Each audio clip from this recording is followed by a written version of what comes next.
it's time for the Jamiecord replay reviews.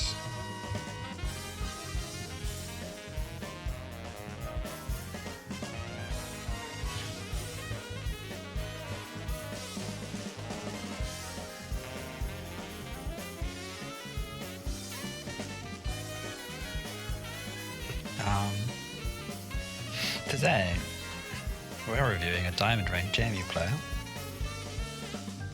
who would love to get to master rank.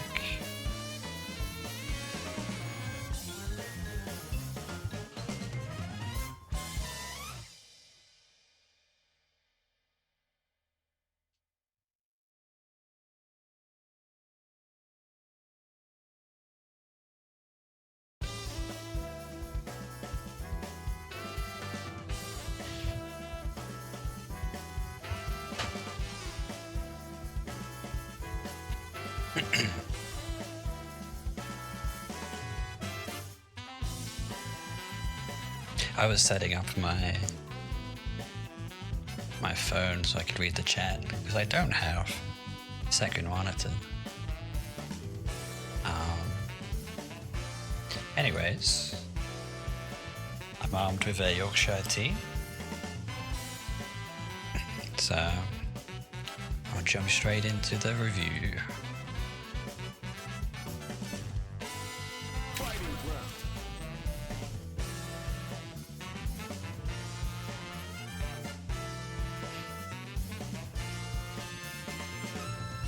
Also, I'm very happy that Alex got this jazz rearrangement of his theme song.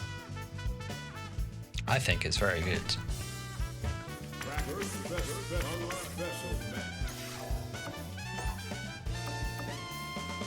Now, if the first game I watch and it's around start jump, and you don't do that, we'll be off to a good start.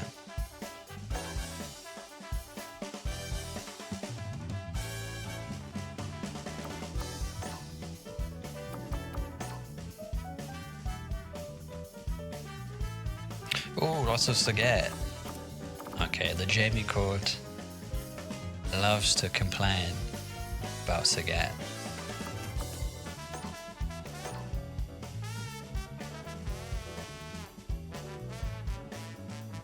I also think the character's quite tough to deal with.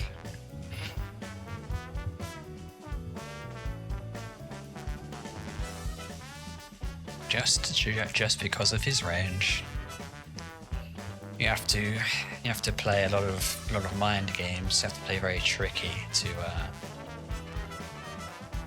play around the fact that you can't just walk up 5 MPs to get.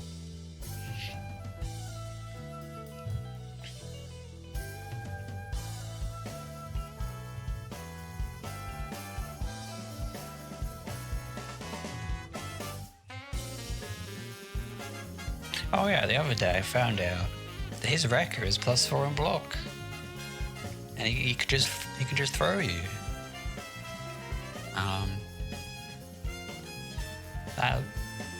That was surprising, considering that Jamie's wrecker is -6. Yo, this guy's almost master rank. 1k off. If I remember, I checked your Street Fighter buff. You more or less just jumped straight to diamond rank, so that's really impressive if you're a new Street Fighter player. Normally, people get stuck at gold and plat. That was me for a while. And then I just learned to drive rush, and then I went to diamond.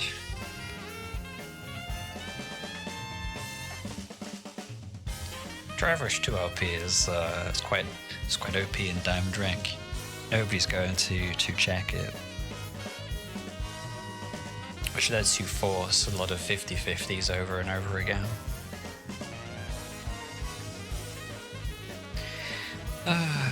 It takes slightly longer to load because I don't have the trading room set to my replays. I don't know how to do that.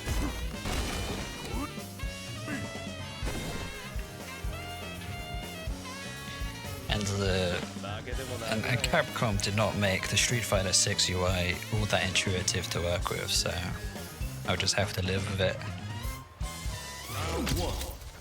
Or it's only like the first time I have to load something, because my computer is a bit shit. Wow. Round start Taikani.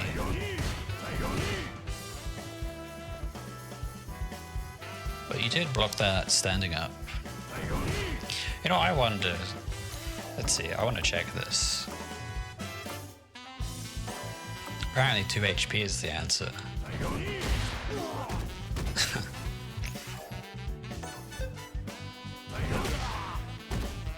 Okay. So I'm thinking we get a... do something like that?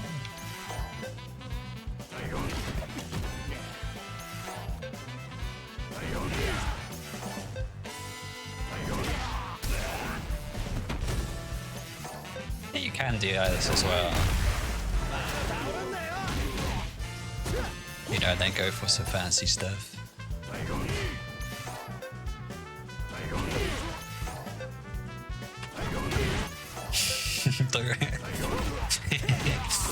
Do not tensei kick that.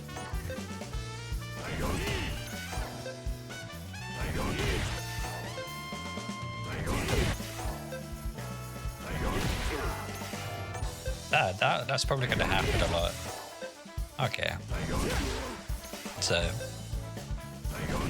basically it's 2 HP or DI.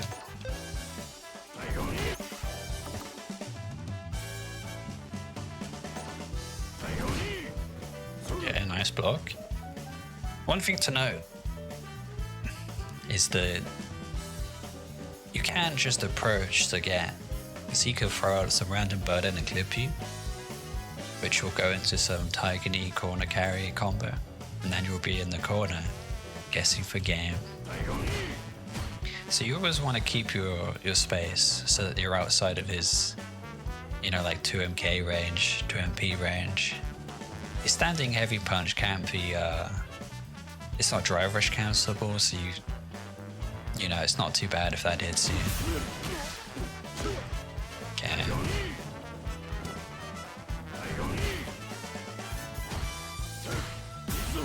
So whenever the opponent drive rush cancels, this is opening up a huge risk for the opponent, because the next interaction, well, maybe the next few interactions, they could go into burnout. So whenever the opponent is less than 3 bars of drive, I would try and switch my mindset to take a risk and be offensive.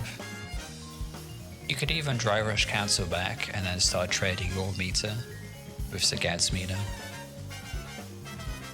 And he will burn out first, so in such a situation that would be good for you. Yeah.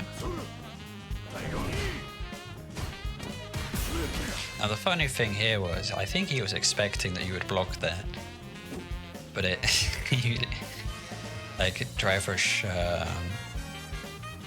light throw. It's also common for like a Zangief or other command grab characters to drive rush. You could do this on Jamie as well. You can drive rush light to go into a command grab, but the best one is drive rush 5MP. That will give you the most options. I'll show you later. So I think you did. You asked me for a few command grab setups. Anyway.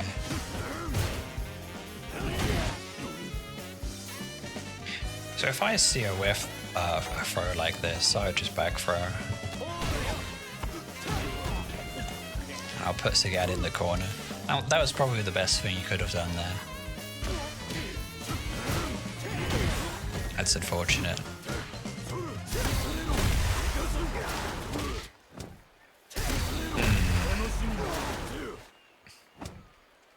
So this just happened on accident. The 5 HP was out of range. So the final hit of 5 HP, which is the uncancelable part of it. So if you were a bit closer, you could cancel into DI, or just outright break it with 5 HP. But there's some cases where better players actually have certain setups where they can make your 5 HP whiff like this. Well, it doesn't whiff, but you know, they can set up situations where they can DI you. But that's a bit too advanced for Diamond Rack. Okay, good blocking.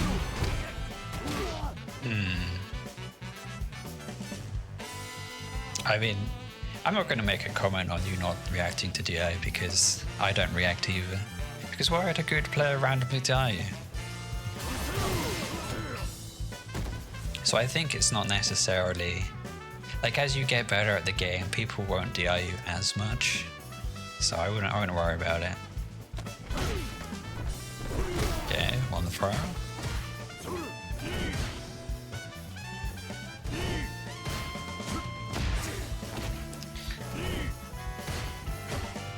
Got to stand block the Tiger Knee there. So around here,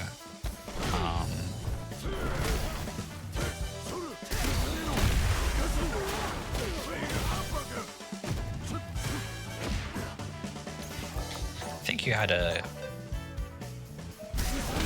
Oh right, there was another DI coming.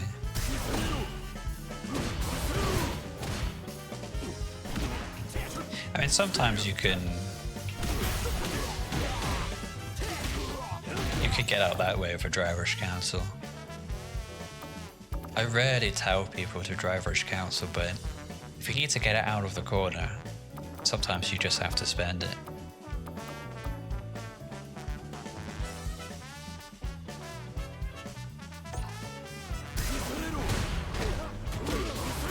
I was also somewhere he whiffed a button here.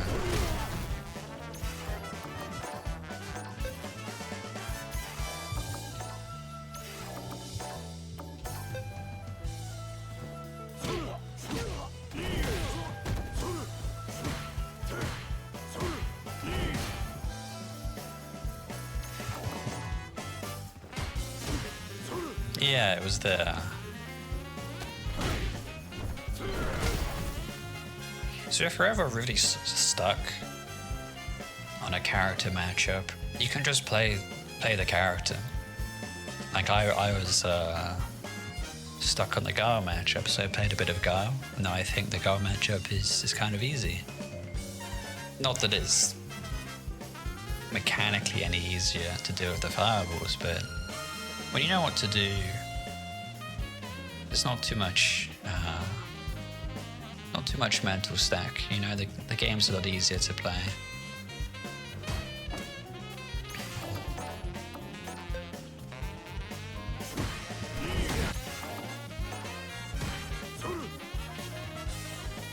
Yeah, but when you see this, I guess with a bit more experience, you might throw out a 5MK to whiff punish this.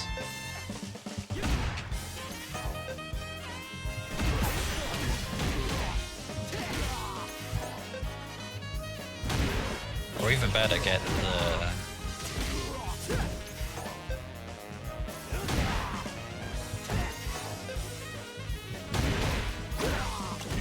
Sometimes sweep is good in the corner when the opponent wants to walk back. But I wouldn't recommend that. So, you know, essentially at the diamond rank, just keep stuff simple, you know. 5MK. And because that's a punish counter, you can go into heavy palm and get a drink or 2 dashes and a strike throw.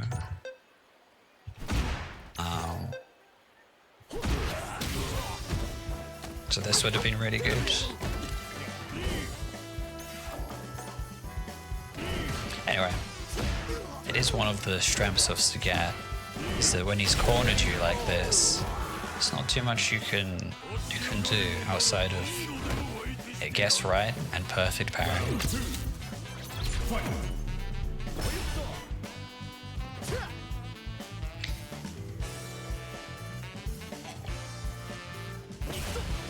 I would always recommend Drive Rush 2LP. Now Drive Rush 5 HP is tempting for the punish counter and the subsequent follow-up combos you can do, but with Drive Rush 2LP, the opponent can't neutral jump without getting anti-air by light arrow kick, which is a 5 frame anti-air. So if they neutral jump here, you can beat it. Also, Drive Rush 2MK, although it's a bit harder to time the light arrow kick, that also beats a neutral jump. But neutral jump is actually quite common, so... or at least it's a common round side option. And also, if you really commit to the Drive Rush 2LP, if the opponent Drive Rushes a frame late, or they press the medium button, you'll just beat them outright. And the other benefit of doing this is, there is a stat, I don't know, it's probably a universal stat, but there's Drive Rush regeneration, which means you're effectively gaining more drive meter back because you've already spent it. Well, and it's, I guess it's the same concept in Dota 2. If you're not spending your resource, you're not pressuring the opponent as much as you could be, but also because you get the, over time you'll get the drive meter back anyway.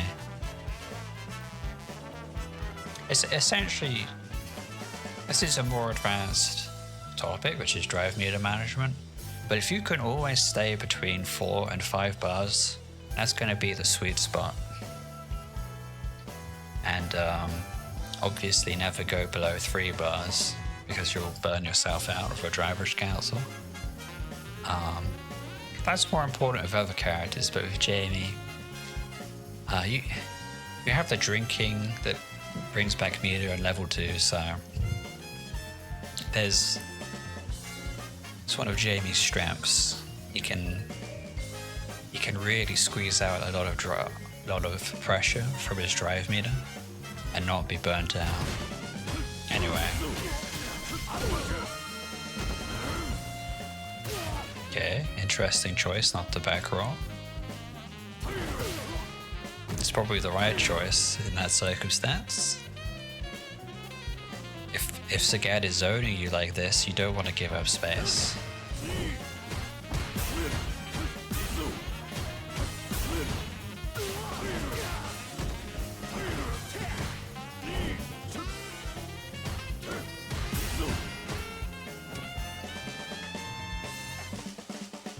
So right here, you could go for... oh, you're out of range, huh? Something like that might happen, I guess. Anyway. That is unfortunate. This is one of the common... I mean, this is a problem that I had around 1200 to 1400, and that was just reacting to DI, jump-ins, all of the common stuff that's easy to shut down. And this, like, if you can deal with that, Diamond would be really easy for you. Oh, you have a trade. You do have, on this trade, you do have something cool to do.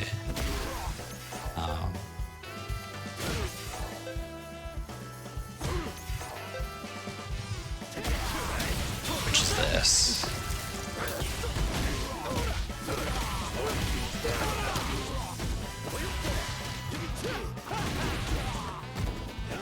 That was a lot of different setups in one, but I'd highly recommend you learn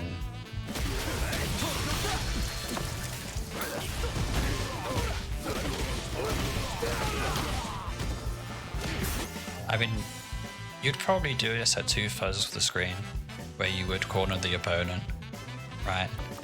But if you could learn that combo, your SA, and that's probably the only SA2 combo you need to know, that'll give you a lot of momentum, a lot of snowballing potential, and that would upgrade your Jamie for sure. But that's like a Not a fundamentally essential part of the character. It's very fun, but you do have to practice your resource management as well. Because just spamming SA2 won't always get you a win. Anyway, that was very cool. So you got to hit here. Yeah, be careful. Be very careful on sweep. You need to read when the opponent wants to walk back, then you sweep. Or one key part to this matchup is if you duck a fireball from about this range, the high fireball that goes over your head, you could throw out a sweep and get a punish counter. And just get your sweep drink. One of the main problems with matchups where Jamie doesn't or struggles to close the distance is he gets denied his drinks a lot. So you have to not skip the opportunities where you could drink. Because as soon as you get back high with your second level of drink, while the fireballs just aren't as scary anymore. You have a lot of options for some counterplay. Anyway.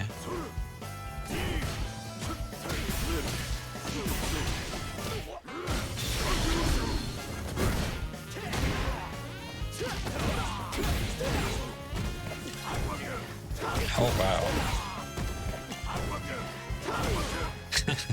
Okay, this guy is panicking. Interesting. So I think right here, whenever you have an opportunity, so there's... I've been working on this concept for a long time, but generally, all of your decision making, all of your flowcharty stuff, whatever you like to do, it should always end in these two outcomes. The opponent is burnt out and the opponent is in the corner. And you want to have these winning conditions active at the same time. And this will give you the highest probability to snowball, mix up the opponent, and win a round very fast. Because Sagat could very easily just lose here of you just doing this. Oh, I thought he would DP, never mind. This is a meaty DI.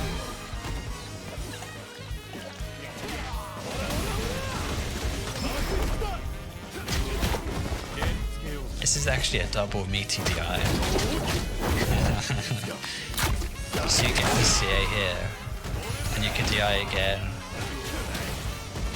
That was a very funny way you could have killed the opponent. So back throw, DI, critical quiet in the corner, DI. Those are meaty DIs you can use.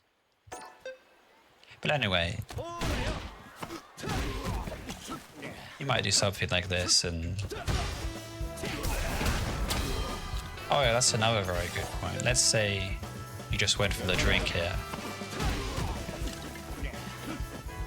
Right now, Sagat has no way to stop you from doing this. So, this is also another very strong situation to be in. Because if Sagat had a lower threshold of HP, you know, you might get this into a stun, into an SA3 combo and kill. The situation is called a checkmate DI. And if you know when to look for it, or you can plan ahead a little bit, you can turn things around very quickly.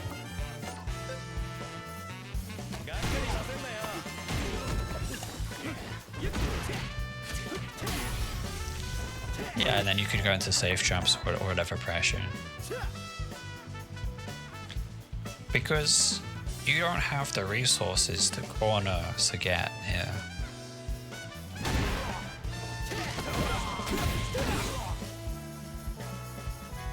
I think you get more damage as well.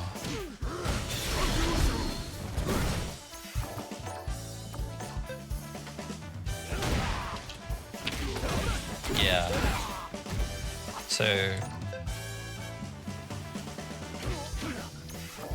that was 2,600. The combo you did, that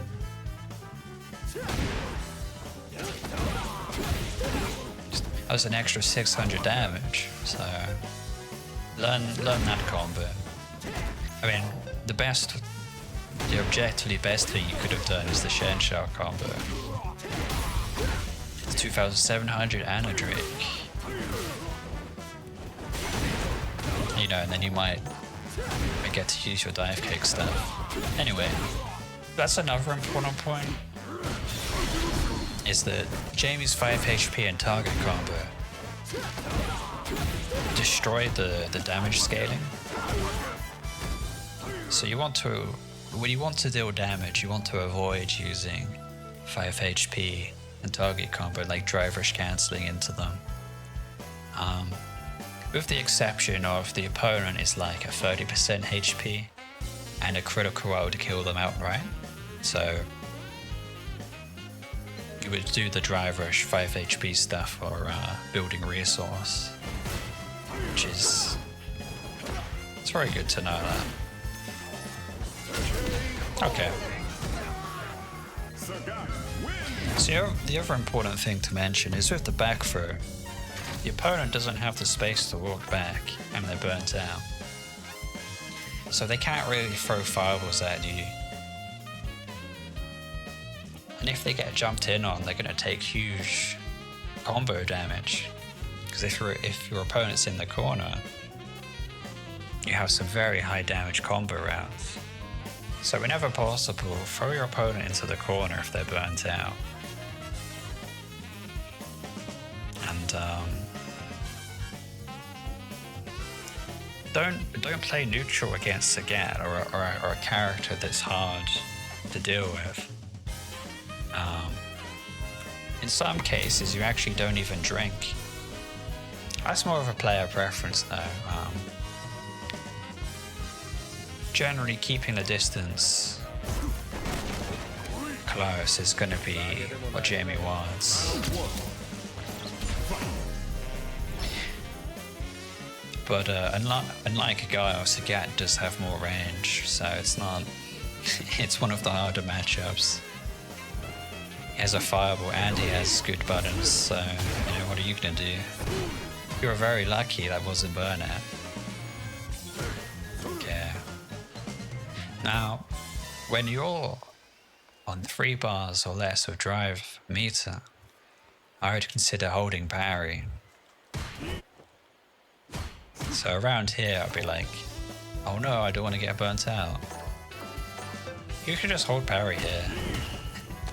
You know, do something like that. Have a drink. You know, life's good. You're back above the threshold. Now this does lose to like walk up pro, so you need to observe the opponent, but I think as always, the reward for just holding parry and getting your drive meter back, it's really, really good.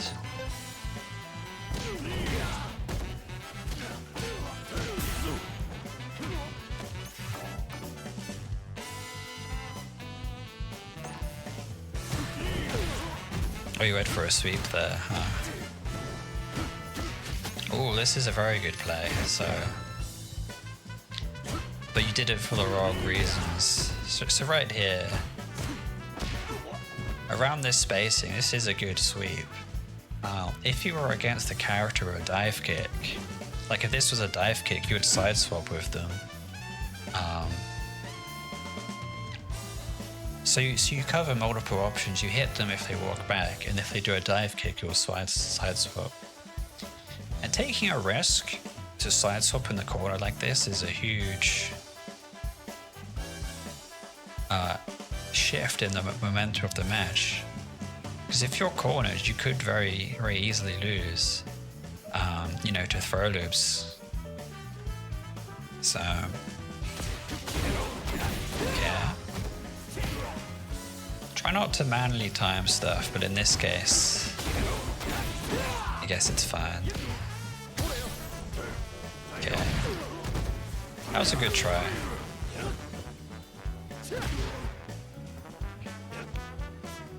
So you used palm at the wrong distance there. Like, or is it?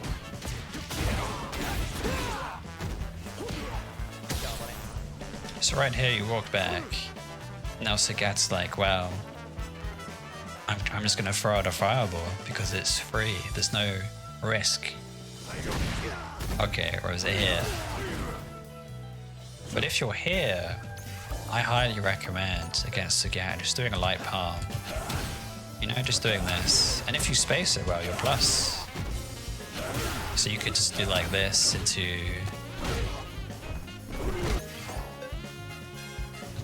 You might get... You could start doing stuff like that.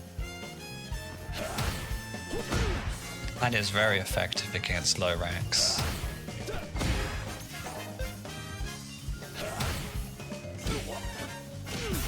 You know.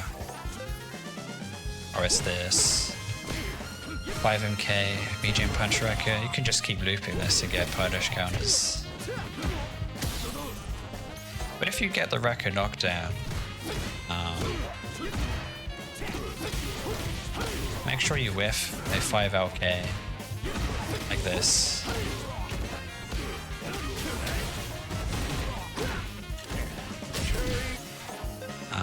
That will give you a very plus on block 5 MP. I mean, the other option is a dash forward and 5 MP. That will give you... So it's either dash forward 5 MP or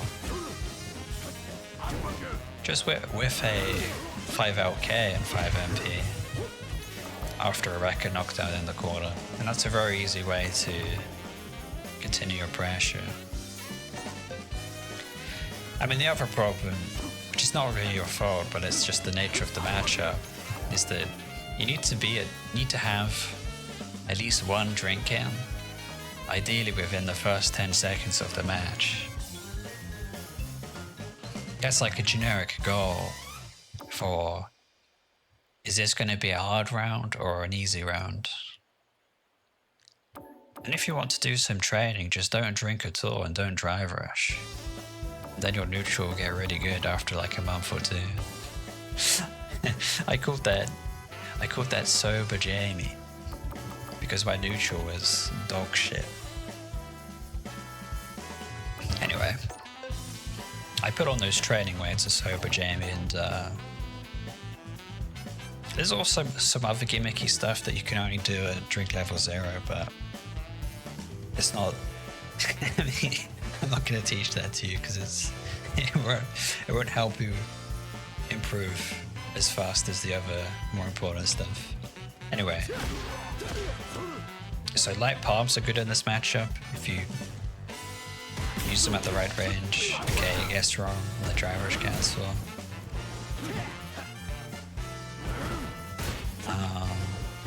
If you jump, you are giving up an opportunity to anti-air, so you had something like this.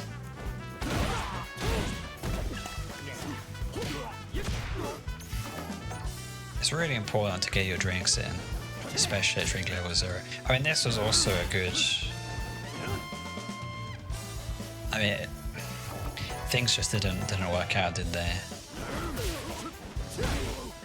You know, you would have gotten a sweep drink there, which would have been very good as well. So not bad by any means, just unfortunate timing. But what I guess here, when you have, I mean, my point being is consistency. Being consistent in dealing with all of these random options that Street Fighter gives you, or an opponent will just give you a random DI, a random jump, so you just want to be in a position where you can deal with it.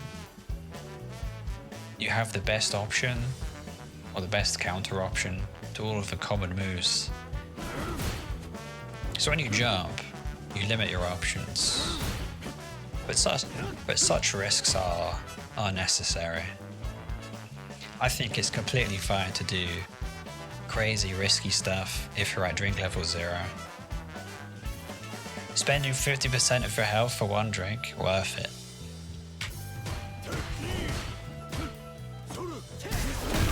And it's unfortunate. I would consider just waiting for the DI, because if you remember in the first round, this guy was spamming DIs.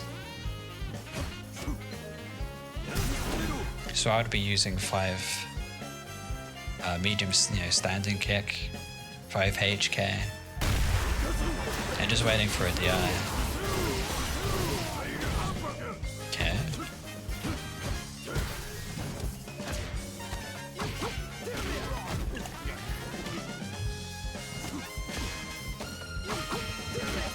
You probably already know this, but you do have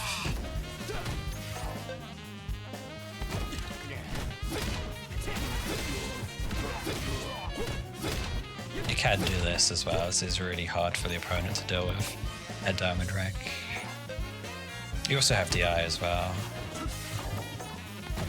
That would have been good.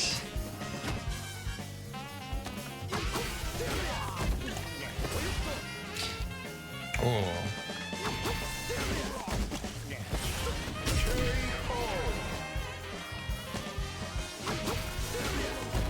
Okay. So if you did Drive Rush 2 RP,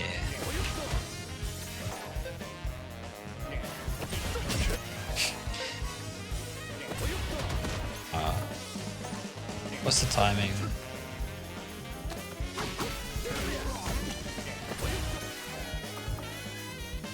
You could have light arrow kicked here, I think. Wow, if you did 2 LP. I think over time, you'll probably just not drive rush 5 HP at inconvenient times. That is just unfortunate.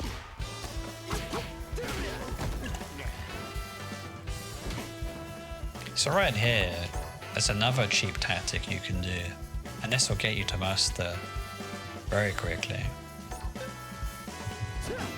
Oops.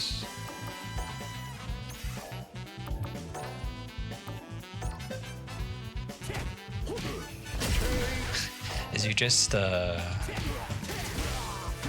this.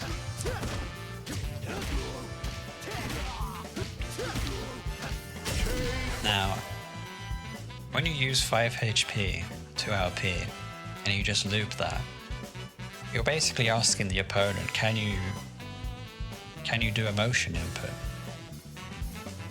Like, can you hold block and then go into DP? That's very hard for some people. Or it would be, can you hold block and then go into your SA1, some kind of super reversal? It's a very strong tactic that's very easy to implement. It's one of the scrubby stuff that Jamie can do. But you know, a fast way to win is just checking, can the opponent deal with something? If they can, keep doing that until you win. It's that simple. Don't be nice to your opponent. It's another golden rule. Don't be nice. That's unfortunate.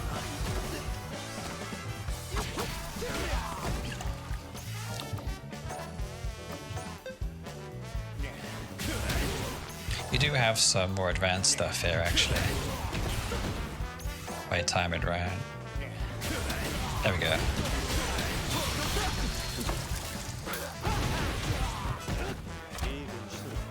You could have done that, hee. Okay, here's like a little bit earlier. This was something you were trying to do. So you get the drink in, you just wait and see what happens. Okay, he did a jump straight away. You had this.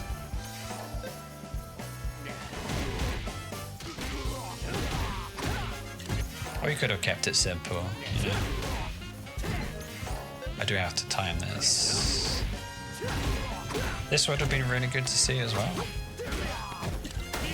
And then you could do like OD Wrecker level 2 and just kill him through chip damage. That's kind of a checkmate situation. And one of their more advanced stuff is you'll just get a good feeling of when it's a good time to attack the opponent. But it's more about removing the opponent's options, and if they're burnt out and in the corner and they have no super, they literally cannot win. So that's what we want to get to. Anyway, okay, onto the next round.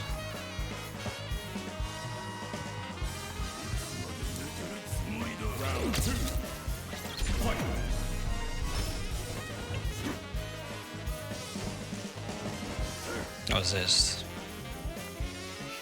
Like, in my opinion, the only good button that Jamie has in the air is jump. 5 heavy kick, because that gives you sweep drink. If you're going to gamble and jump, gamble on the best option, which would be sweep drink. Some kind of combo that routes into sweep drink. If the opponent does a back jump,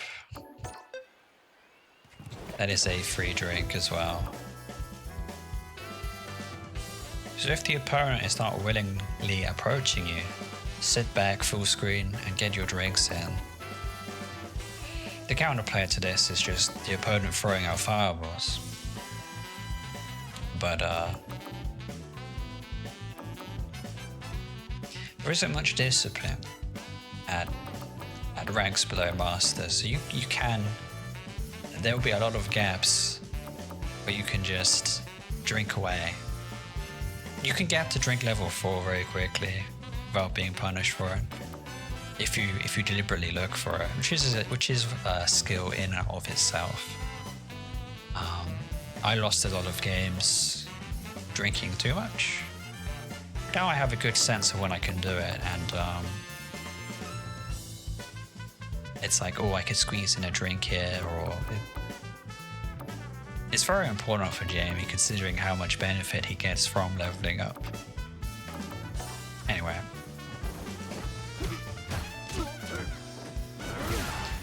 There's just generically better options you could be doing. That's unlucky, you just get hit. Worst case scenario happens. Okay.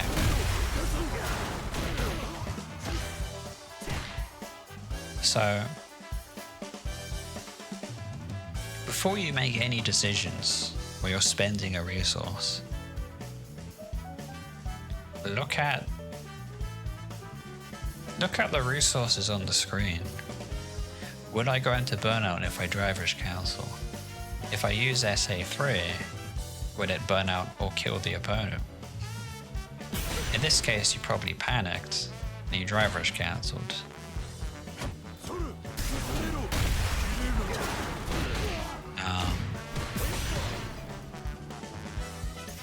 I think a back throw would have been okay here, since you're +6.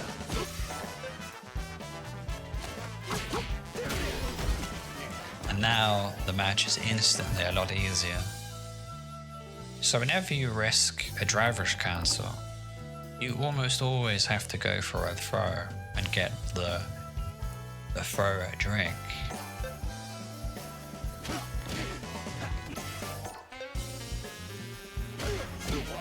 I mean, the other situation is you get a knockdown. You go for a strike throw, but you could guess wrong there and not have your drink. So your priority is to always get a drink in. Another golden rule is whenever you're at drink level 0 and you have a strike throw situation, always go for the drink. You could even argue that that's better than a safe jump, but that's a bit more tough to argue. But if it's a strike throw mid-screen, always go for the drink. You'll thank me later.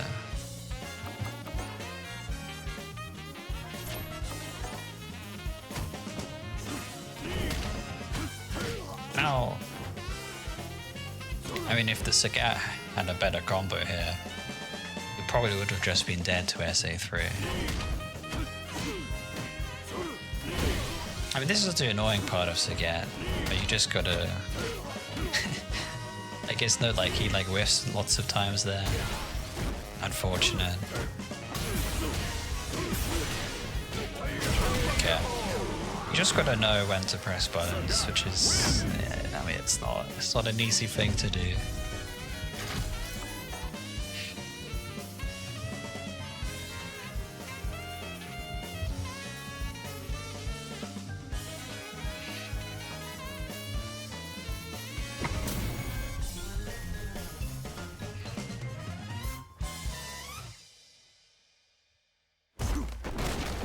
Yeah, I think this is the final game.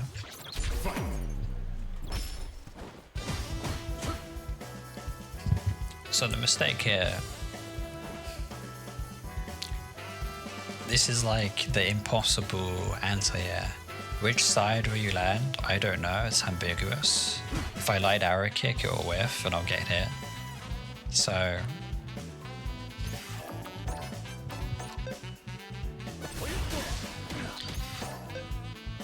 always be about this range so you can A, drive rush to LP, or B, light arrow kick. Like this is what you should be looking for. Gonna throw a drink here. Maybe go for a palm, some light palms, stuff like that.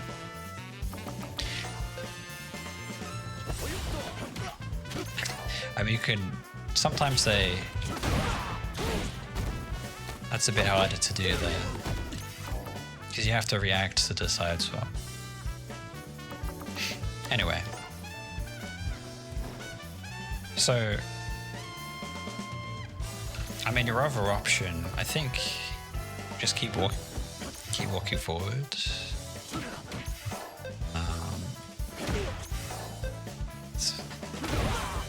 It's a very difficult answer here. I would just dash here, you know, like maybe dash 5 HK.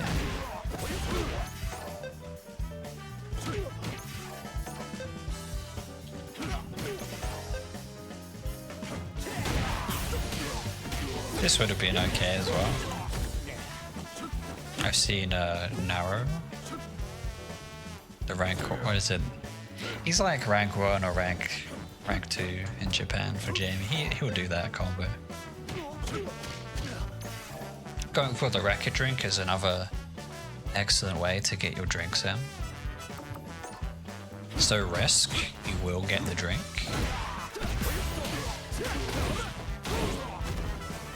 Okay. That is a strike throw. It's plus 42. So you're plus 4 here. You don't go for the throw and you don't go for the strike. Fair enough. This guy might DI you. This guy might do some ODDP. There's a problem with the replays where it plays back to me in reverse. So this makes a lot more sense if this is the first game. And I'm just being cautious. What's the first thing this guy's gonna do on a knockdown? We get back from as worst case scenario.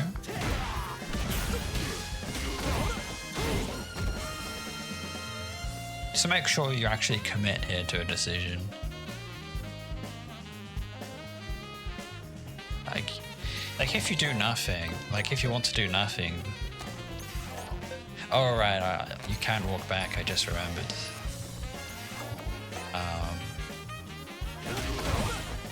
So if you get the plus 42, you know, from light arrow kick, light Bakai, or this setup, heavy palm. You can actually do one dash and just manually time the... And look at that.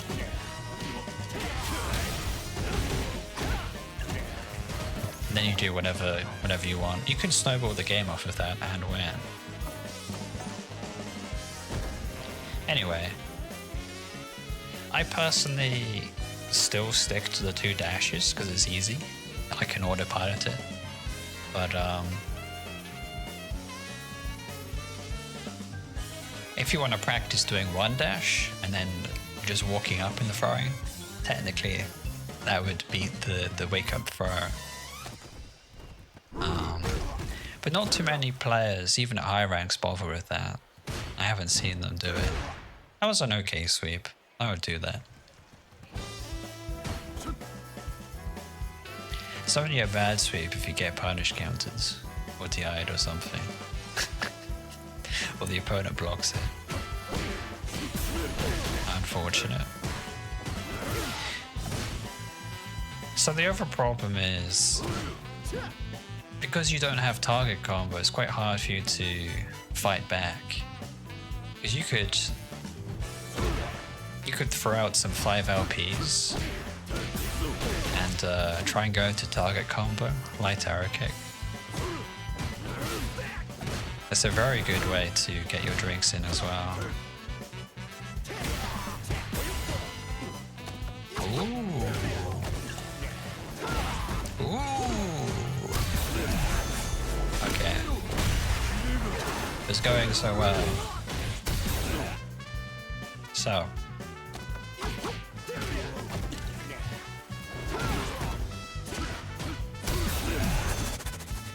When you're winning, when you're in a position where you're winning, the most important thing is to not take any more risks. You're already winning, so you want to maintain your position. You want to keep the opponent in the corner. If you go for DI here, you're kind of throwing that chance away. It's a huge risk. It also puts you into burnout, which is quite terrifying versus Sagat. He's got a fireball and you're burnt out, you know? That's a lot of chip damage threats that you can't stop.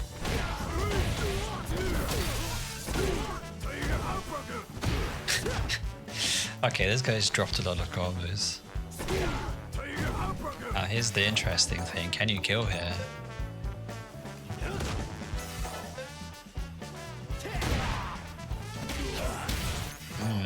Probably not, because you're burnt out.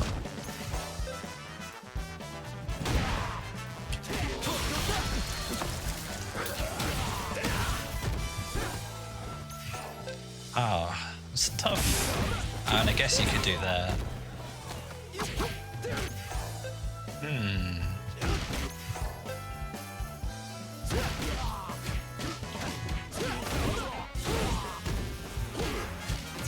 Well, okay. If you had drive meter, you could have killed it. That's the other.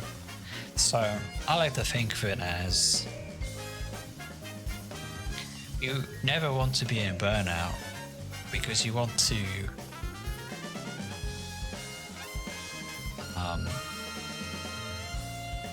the opportunity to kill the opponent in the next interaction, to have lethal. You want to make sure the opponent has the highest amount, like the threshold is as high as possible.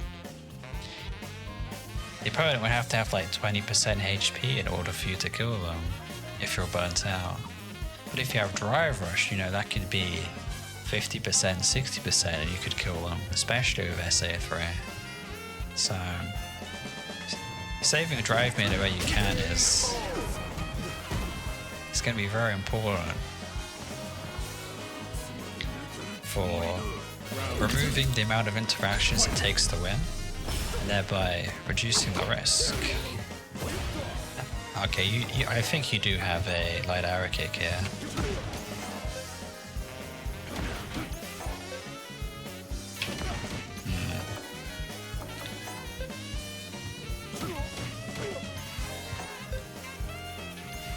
have to restart. Yeah.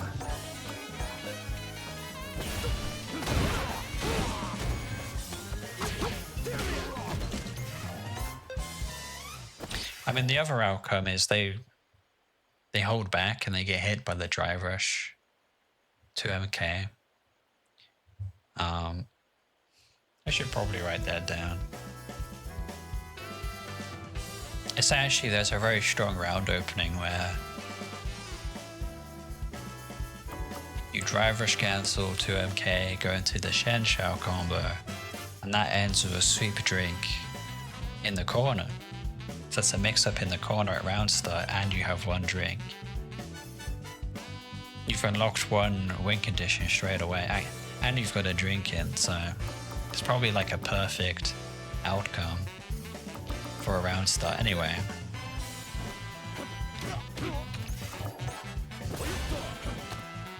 This throw is really good. One drink.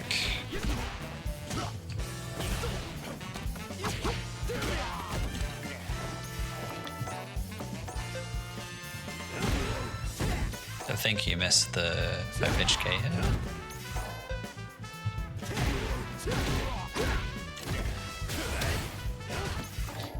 Always go for 5HK. Unless you think you need a faster button to contest there, you know. I mean, the other thing you could have done is you could have sneaked a drink in.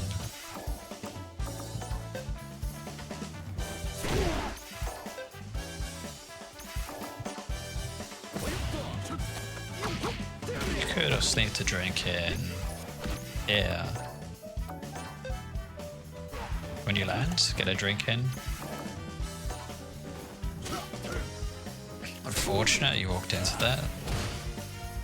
That was a nice power. You just gotta space it better so it hits. If you do it, wow, it's plus on block. And you'll get a nice frame trap. Ooh, no anti-air.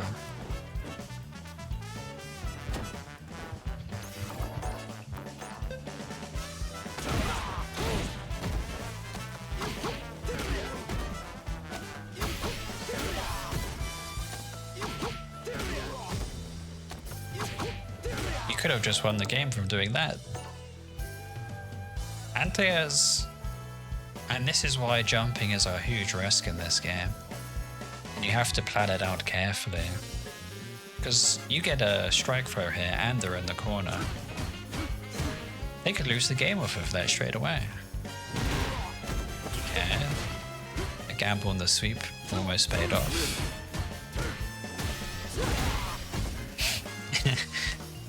Sweeping this much is a bit of a risk. Holy shit. Wow. You had it coming, I guess.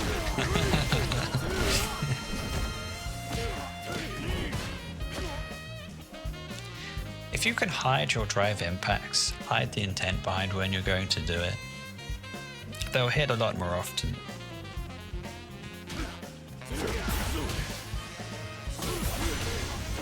Or perhaps, at lower ranks, people just expect DI, because at gold and plat, everyone's spamming DI.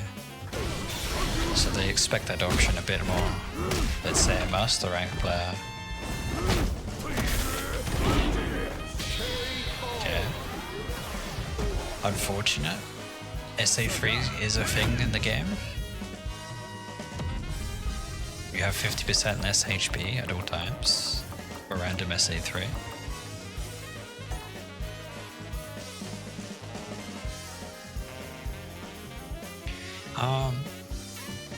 I'll show you the round start option and then some command grab stuff.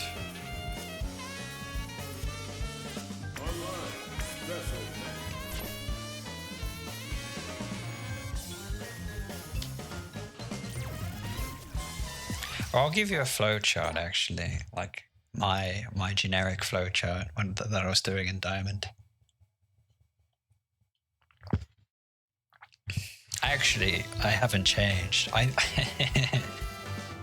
So I'm around 1500 MR, and this is starting. It's not working. It's not as effective. But if I can do it at 1500 MR, this is gonna be great at diamond rank. So round start, drivers 2 LP every time. If they jump, light out kick, get a drink. The other option is this.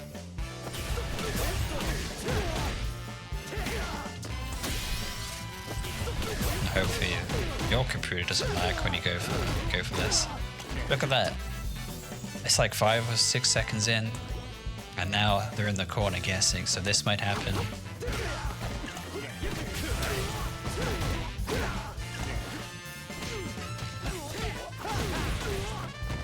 So, for some command grab setups, the easy ones, you're plus 42, a safe jump.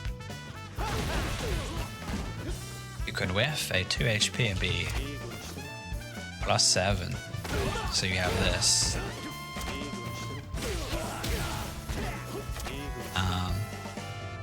It's a very nice option.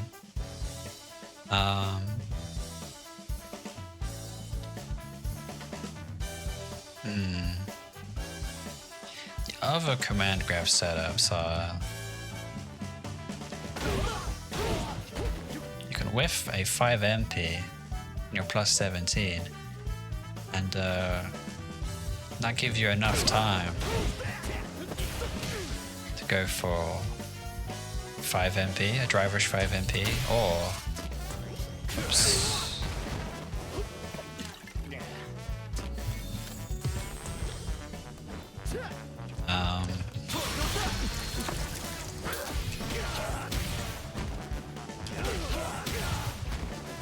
A driver's command grab.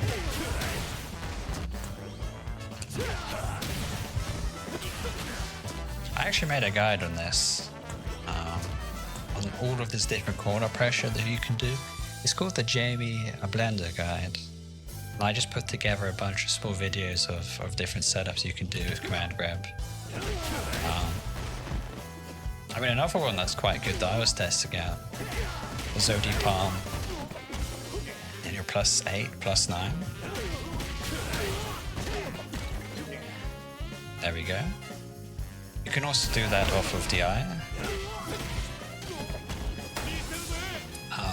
But you can only do that at drink level 0 to 3. This doesn't work at drink level 4.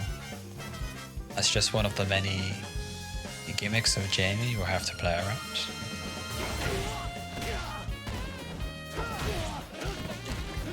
This is also plus 9. So you might get something like this.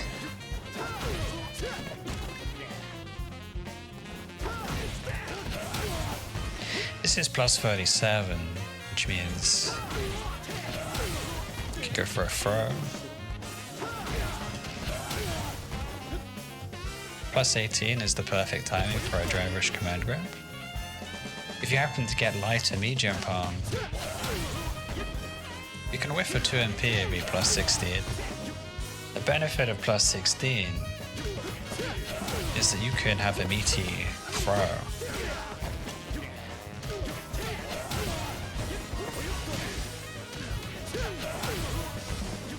Or command grab. Now, when you're plus 16 to plus 18, you have driver's 5 MP, driver's command grab, both as options. It is really strong. It's really, really strong. Because if I put the dummy on block after the first hit,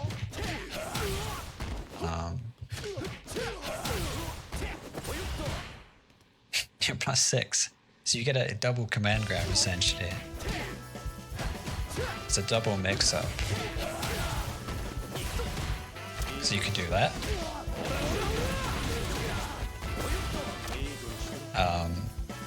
Oh yeah, off of heavy back eye, you have a few good options. One is dash forward.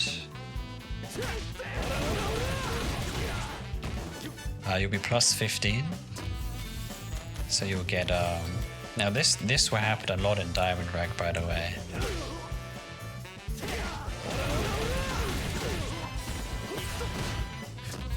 And this has to be a wake up Warframe button. There we go. You might get something like this at drink level 2 or something. And you'll get a ton of damage.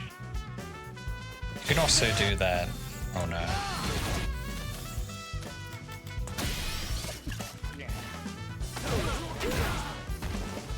Medium arrow kick, this also works.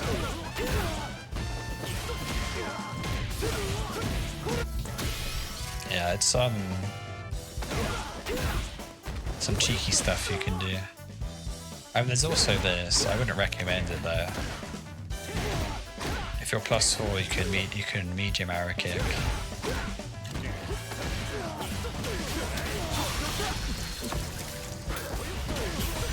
And you can get some very cool setups.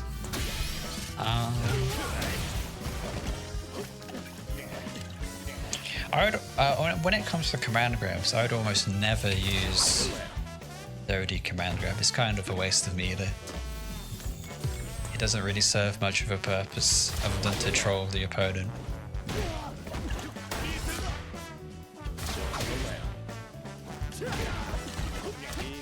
You might start doing stuff like this.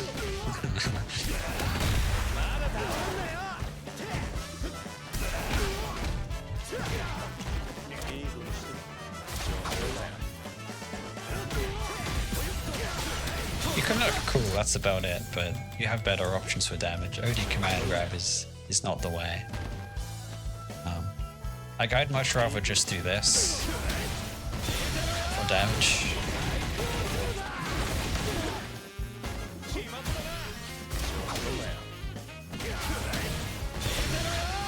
There's not really, what is it, like 500 more points of damage? I'd much rather have an OD palm, you know? Do something like this. Yeah, don't use OD command grab. Unless you kill the opponent with it, you know, if they're low HP. You know, if you get that, send a clip to me on the Jamie Discords, hitting people with OD command grab. What other things can you do around start? Around start drink is a really good option. Medium palm beats some things. Just doing nothing is pretty good. If you've got a read on the opponent, you can go for this. It's a sweep drink.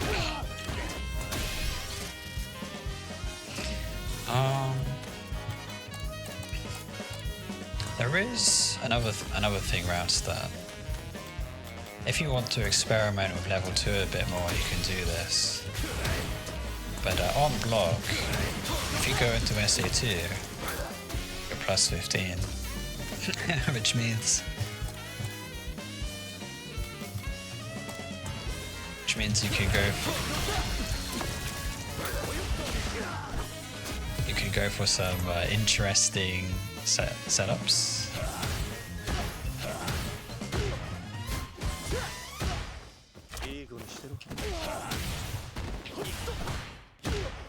Oh yeah, +16 also trades and launches the opponent when they do a 4-frame button. Let's see.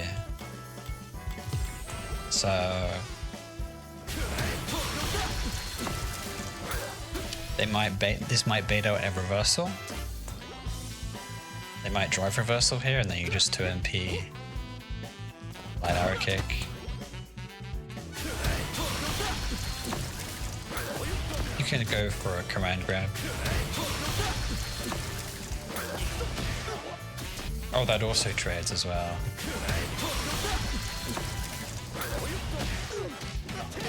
But you could combo after that.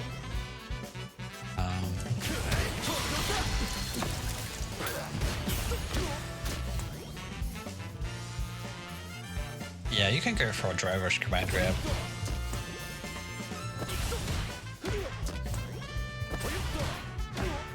Going for a command grab like this as well is good. Although the timing is a bit harder. For practice, you can. Then you set the dummy to 2 LP on hit.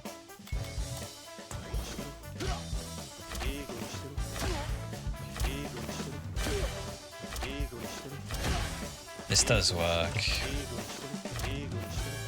You can you can trap people like that.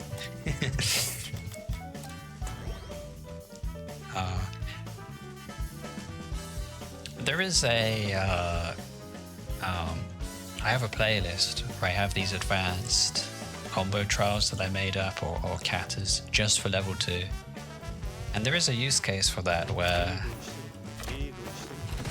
doing 2 command grabs builds you enough meter for another super bar.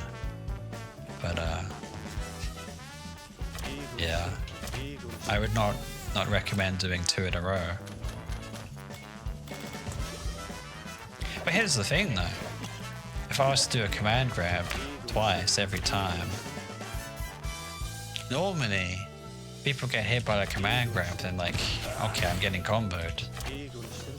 They take their hands off the keyboard, they don't expect another command grab. Now each command grab builds 1/10 of your super meter bar, so every command grab, why not go for 2 command grabs and just get an extra 10% meter? Anyway, ignore that impractical theory.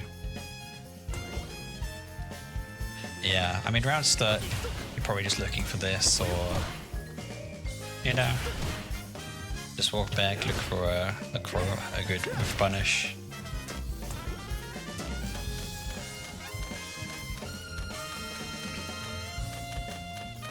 I mean, hopefully in season 4 the Shen Shao combo gets buffed, where this is a lot easier to do.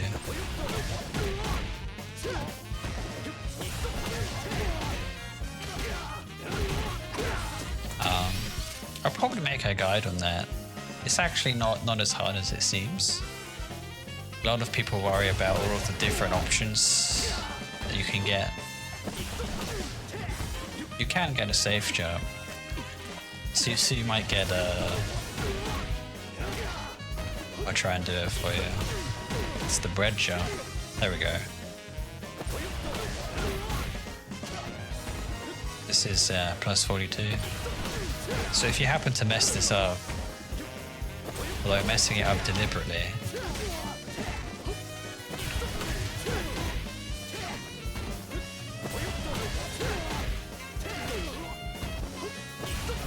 my practice is too much, so I get the good juggle. You might get a command grab like that. That is the same as just doing this. So you have a lot of different options. But I would highly recommend on the heavy back high, you dash forward to do this. Driver's 2 HP Rekka at level 4. It's very, very, very strong. Anyway, I think I need to go back to the replay reviews. Like, I don't know how much you don't know about Jamie, so I'll just give you a whole bunch of extra knowledge to work with. The thing is with command grabs is that they're good, but if you know the command grab, if you win through gimmicks and not through fundamentals, your skill ceiling will be much lower, because they'll just be better players than you. So in terms of neutral, and you need to have good neutral to give yourself the opportunities for the mix-ups in the first place. So be sparingly with the mix-ups when you do command grabs. You know, it's like eating ice cream and not eating a proper meal. It's not going to be good for you.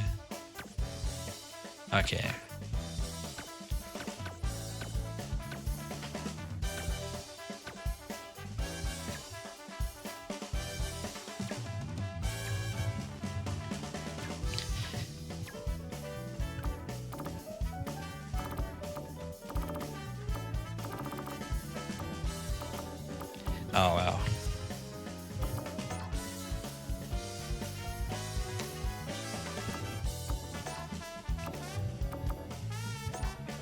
Okay. Oh my is a really good one. This character is probably one of Jamie's worst matchups. This and maybe JP. Although I don't think JP is that hard. JP, Guile, Dawson. I mean, the people who pilot these characters are kind of bad at the game. That's what I'm gonna say.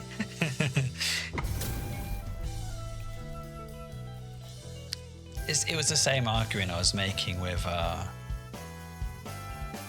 command grabs, you know. It's an MMR boost. It's not necessarily a. You always want to be raising your skill floor, not your skill ceiling. That's what I'm saying. Which is actually one of the benefits of Sober Jamie, is that you are going to lose so much with Sober Jamie. You will hit your skill ceiling, your skill floor. Your reach. I actually went down below 1100 MR. And some of the players there can't even drive rush.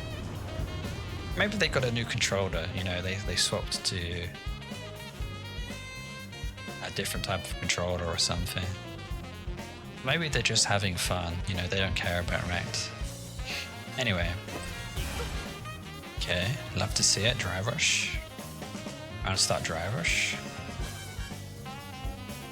Take note, this guy's walked back, so next round start, we drive rush 2MK and go for the 2MK, drive rush 2MK, drive rush cancel Shen Shao combo and get them in the corner round start with a drink. That's how I do my flowchart. Oh, they walked back? I mean, this could be 2 RP, right? Okay, next time drive rush to a lot of the interactions in this game, especially at high levels, are crouching medium kick drivers. Like if your character has that, your character is already good by default, which happens to be Jamie. Okay, lucky. I mean, straight away, this guy's almost burnt himself out. Like, hard actually here, you know? Why not go for a DI? So, if the DI gets countered, this Maya player will get burnt out for it. And if you hit the DI, well, you've got a huge chance to snowball the round and win. So it's kind of a cheeky play. I wouldn't say it's good. It's like it's just being very direct. I'm going to trade my resources with your resources. So I mean that only works out in your favor if you're just fundamentally a better player. Like if you trade evenly and win through neutral, but I wouldn't recommend that. It's probably not as important. Okay. I mean, right here we had the drivers cancel. No Shen Shao, we missed that. That's gonna be important. So, since you are high diamond rank, having a consistent Shen Shao combo, I mean, it's not. Even if you skip the 5 HP and go for the sweep drink, it's still very, very good for you. So, I'd say start with that first, and then. Wow, I did 40 Shen Shao combos a day, every day, until I could do it. And I was consistent after like a week or so. And it was like 10 minutes of my time a day, so I'd recommend that to you. Okay. Something even better to do here.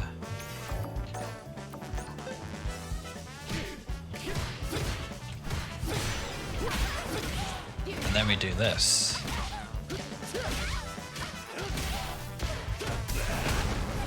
And we get the stun if we're close to the corner. Or free, that's guaranteed. And then you've just won the game, so, you know, you get safe jumps and whatever mix up in the corner.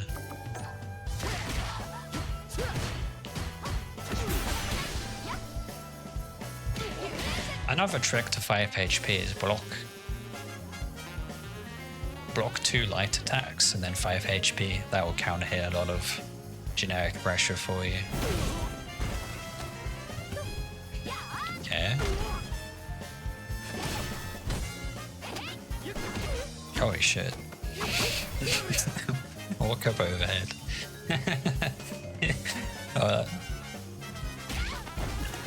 Okay, got the drink in. I mean, you can... My advice to you is don't respect players who are burnt out, you know? Just...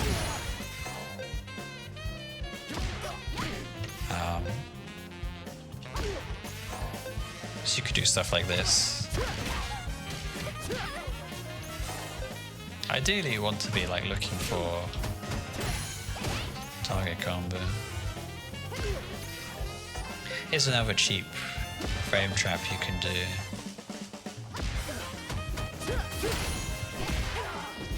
It does lose to 2 MK and DI, but you could do something like this.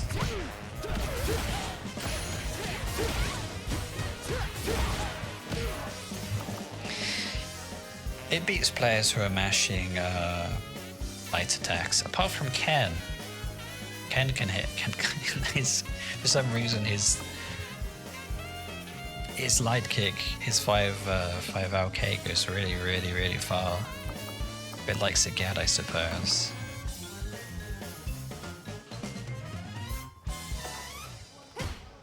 Anyway.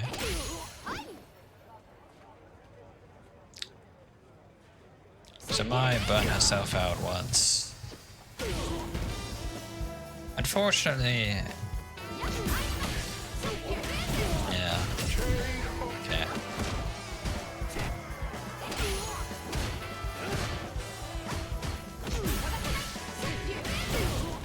Against an opponent who likes mashing, try and walk back, throw out a heavy kick, the 2 MK. You might get a punish counter. Okay. Ooh. At higher ranks, this is game losing. But if you notice, you know, this is back for a time.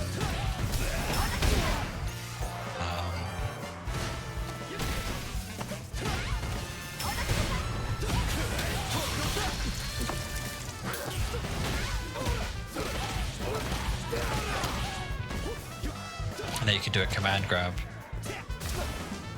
after the 3 hits of Wrecker.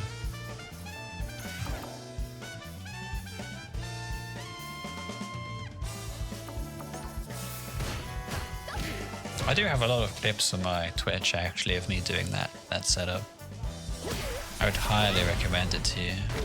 Okay, random DI. I mean, it's not a random DI because technically if you DI back, you would die anyway, so... DI becomes a very good option and low HP. So...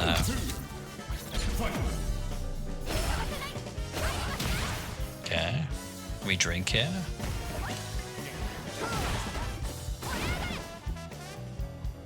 You can dash forward and 5 medium punch, standing medium punch, after a dive kick.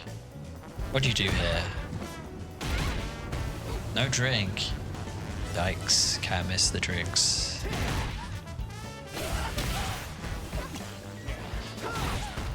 So you had a lot of really good options here. Another good one is simply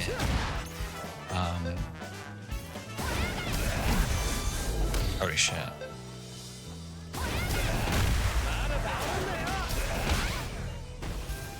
Take away the meter.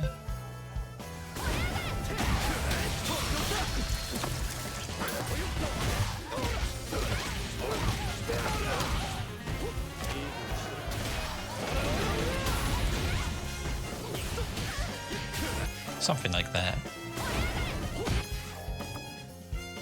Oh yeah, this helped me a lot in Diamond Rank.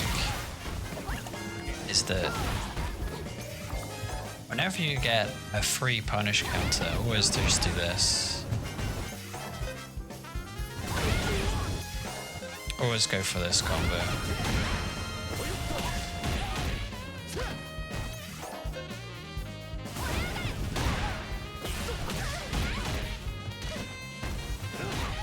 I'm a bit out of practice, it seems. But if you do the Shen Chao combo on every punish counter heavy kick, your Jamie will feel a lot stronger. For sure.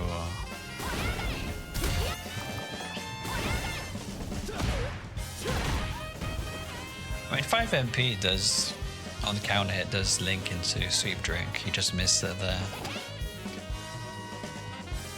And having Bakai means that you have a decent option against the fans, which is my only game plan, I would say. Just check out fans. Okay, we get lucky. You'll be at 3 drinks here now. That was a very nice dive kick. It's probably +0 or something. Like other characters like Cammy, you are just plus if they hit you at all with dive kick.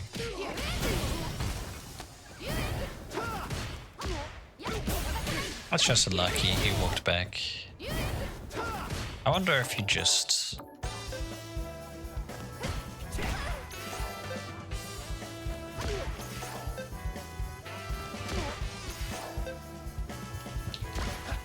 Yeah, you had...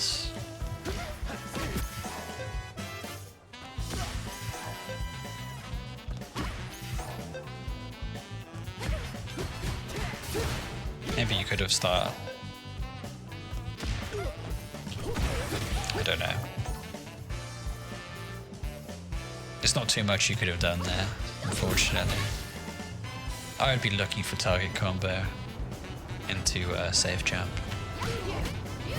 Or perhaps I would be looking to burn out the opponent here. I'm practically full resources, right?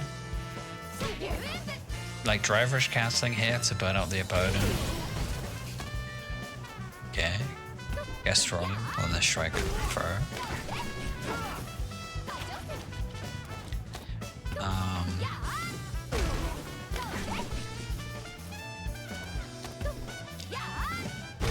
So on a slow fireball, this is on any character with a slow fireball. You can just streak.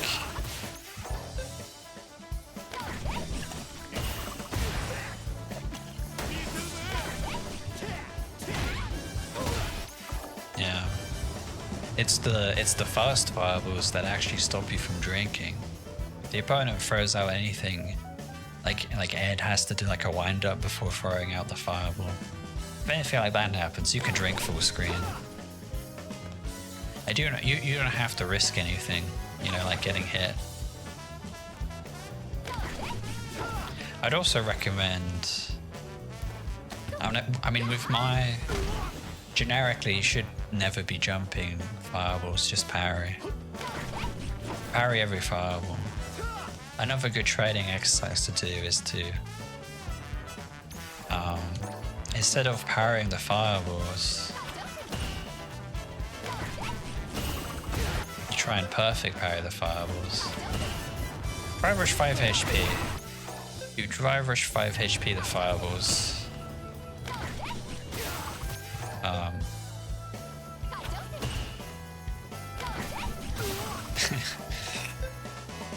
And if you do it right, you'll perfect parry the fireball and get like a punish counter. So there we go. Okay, that's what it's an option select. That's another very good one to learn.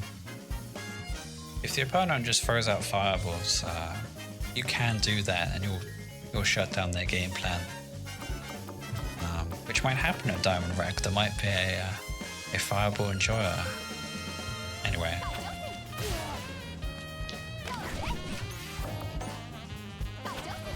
I think you can hit the fans out of the air if they're a light fan, but I wouldn't recommend it. You know, I don't want to risk if something's on the screen and it's not the character. I'm just gonna tap parry. I think you could have had a cheeky sweep there, right here.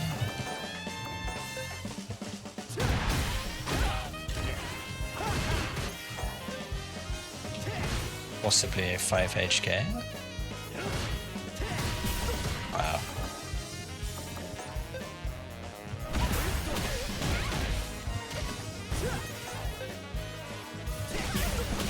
You had options.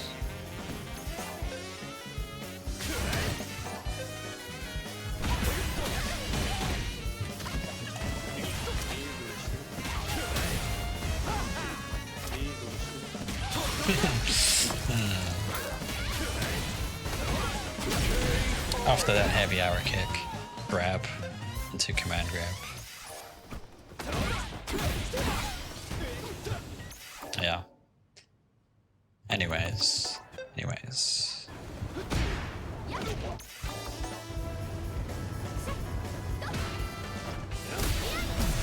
Ooh. This is the other Shen Shao time. There's actually another setup that you can do, I'll show you. So you can dash forward 2 HP. That's a meaty DI.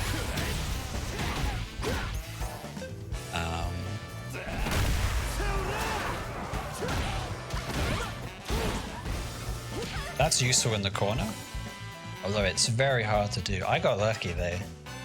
I don't always land that combo. I made it look easy, but it's not. Oh yeah, and this is probably your other option.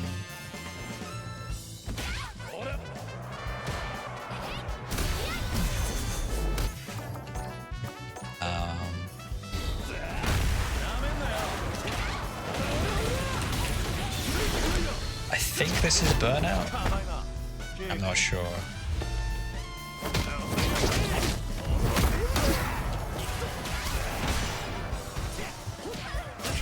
So after, if DI hits and it's not a raw slump, you can whiff a medium kick and go for a command grab.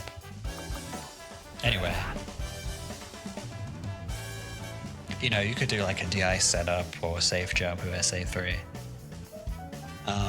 But personally, I'd never spend SA3 unless it kills the opponent. And also, I'm like a 70% SA2 user over an average of like 100 games, so I just think SA3 is a bit cringe. I tell all of my Jamie students, don't use SA3. SA2 is the way to go. And hopefully, you know, ideally at Season 4, we get a buff like you can activate, this is my wish list. SA2 can be like 1 bar of super, and it's half the time. Or you can use the 2 bars of super and get all of the resources back. But whenever you drink, it extends the timer, which unlocks a playstyle where you can just open a round of SA2, and then you're constantly topping yourself up with drinks. It's a little bit like if you've played Siegfried in Gravity Fantasy versus Rising. He has that stock system, where the higher number his stocks is, the faster the timer drains. But yeah, I just think it's fun. I think fighting games should be hard, but not necessarily mechanically.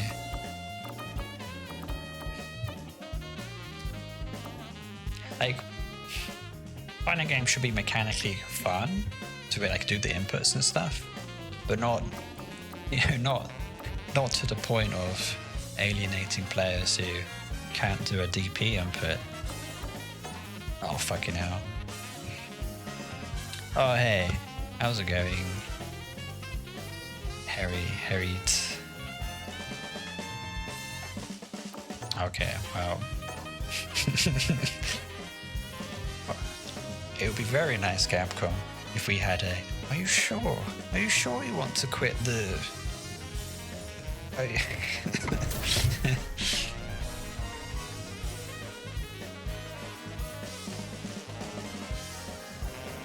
Oh, 1080p?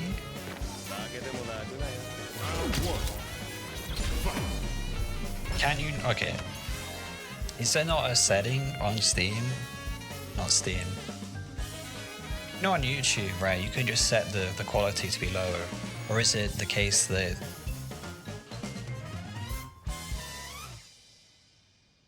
You know, you can't... Oh my god. The 720p stream.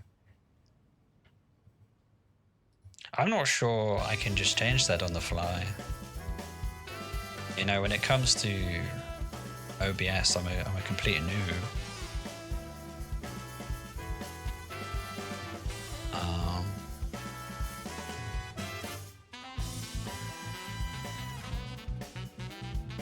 Yeah,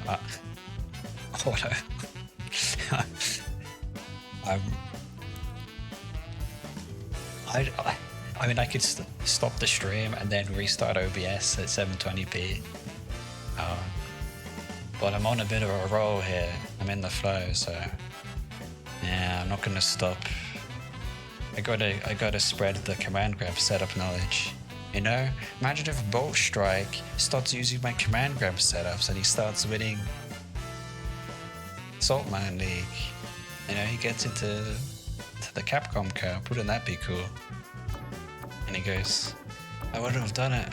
I wouldn't have got there without Obi's command grab setups. I guide others to the treasures I cannot possess. You know that meme? That's me. It's gonna be a long time since... I'm not... Yeah. I'm very inexperienced with streaming. I turn the stream on. I don't edit jack shit. I just yap, you know? Yeah. Oh, did I cancel it again? Ooh, I wasn't paying attention. Oh, thank you, thank you.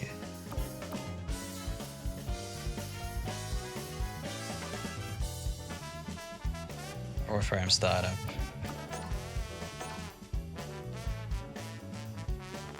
Oh, does it? Really? So if you grab, you can... Oh, I have to test that. I'm not too sure about that. I think at 4 frames a throw would be the command grab, because it's still a slower move, right? It comes out to 3 frames later. 7 frames startup. Okay, no anti-air, no light arrow kick.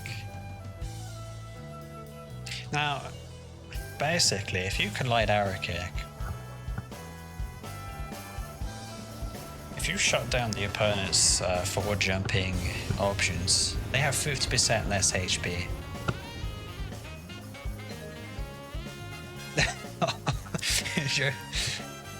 Well, command grab into command grab is a true string, by the way. That's not a joke.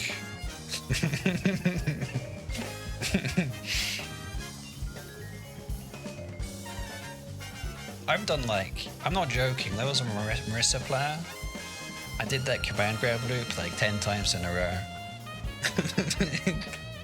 It's crazy what you can get away with sometimes. Okay, that's good to know. +3.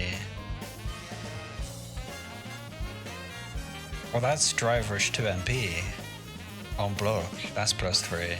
So you could drive rush 2 MP command grab. So you drive rush 2 MP, it gets blocked. And then you go for a command grab knowing that you'll have priority.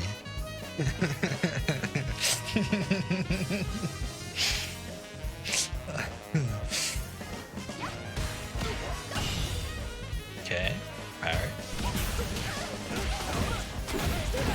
Drink. Nice. very nice dive kick. I mean,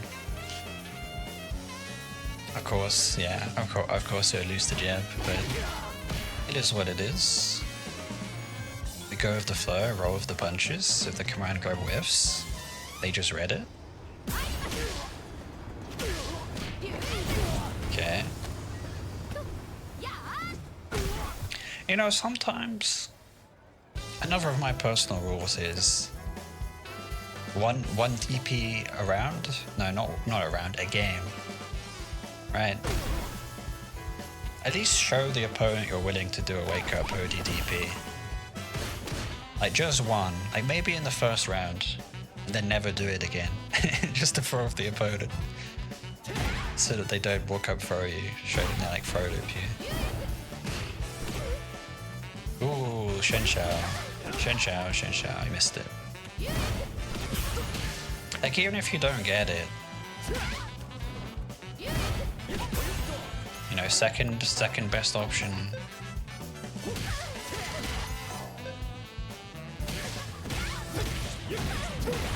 You have this.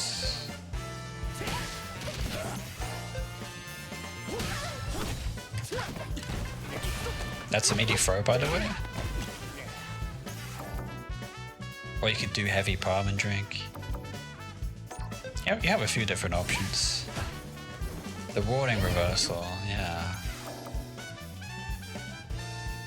So, I used to do that a lot, and then I was in a match against Caution, and he was like, okay, I'm just gonna block. And that's when I hit him with the wake up command grip. There's lots of different ways on offense and defense to condition the opponent. It's not just, you know, it's not just on offense that can happen. So, like I've mastered Jamie, but the stuff I'm thinking about is really obscure theory. How can I be as tricky as possible and play all sorts of different mind games? Because this character is so shit that you gotta do something. Command grab doesn't have Geef's reach. Well, doesn't have JP's reach. That fucking thing's full screen. Well, the thing is, out of all of the command grab characters, Jamie's command grab can loop into itself, plus you can loop into another command grab setup. So, or it leads into another strike throw setup. This character constantly flows into setups. Other characters get like Manon, command grab, unless you're in the corner. Like other characters need to spend some kind of resource to close the gap again. Yeah, it's the only purpose of the command grab is: are you sleeping at the wheel? are you parrying too often? Brain off parrying. I'll throw out the command grab. When I first started playing Street Fighter 6, I was like, maybe I'll be a JP player or a Manon player. But at the end of the day, it was the theme music that made me pick Jamie. And I just thought command grab looping people were funny. Yeah, that's why I dropped up a few Jamie's legit top one. You literally cannot defend. Yeah, I mean that's always been. So I started off playing fighting games with Gilda Strive. I was a Chip Zaneth player. He had a command grab. He had like a 5MP command grab, effectively, or it was slash command grab. He was a low damage, high mix-up character, and that's the kind of energy, you know, the chip Zaneth energy. That's what I want to bring to my Jamie. Not necessarily high damage, but just being like this annoying small Asian guy who like command grabs you and there's lots of annoying mix-ups. It doesn't kill you. You're like, I wish I was dead so I could stop guessing. Anyway. I mean, as I've been ranking up. Oh, you haven't seen my sober, Jamie. That's low damage. So, I had a few. I don't know. I had a few sessions of sober, Jamie. I'll just beat people at drink level 0 at Master Rank. You know? And it's just with the fundies. And you're +4 on block if you do driverish 5 LP. So you, you have like a meaty throw that they can't walk back from. What else?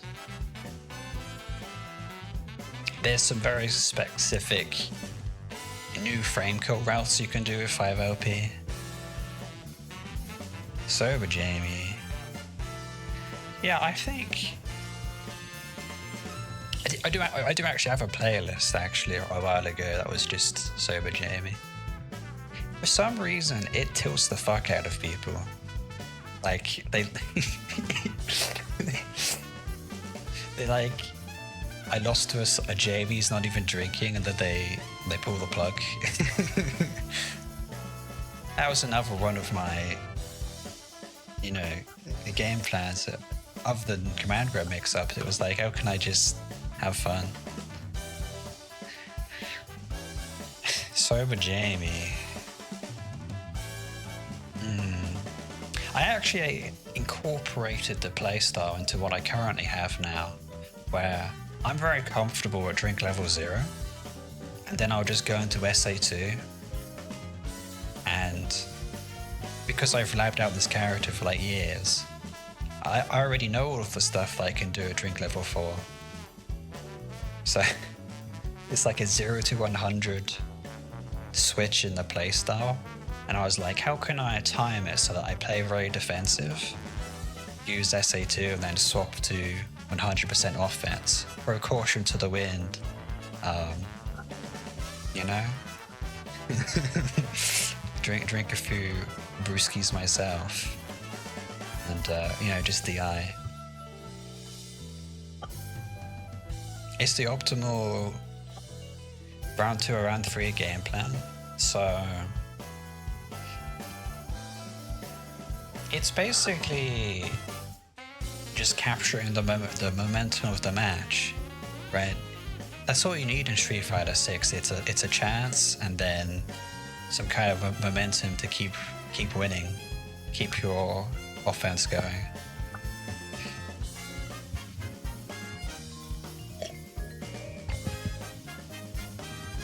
Also, let's say you have an SA2 and the opponent guesses a mix-up. You still have SA1 for a defensive reversal. So that means go crazy, go into burnout. You have SA1, you have a reversal in burnout, which is another important factor for what makes a strong Street Fighter 6 character. Do they have a reversal in burnout? Zangief, Dalsim, they don't have that. They have to spend like SA2, SA3. Once you have SA2, you can open someone up and then wreak havoc. That is generally my game plan. You also get, it's not just command grabs, so driverish 5 MP, I explained this a while ago. Oops. But you can also do meaty DI setups with level 2. There's some games. Okay. Well, I promised this gentleman a replay review, so I'll probably do like another character, and then if you want to drop some match IDs, I'll review them after.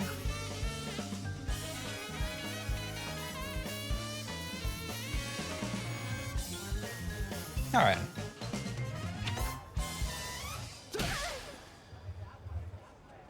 Also, yeah, the meaty command grab, the meaty drive impact setups, they're very spicy.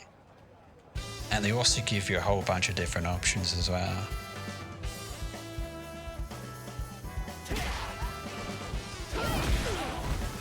Oh no. Oh wow. It's lucky that I was streaming at the same time. So now you have something to do.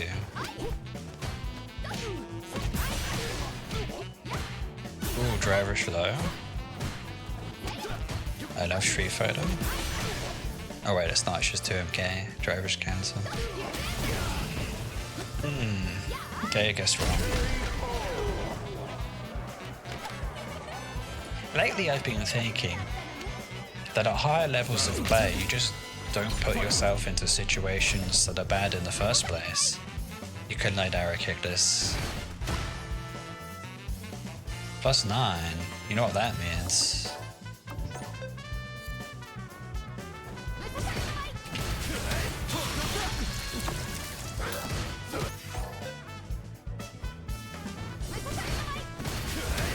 Oh, no punish counter.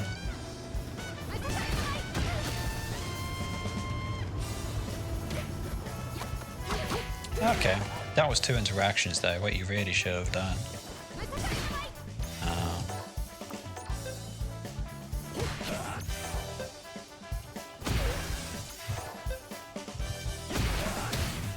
Crouching medium punch, yeah. And this is quite tough.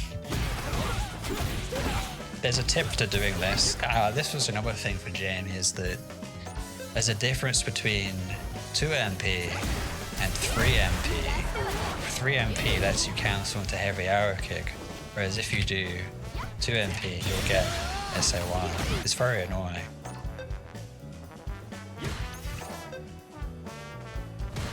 Already palm level 2, exactly.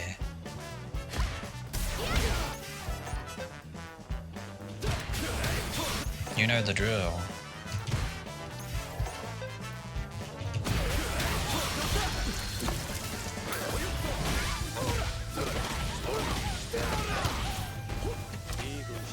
Then it's command grab city.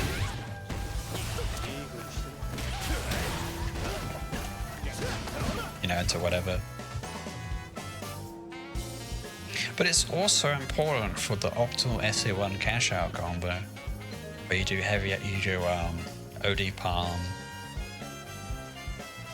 drive rush, 2 HP or 2MP, driver's cancel. It's like 3 heavy punch, heavy arrow kick, SA1. If you know that combo, that's... If you're strictly building your game plan around SA2, you kind of have to know that cash out combo. It does an absolute ton of damage as well, even by itself. Like level 4 and just SA1, you could do like 5. I don't want to say 5k damage. Maybe it's like 4,500. It's very good though. Easy to mess up, not if you practice.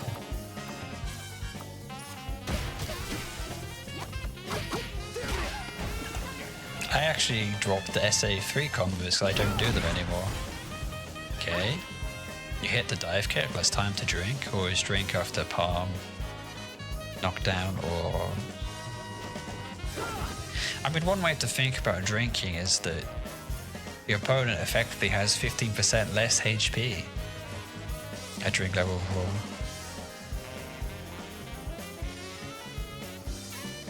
That's the only way, my friend. Practice makes perfect.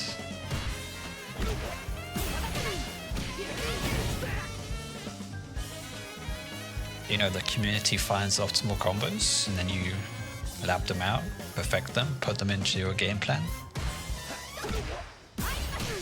I do the opposite. I lab out impractical combos, command grab loop people, and eventually they jump.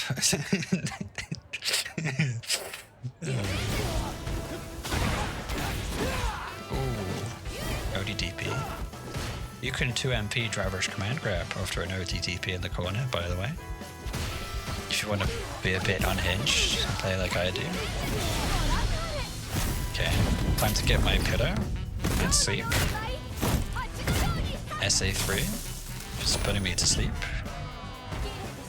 This is the worst case to SA3, so if Mai gets put into burnout, it's a checkmate situation, so now is your opportunity to,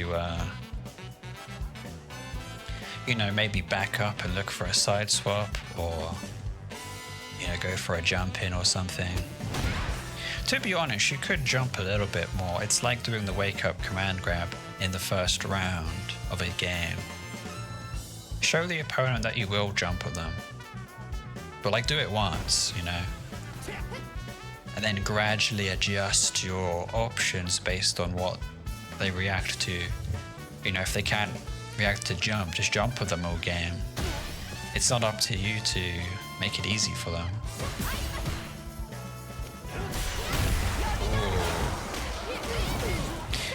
If Mai had SA3 here, you'd be dead. But instead she can't kill you here. Okay, it's fan time. That's a nice throw, very nice. Unlucky.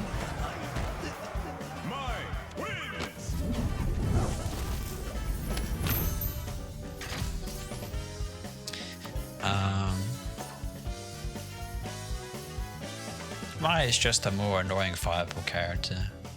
Maybe Jory's a bit more annoying. I don't know. It's probably still Mai. What did we go through here? Sagat. Let's try and find a character that's... Oh, the Kimberly.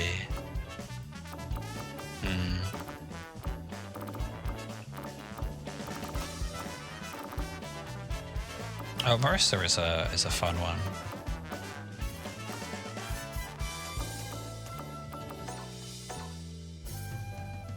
This matchup favors Jamie, apparently.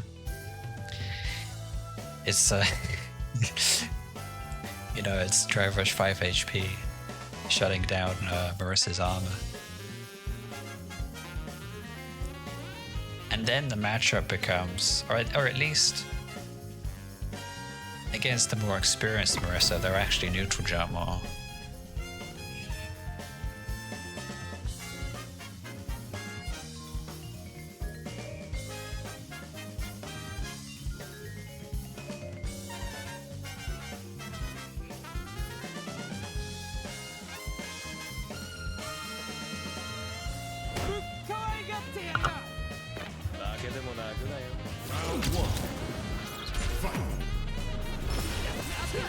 Oh, that hits.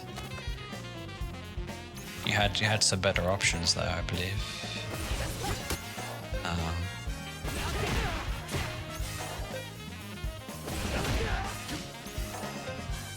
think it's this.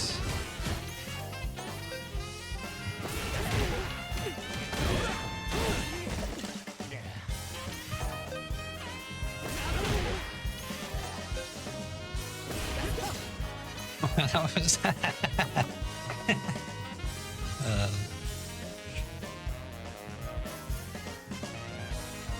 oh yeah. Was it? Oh, the other guy in chat. If you want to actually put the replay reviews of the match, the match ID in the chat or in the advice critique Discord. Yeah, just to have it ready to go. I get to it. It'll be after this Marissa set. And we'll have a look at your gameplay. If you don't want to open up Street Fighter 6, you can go to Street Fighter Buff. This is a website I use to track my my students' MR.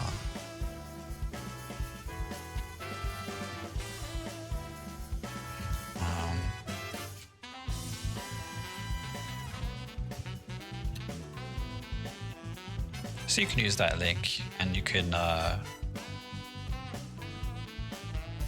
pull the match IDs from the website and not have to open up Street Fighter 6. It's very convenient for me because it's really slow. I have to load up a movie every time I want to watch something. Okay.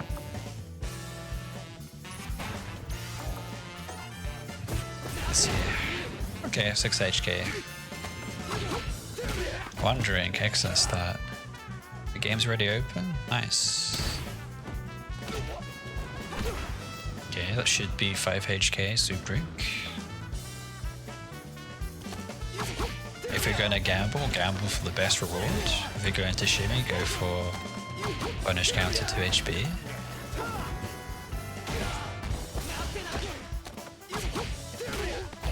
There's an advanced concept with Jamie, which is that drink level 3, you get an extra +4 frames and a screen freeze. +4, yeah, to react to stuff. So I've had situations where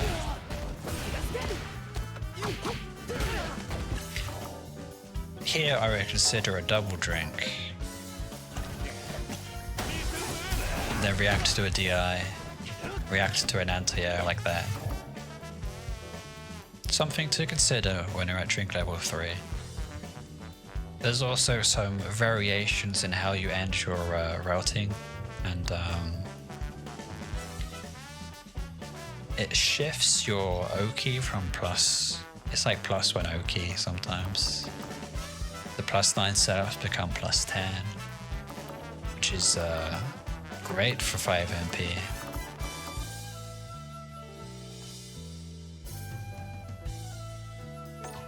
Anyway. Okay. No need to dive kick. The problem with this is that like if the Marissa player was smart, you know, this is a back throw. Okay, you just spaced that dive kick perfectly, never mind. You're just goaded.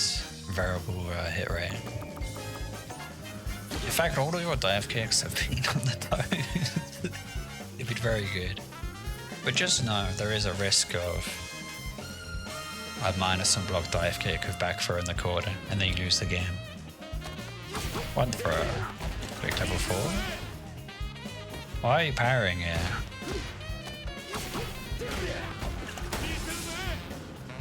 You're +7. It's your turn to push buttons. I mean, the other problem with the tap power is that it leaves you very vulnerable. Look at this. Punish counter throw. Punish counter whatever Marissa can do.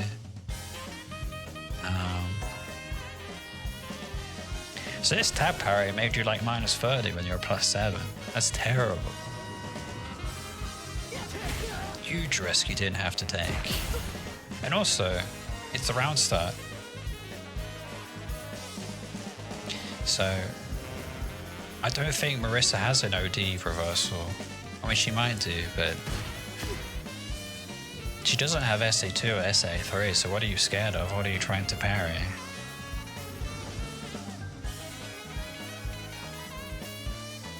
I cannot anti-air for shit, so my combos are so messy. Wow, that's what the training room's for. Like, stop training in ranked mode and losing MR. I think a lot of players are a lot better than what they could be if they just spent the time to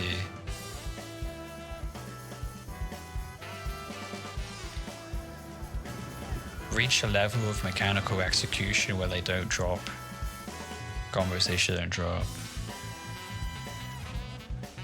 I don't want to say lab like you're testing stuff, but you know what I mean. You just train the important combos.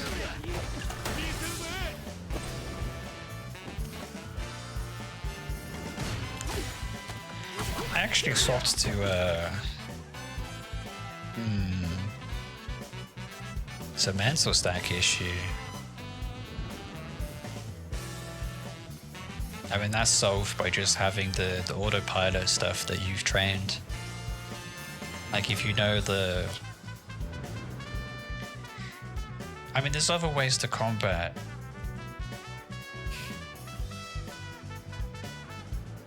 You can't react to everything, so I think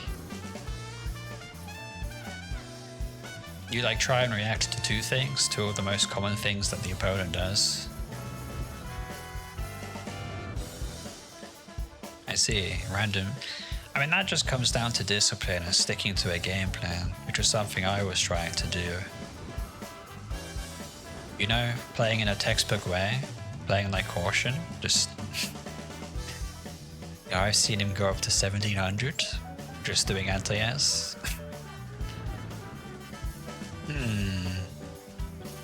Wow. I see. If that's the case,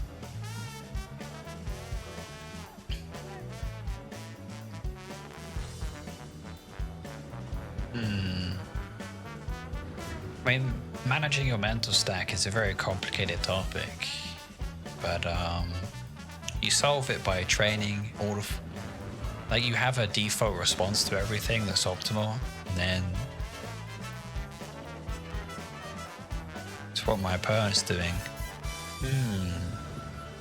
Well, I would recommend playing sober, Jamie,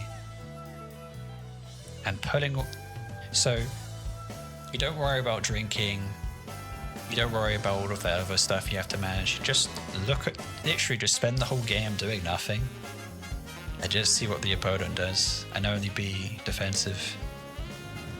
And then slowly incorporate all of the old stuff that you would do, right? And well, the trick is you just have to think about, I mean, if you do like, I don't know, meditation, and you can shift your focus around. It's a little bit like that, but with different options in Street Fighter 6. You have to be self-aware enough of, I don't know, I mean, it's, you have to observe your opponent playing the game, and you have to observe yourself playing the game.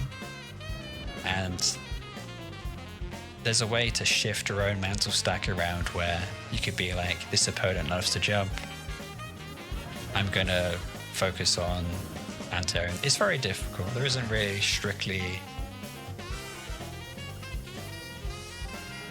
it comes down to personal preference and how you manage that. It's not, I can only comment on strictly what's good or bad. When you play Jamie, I can't really manage the mental stack for you. But I will say that the more you play, the better you'll get, so, you know. Like, if you're playing a new character for the first time, you're not going to know what they do. The mental stack's going to be high. But if you're playing with you or Ken, you know, it's pretty chill.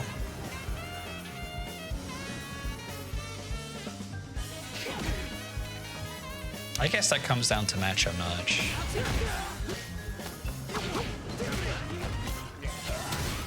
I mean, everyone has their own ways of enjoying the game. I think at the end of the day, it just comes down to how much time are you spending. And if you enjoy playing the game, you'll just get better anyway on all of those less. Like mental stack isn't strictly something that you can train, because it's like you can set a dummy to do random stuff, which is probably, that's just the baseline though, if you're reacting to stuff in an optimal way. But in a real match, there's patterns that you can observe. There's player preferences. It's not strictly, it's not random, you know? And then when you know what the opponent is doing, when you know how they think, you can kind of structure and build a game plan that will just perfect them every time. So, you might have experienced that at lower ranks. You just, like, a diamond fights a bronze player,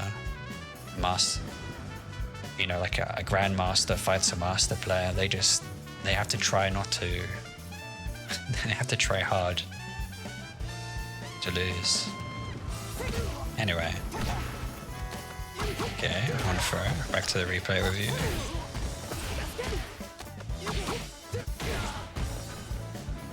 Hands are off to get. I guess you had to scratch your nose. Hands are off the keyboard. It's really good. So actually checking drive rush. Okay, here's where we stopped. Went off on a tangent.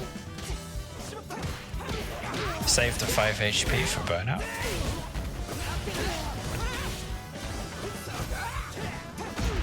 Unlucky. Was that a 6 HK? No, sweep. when you haven't conditioned the opponent, when they love to jump or they love to do random stuff, it's going to be difficult to go for slow moves. With slow moves, you need to predict what the opponent wants to do so that this doesn't happen.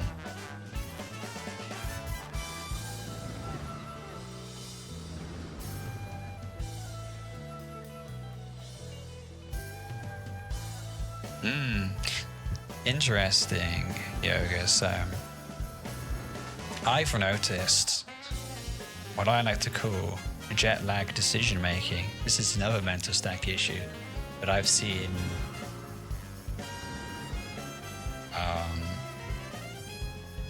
Suzaku did this on his Jamie. He's 1600. I think Kiwi, the French guy in the Jamie Discord, he there's some situations where the opponent does option A and you go, okay, I'm going to counter that with the counter to option A.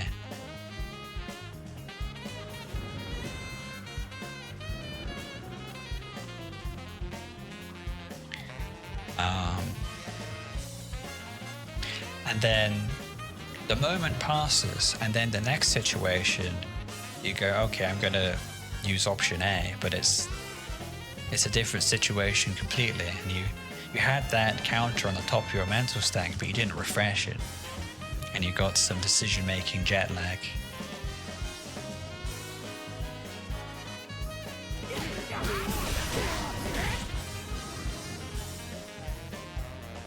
I think being hyped, like around 1500 MR, like it's all about just being consistent and sticking to a game plan and never autopiloting. Because I'm pretty sure, mechanically speaking, I'm not that much different from like a legend player. Like there's a limit to how hard this game could be mechanically, right? It's not a hard game to input.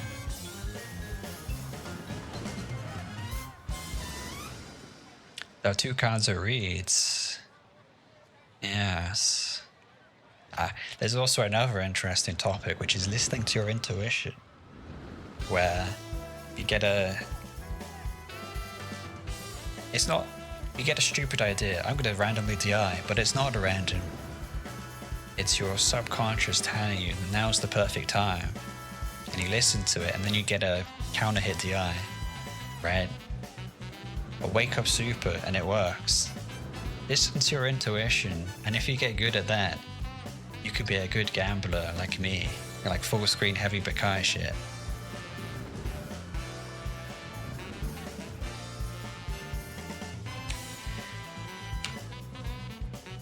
Noted that your opponent has a specific reaction to stuff.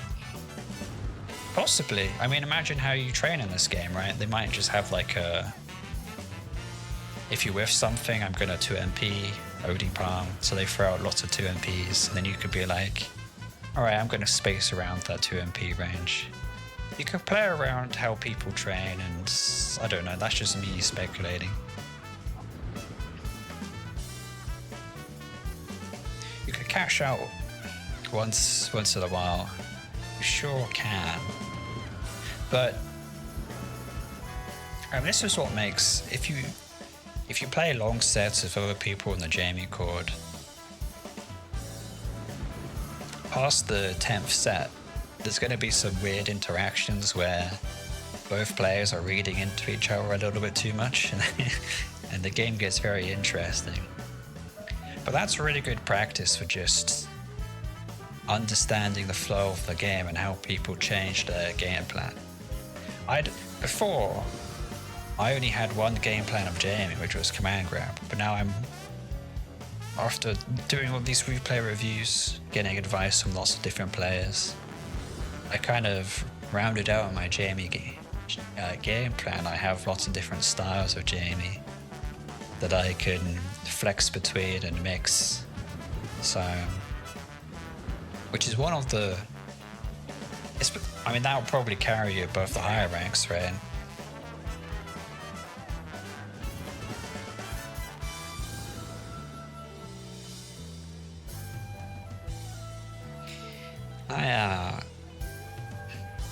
Yeah, so you'd observe the if the opponent does a neutral jump,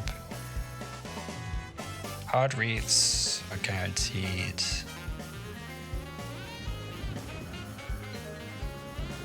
You don't necessarily have to think about these things, but if you observe yourself, listen to your intuition when it's a good time to gamble, you can, you know, get those huge punish counter starters. It just depends on how on where your focus is. Like if you trust yourself to gamble, that's what I do. It's like, it took a long time. I'm not saying it's like a good thing to do. This is like some high level nonsense where it's like, it's definitely not optimal to do every time. But I think I've moved away from that, and I'm trying to teach people the absolute fundamentals of Jamie and you know, minimizing risk, maximizing reward, removing the interactions from each round through optimal routing and things like that. That's going to be more important than what we're describing. But at the highest level, that does become a factor.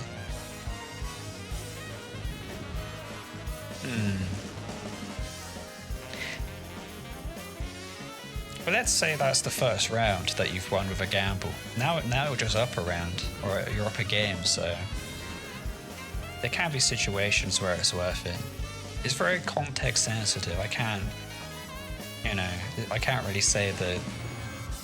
Only you know when it's a good opportunity, right? Because you're effectively having a dance with the opponent, a conversation with them when you're playing fighting games. So you know what's best than someone watching. 100%, of course. And then you can go for the Shin Paris Palm combos that I invented. You know, flex your... do a bit of flexing. Pick up people mid-screen of OD Palm where normally you couldn't, because you hit it in a very specific way off of a hard read and spacing. Anyways. Oh yeah. I've done a few of those against DJ, the Clash combos. Anyways, I'm gonna try and finish this replay review so I can get to yours. What was that?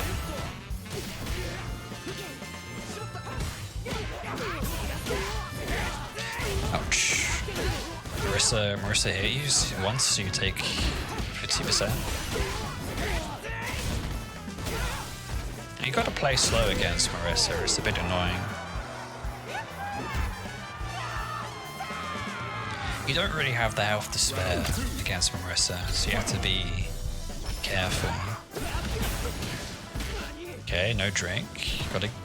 You gotta get those drinks. Drink level 0. If you whiff a drink, this is a huge missed opportunity. This could really screw you over in the long round, in a longer round. If you don't have target combo, it's another drink missed. You could be drink level 2 now. Okay.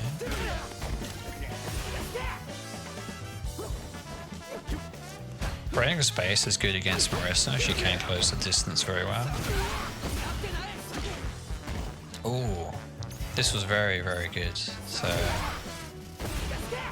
right here, this is good against Cammy as well.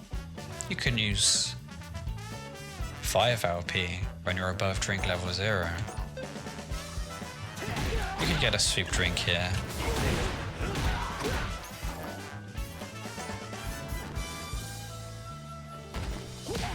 Okay. So why are you drive rush cancelling and wasting your resources? A drive rush cancel is the same as losing 50% HP if it doesn't work out. That's how I like to think.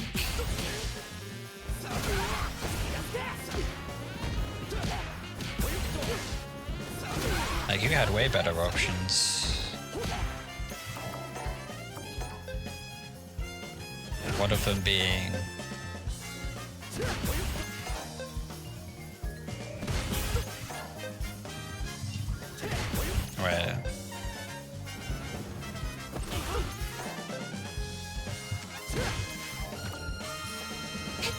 punish counter, drive rush. Oh, it wasn't drive rush. Okay.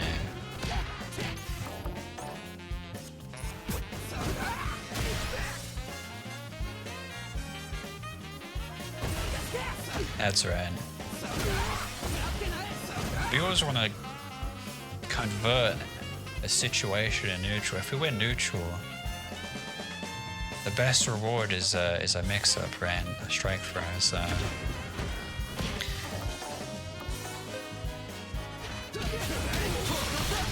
So we have this option. Ooh.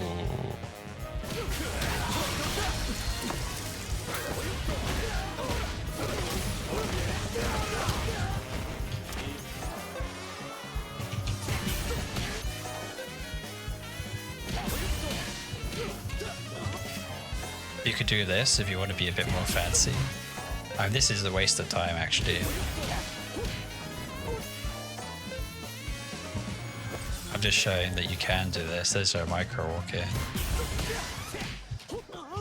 But it's hard.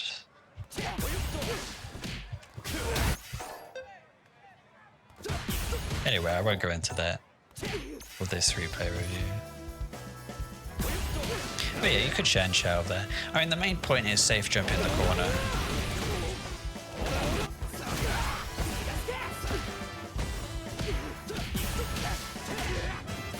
So you could have done 2 MP light back eye. That would have been fine. Okay. Very nice. Don't sleep on counter hit. OD Palm SA1. That also does a ton of damage.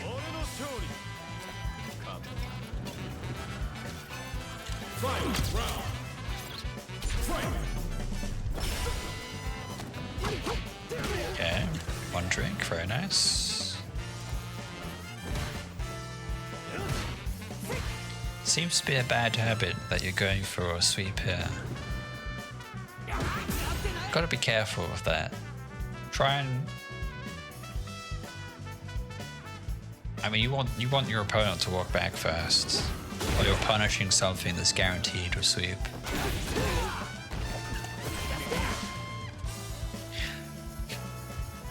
The advice that I would give, if whenever you want to sweep, just do a light palm instead.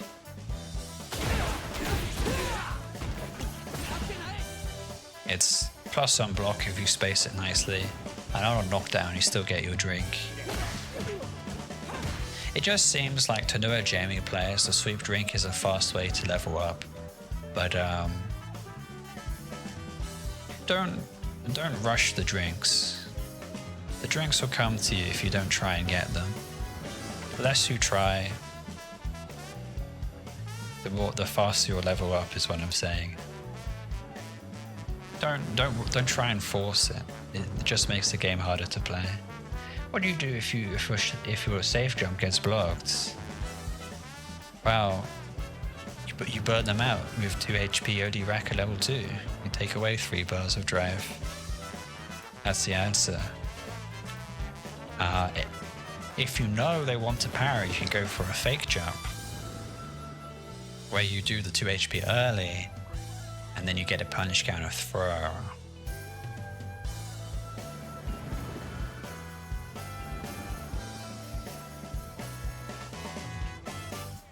If you want to sweep, use it as a whiff punish. Sometimes you could throw at a 6 HK or a sweep, and then back it up with a 2MK or something. I've seen players do that. I've seen good players do that. Where was I? Okay. So here's another important thing to realize. Whenever a knockdown happens, the mental stack is refreshed for both players. So jump ins, drive rush, and DI, all of the common options. For a cheap approach option, the opponent will be more ready for it. So right here, you missed a very good opportunity to do nothing. Just wait to see what happens. And then we have our SA2.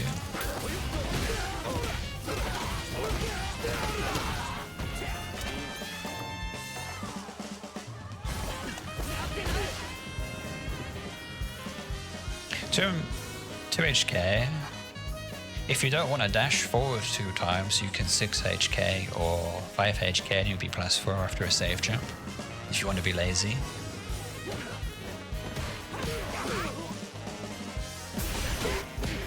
So what happened here? You failed to check the drive rush.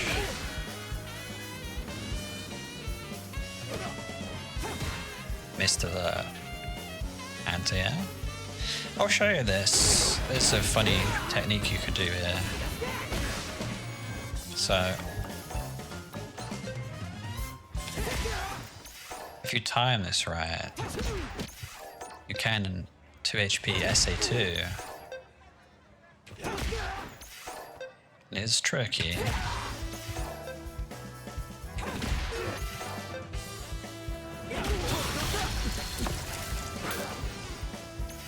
And this is one of the DI setups I know. So you just press DI here and it's meaty.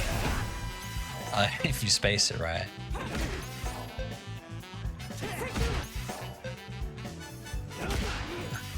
I guess you need to walk back a bit more.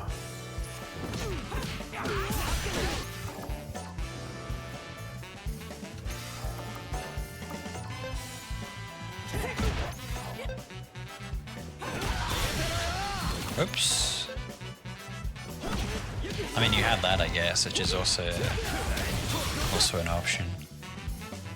But if you would have walked back a bit more, your DI would hit the opponent immediately there after level 2. Alternatively, when you're +26, you can dash forward and you'll be like +7, and you can go for a command grab. A meaty setup could also be a dash forward command grab or 5 MP. They're interchangeable. Anyways, to be honest, you can go straight to master rank if you can anti-air. This is I mean, here was a huge opportunity. It's very simple. Well, you had a few different options here. You had the back throw. That's guaranteed. Oh, sorry. Wow, that stun is.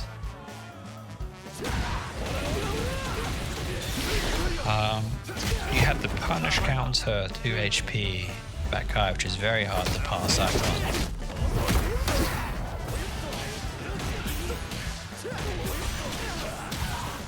Yeah, you have that combo.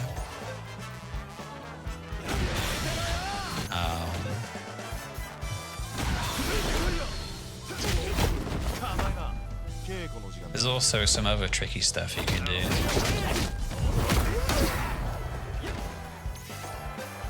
You can dash. I don't know. The side swap is not so good here. It's more of like a next interaction that kills. You could dash forward 2 MP, drive rush cancel, 5 LP, and side swap. And if you don't want a side swap, you can drive rush cancel to LP. Anyways, you missed a throw there, which was activating 2 red conditions, which is burnout and corner. And then you just safe jump, do some obnoxious 5 HP, Gorilla pressure, and you just win the game. Now you just do this.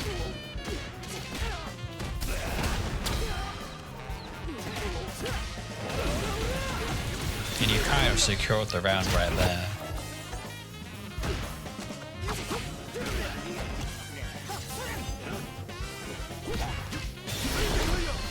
Biante, both normal and crosscut. I don't know what you were talking about there, sorry. The 2 HP stuff? I mean, if you could 2 HP, you can light arrow kick. The only reason I took so.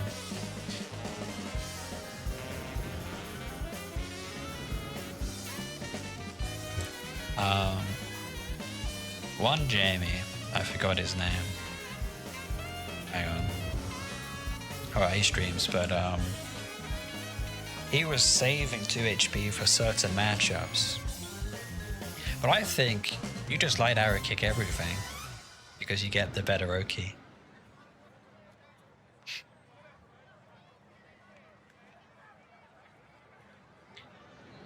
I say that because I kill regularly anti-air pretty reliably, and I'm currently D-ranking. But it's very simple. You'll probably take, you know, more risk in other areas of your gameplay than that's necessary. You're possibly killing people in like 2 or 3 extra interactions that you could change that to 1 if you routed better. That's my guess. Okay, 1 throw. I mean, this is kind of a do nothing. I don't know if you can. That's what I'd be looking for. Shen Shao.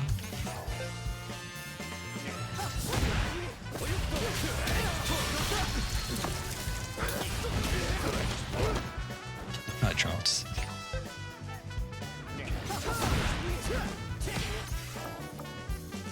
The point is, if you're a bit more patient, you'll have a lot of punish counter opportunities that just show up. That is something that's very common in Diamond rank. Practice doing nothing, providing that you have the punish counter combo ready. Okay, this is a very good side swap.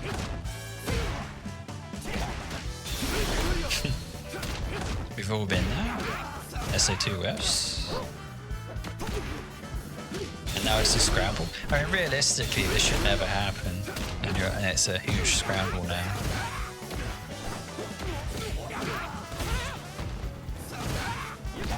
Ooh.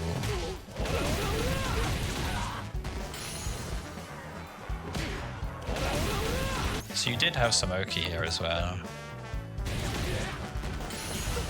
You also have driver overhead.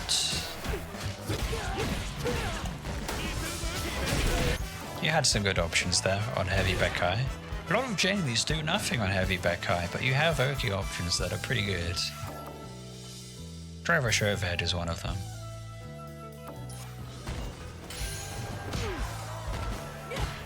The sorry, head to edge you.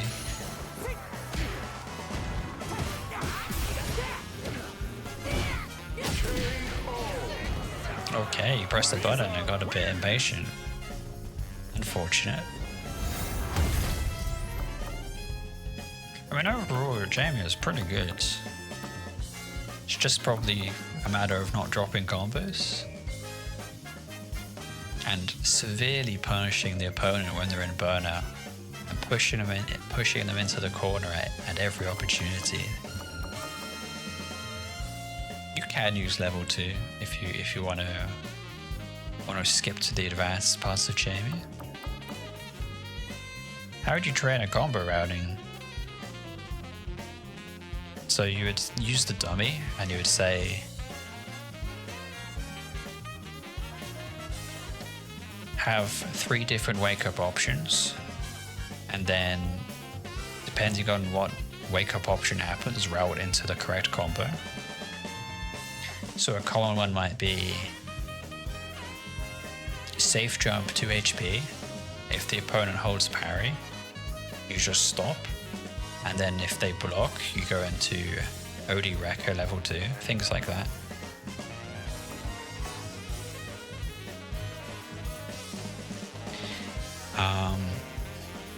The other option is to hop into a replay and in situations where you could have killed, just try and always find a route to kill the opponent in one less interaction. And there's a bit of nuance to this, where you're optimizing their combo scaling to squeeze out as much damage as possible. And generally speaking, if you kill the opponent, you get your resources back anyway. So If you have lethal and you spend all of your resources and you get that every time, that's a very optimal way of spending your resources.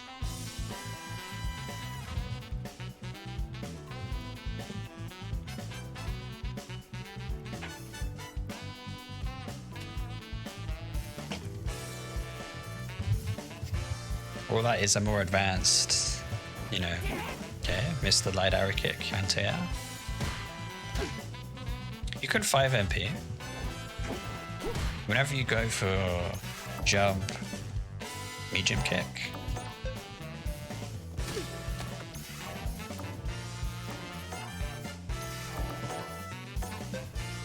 Like, this is better for you.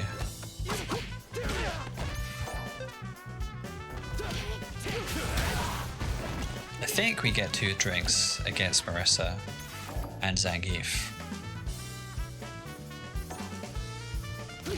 Anyways, always route into 5 MP. That's probably more important than target combo. That gives you the most options on hit or on block. Because on hit you have like a walk up throw, or you could strike again. The 2 LP doesn't give you that. What is it, like -1 or -2 on block or something? I mean, you can do like 3 lights, 2 MK drivers cancel, but in terms of damage, 5 MP is better.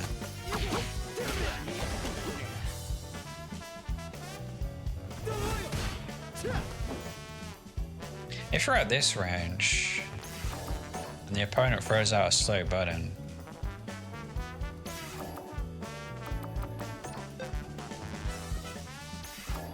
oops, if I control the right player.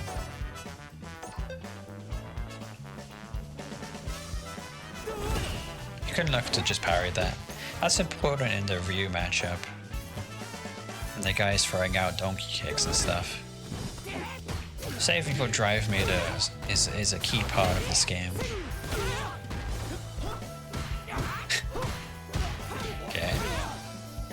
We're experimenting with Tensei Kick and realizing that it's quite bad.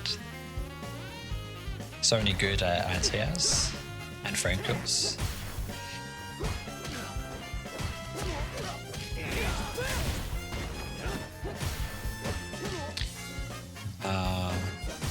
So right here, you can block 2 lights.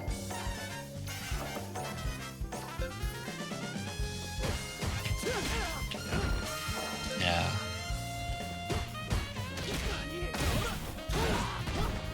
Then you go for a throw or strike. Mind you, if you cancel 5 HP into light arrow kick, you're plus 39. Not 42, so that's not a safe jump. Just so you know. But on plus 39 you can Tensei Kick. It's the same as Palm, so you can like 2 MP for average grab or stuff like that.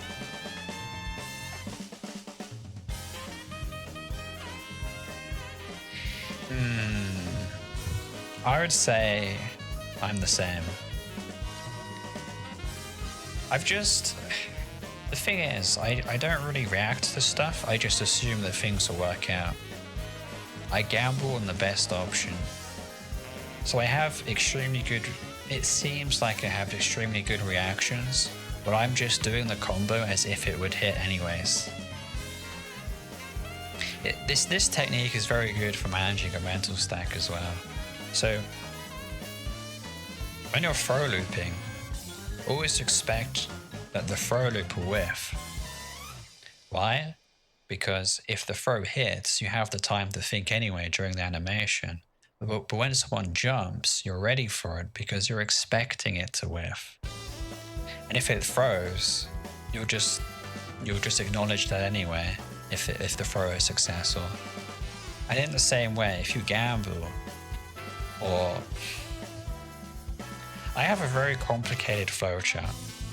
And there's a whole bunch of different options, like dive kick, 5 HP, light arrow kick. It's not that you can't react, but you can train yourself to just go through the motions of set play, I guess. It just takes some training, exactly. That's mostly what it comes down to. Training. If you've done the situation and experience thousands of times, it's going to be easy peasy against a real opponent. No one was born with a light fast reaction. Unless you're less sharp, and then you do like light kick SA1, just because you just feel like doing it. Anyways. So if you block 2 lights, you can 5 HP and you can catch a whole bunch of different options that beats whatever a diamond player would do. Even him, well, I'm a very positive person, so generally I like to think that if you put in the effort, you can change your outcome, and you can always improve at something, and so on.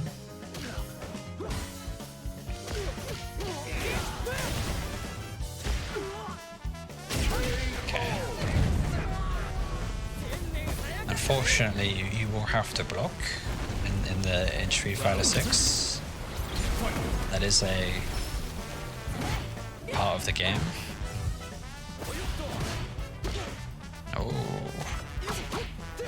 you could have done Wrecker Drink as well off of that light.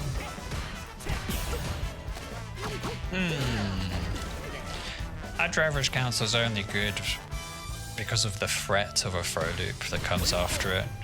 Because you could throw loop there and get your resources back.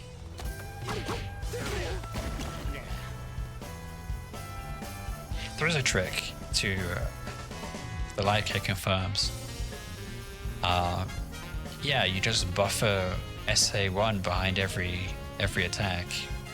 Or like 6 HK or 4 HP, you have the SA1 ready, and then you just push one button to react to stuff. I'm kind of lazy, so I don't want to do that all the time. Unless I'm just trying to show off. Okay. Holy Bakai, this guy's nuts. Oh, that was DP, my bad. So one thing to train is you're blocking and then you go into DP. Like in the training room, just hold block for 2 seconds and then DP, and do that like 10 times. It's harder than you think. But if you master that, you'll stop the bad inputs from happening. I mean, personally, I wouldn't even risk it. I'd just be like, if I want a DP, I'm just going to hold parry and drive reversal. Why would I DP on Jamie? His DP sucks.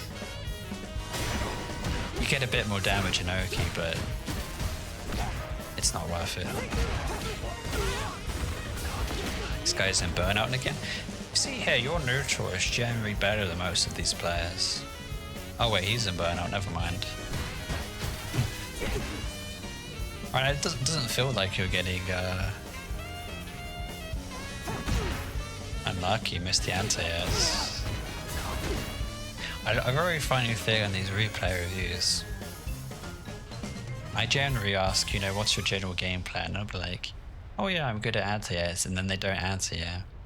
However, there's a few players who say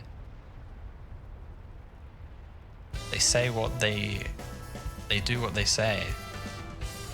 Their mind and body is connected. And there's often a disconnect between what you think you're doing and what's actually important to do. I mean, in other words, if you're 100% committing to your decisions, that's the way to go in fighting games. If you're gonna gamble on the highest damage combo you can get.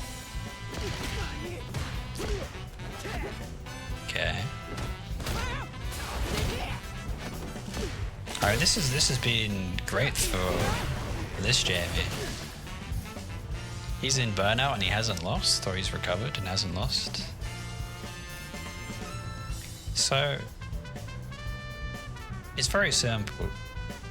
I was playing some Dawson and I was learning the combos, and it's like, this guy's kind of hard to play.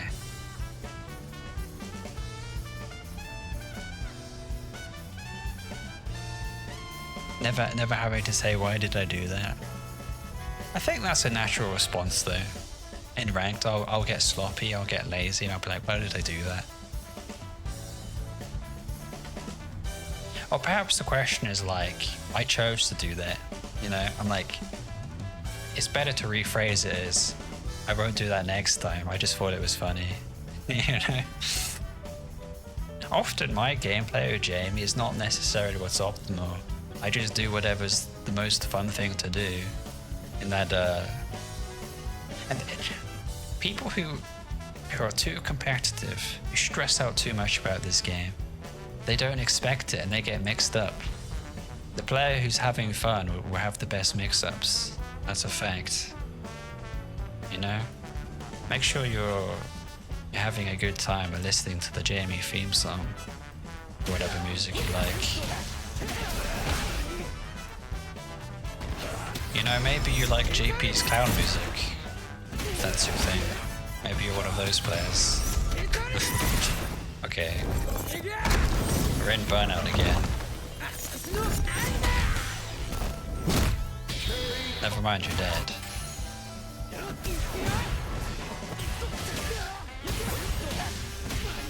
So, when it comes to connecting the mind and body, essentially it's just, you have these combos that you can autopilot. And you don't have to think about things. But if you have a plan, if you go into ranked with a plan and you execute it, and you generally go with the same options every time, which are quote unquote the most optimal things you can do. That's like, I want to play well, and then you're just mechanically executing that, and then reacting to whatever the opponent does. Random DI, random drive rush, jump in. But for me, it was like, well, I'll try this new command grab setup. I'll try and force it to happen, or... I mean, that's a bit off topic. I mean, really, it's just not dropping combos. Or it's like...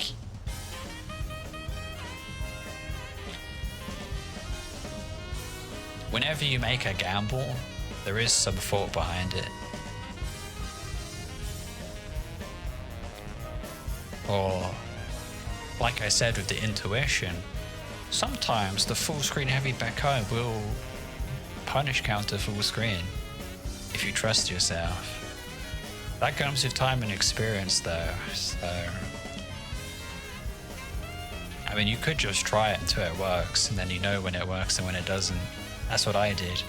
I'm not a very smart player. I fight with my intuition more than anything else. I just hope things work out. I don't even hope things work out. I know things will work out because everything I do is right when I play Jamie. And if it's wrong,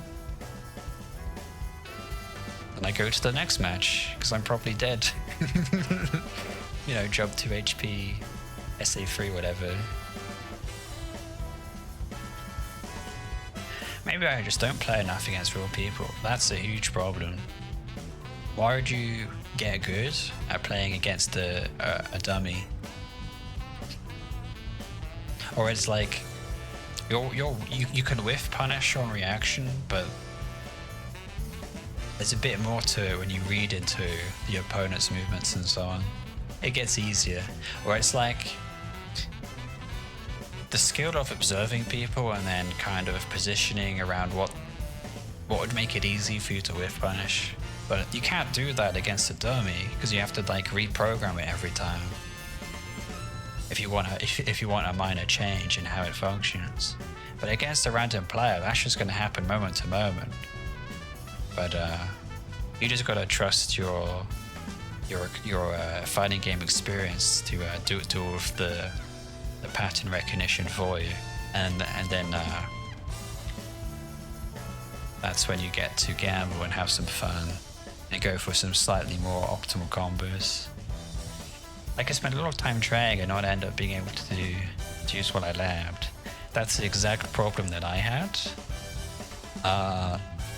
It just takes thousands of hours. I know a lot about this character. I know a lot of different options. And that put pressure on my own mental stack of knowing what to pick and what not to pick.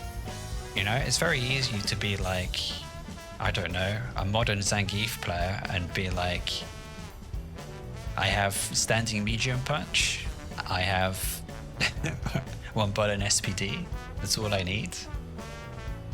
Mental stack be damned, I have those two options. I was the complete opposite. I mean, but there was just an idealized version of Jamie that I had, which was, I want to have a very expressive Jamie. I want to have a very interesting to watch Jamie.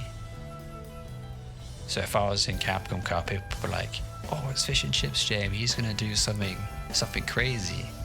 I want to watch. You know, it's not enough to just win, you have to do it with some flair, some style, make it flashy. Put your own personality into your own Jamie, or whatever character you like playing. That's where the heart of a fighting game is. Their expression.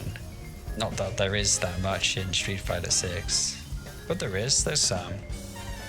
Or perhaps you could say, how much do you deviate away from the standard flowchart of, if I was playing like a robot? You know? Everyone can play like a robot, but nobody can play like you, so you have to be like, okay, this is what I like, this is what I don't like. I'm gonna lean in towards what I enjoy and have fun with. And that's how you get your playstyle, and that's the same thing with art as well, actually. If I'm doing some game art, which I do in my free time, I'm like, oh, I got a preference of doing this thing one way. That's how I like it. Then a style emerges.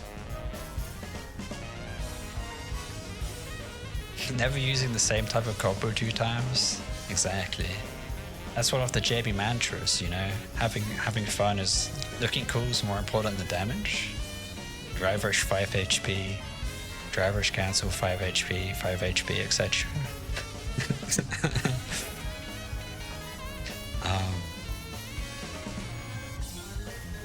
Where in my mind, I was lots of different command grab setups of being like, or like never doing the same command grab setup and then like doing a new one each time. And I think in another stream I was like joking, if I was in a tournament, I would be a very scary one and done Jamie. like you couldn't watch my gameplay and then be like, I better watch out for that command grab. Because unfortunately I know a command grab on all of Jamie's knockdowns. I've just labbed him out that much. Anyways, back to this riveting Marissa gameplay, random DI. Here's another problem that happens at high ranks as well. You're in a situation like this where you get a hit. When you're autopiloting, look at the resources on the screen. Alright, this is the wrong player I've controlled.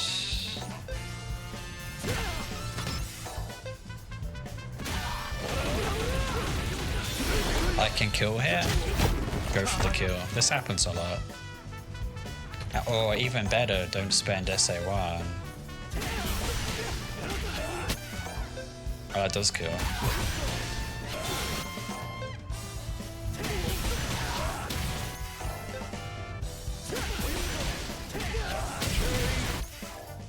And this is what I mean about combo optimization and saving your resources and so on. So that was one interaction. Let's count how many interactions happened past this point that you had leave for.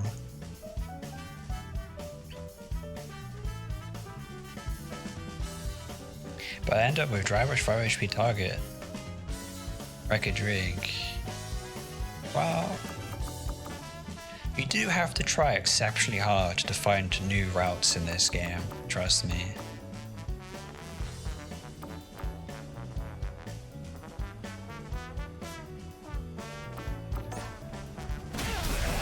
One interaction.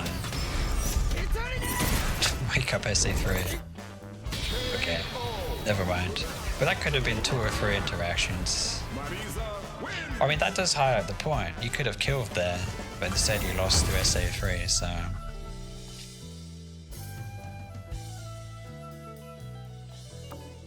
Not dropping stuff is going to be... Well, that's like the next important thing is you're not dropping combos. Now, are you optimizing each interaction so that you kill the opponent as fast as possible in the least amount of interactions and saving as much resources for the next round? With the exception of the final round where if you're going to kill no matter what, do something, do something fancy. Do some OD command grab setup where you jump 5 HK afterwards. The world's your oyster. Okay. Honestly, no round start jumps so far. This guy has already learned his lesson from probably low diamond rank and high plat. Like right here, if the opponent's walking back a lot, we're going to be looking for this combo.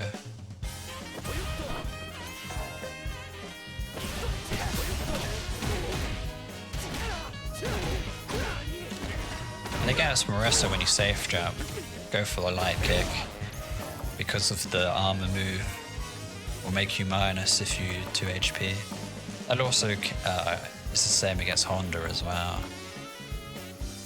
So safe jumps are not so good against these characters with armor, like wake up armor reversals. So in other words, replace your jump 2 HP with jump 5 LP or 5 LK. And it'll be plus enough to punish. Anyway.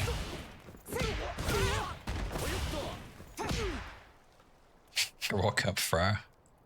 Very ambitious. It can work. That was a nice sweep. I think you can sweep and get a side swap. That's one of the more advanced applications of it. Okay. Missed another light arrow kick. Well, that is something to work on. 10 minutes of light arrow kick anti-air drills against the default settings. It's right there in the menu against Ryu. So turn it on and do that every day. You can parry that, that's another thing. You'll lose a lot of drive meter blocking this. So this is like gotta parry these slow moves.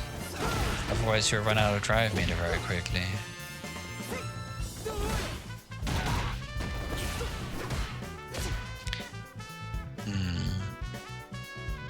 Here's a good example of gambling. If you're gonna gamble, on hit or on block, just do the target combo, because you're gonna get punish counted anyway. You might as well get a drink after it. And you won't have to worry with the mental stack of whether another hit or not.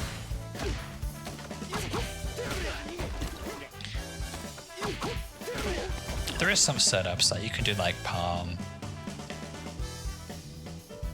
I can't remember off the top of my head. I think it's like you can do target combo 2KK, the kick, like the second part of the sweep, but no drink, and then you get a 6MK overhead afterwards, which I don't think that many players use. Allowed empty jump 2RK mix up. Yeah, that's actually good against everyone actually. It's best used when your opponent has like less than 3 bars of drive, like I showed before, hold parry to get like 2 bars of drive back. But as a defender, you might just hold parry, but going for a low counters that. Like safe jump low. It's actually a very good, very strong mix-up. That makes me very scared of all future safe jumps if the opponent does that to me. I would be very careful here. I'll be looking at my drive meter. That's level.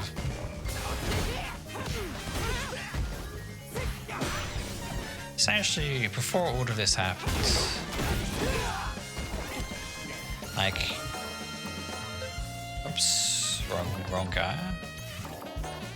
Like right here, I would just be doing this, running away. Look at my drive meter.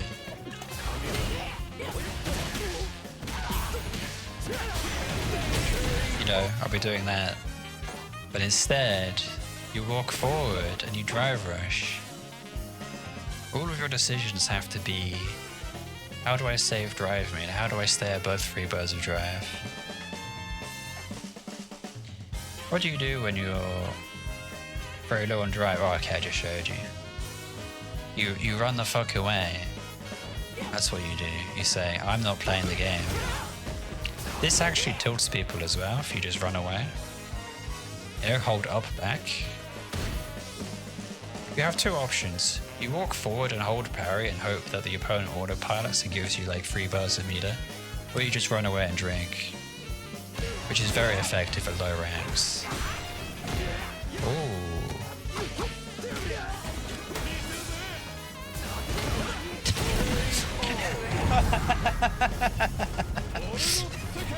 Out of all the times to enter, yeah, he does it randomly on on the Superman punch. Ooh, look at this. Diamond counts as low. I mean, I would say if you're diamond rank, you're a good player. I wouldn't say that low is like bad, but considering the full spectrum of players, diamond is kind of low, yeah. If you want to play against 1800s, like the difference in the skill is quite large. Like when you go into master rank for the first time, you'll get put in your place very quickly. Oh, I'd love to see this. That's a good option. That's good option number 2.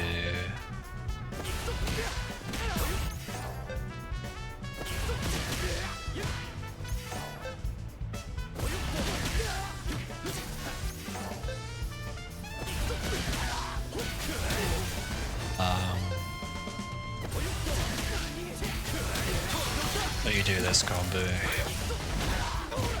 My favorite opening.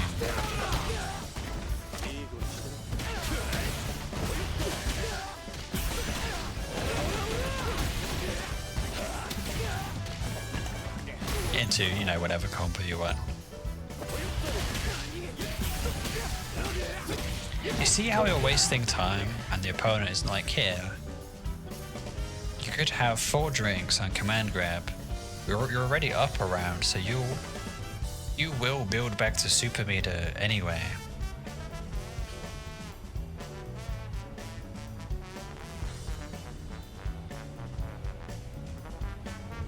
I mean, I'd say that 1400 is low rank in Masters as well.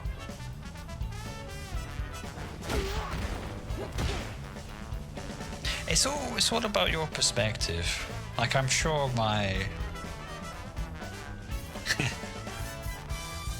like when I started playing, I was like, wow, diamonds are hard, man. I can't get to diamond. But it's very mind-opening when you play against truly high-ranked players. Anyway. That's the fun of personal improvement and playing a fighting game. Especially Street Fighter 6, at least there's actually players in this game that you can queue with within like a minute or less than that, a few seconds. Okay, wasting lots of drive meter. All of this stuff is unoptimal drive meter management. It's right here. I mean, this is okay.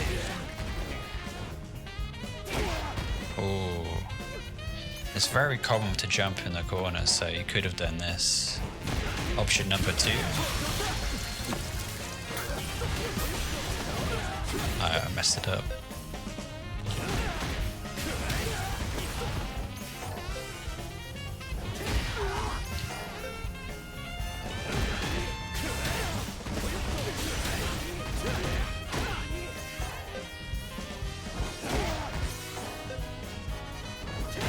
Or actually, maybe this would have been cool as well. Look at this, guys. Oh wait, I get the... You have to be careful here, because part of the 2 HP doesn't cancel if you do it too late. You get a very cool combo here.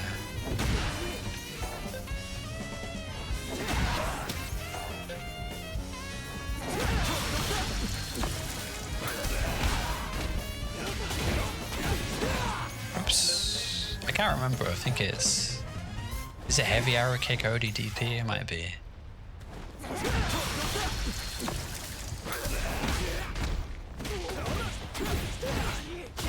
Yeah, if the all splat was a little bit higher, you would get ODDP there.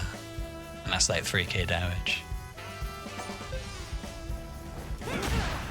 What else? I don't know, just keep it simple. We had this. Maybe a shimmy or something. Anyways.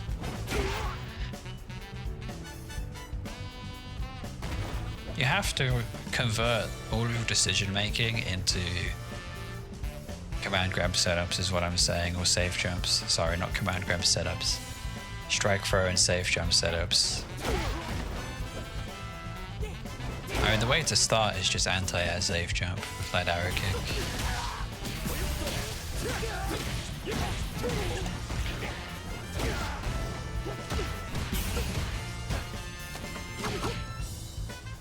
I think the threshold for game knowledge is possibly around 1600 maybe. That's when game knowledge starts to matter. I could be wrong though. I'm always adjusting my perspective. But currently I think around 1600, 1500 is probably where knowing the matchups, knowing what characters can and can't do will be more important than just...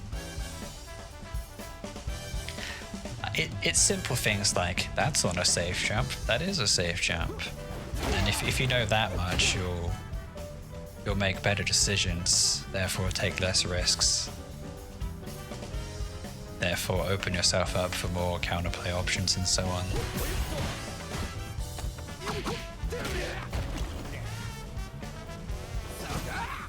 I think that's how Blaz trains, right?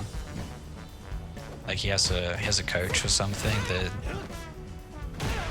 tells him all of the matchups, how a particular player plays, what the counterplay is. Uh-oh. Marissa is not the sort of character you want to be whiffing DPs against. You're dead here. You're actually dead here.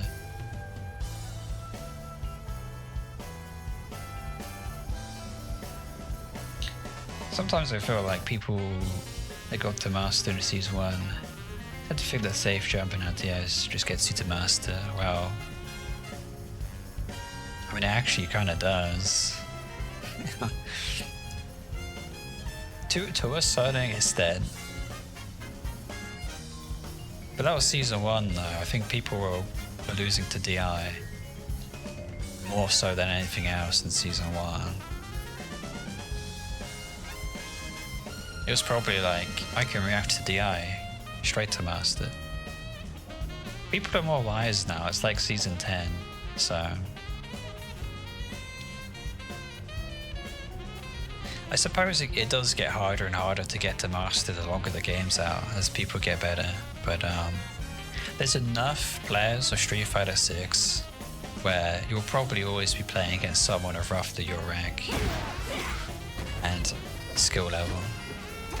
Uh-oh. You got very lucky here, you didn't just outright die. This is a light arrow kick, safe jump. Another light arrow kick missed. You can be quite confident here and just be like, this guy's idea of offense is I'm gonna jump at you.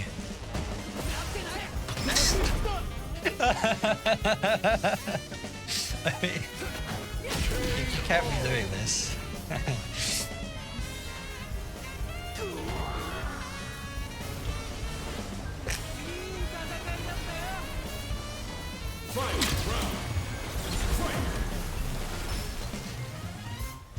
It doesn't matter who you're playing against, as long as you got the fundies down. You don't really have to even worry too much about what the opponent wants to do.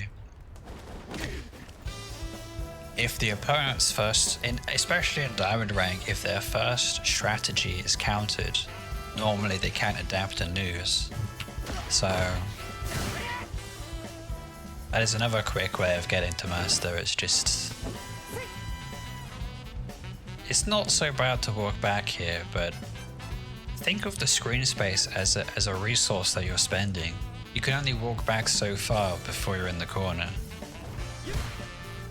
Which means you do have to walk forward and pressure the opponent at some point. And that's where neutral gets a bit more interesting at higher ranks, because people kind of wiggle about a bit more because they don't want to give up space for free.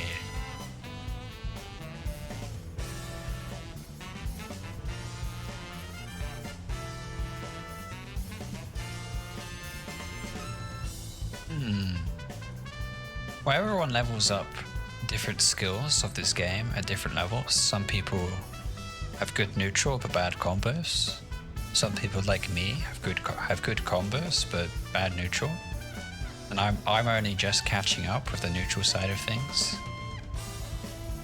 And that's where these replay reviews are helpful, because hopefully people can get a replay review like this and just be like, oh cool, I'm just going to focus on this area and level up a lot faster and experience a part of the game that's actually fun. This game does get very fun at a high level. The reward of playing well is that you get more respectful opponents, and stuff like this doesn't happen. Or if it does happen, there's a good reason for it.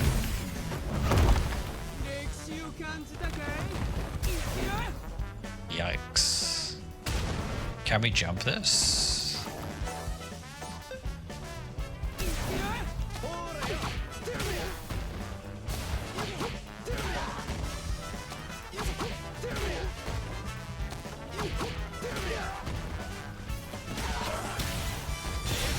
Something like that.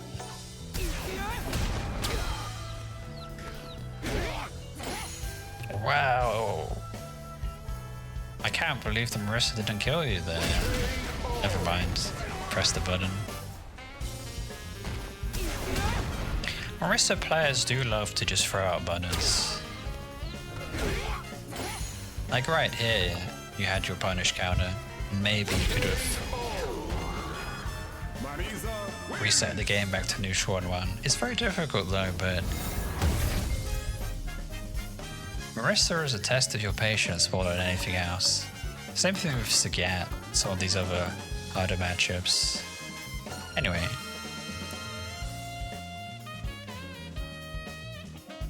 Okay, it's time for yogas.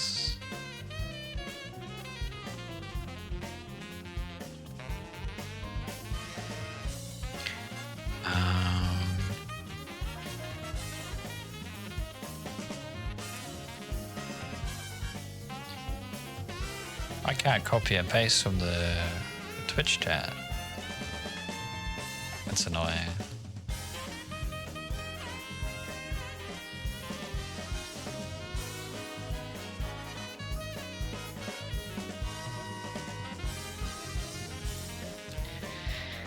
It's about time to move on to the replay reviews for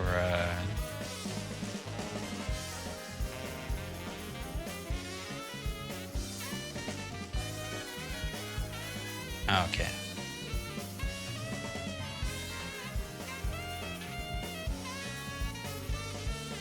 I mean, the plan was copy and paste it in, but maybe it's a bit harder.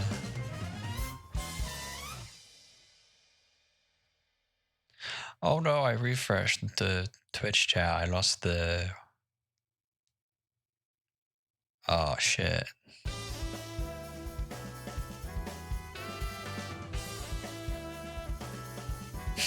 Unfortunate. Could you repost those match IDs? My bad.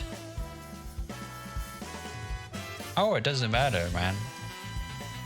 You can learn something from every game, win or lose, casual ranked, battle hub. Every game is...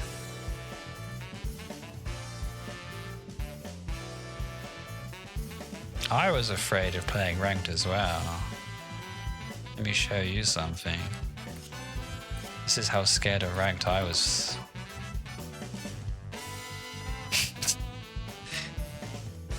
Look at that time. All casual matches. I'm trying to... I mean, my goal was to see more ranked matches.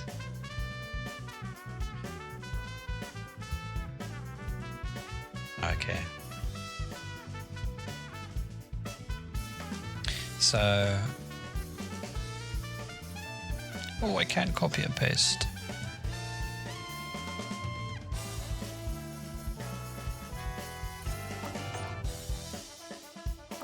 Alright, let's get these replays. Alright.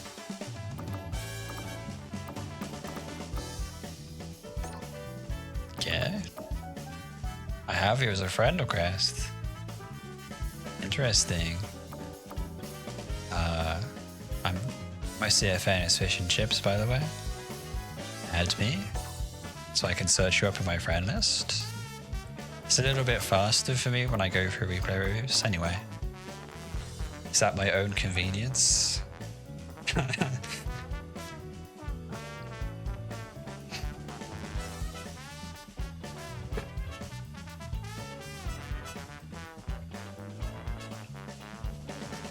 I think at some point, no, when Alex comes out, I'll do like a command grab lab for Alex stream. It'll just be me labbing the character. That'd be cool. I mean, looking at the character, I thought he had lots of different grabs and stuff, but it seems like it's not like he has stats into like multiple command grabs, but it doesn't seem to be the case, which is maybe a bit sad.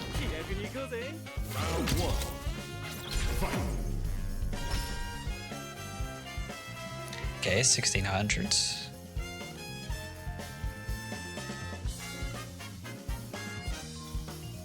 Round start do nothing.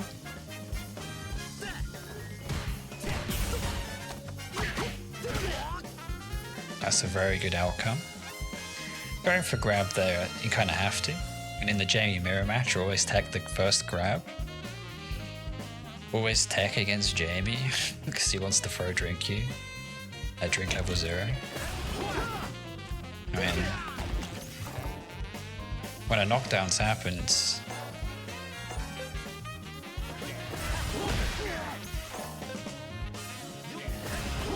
I mean, it would have been even better to just do this.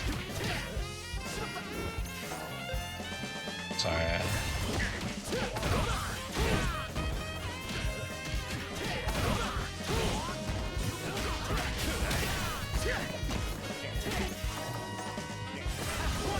Or 2MK drivers cancel and shout.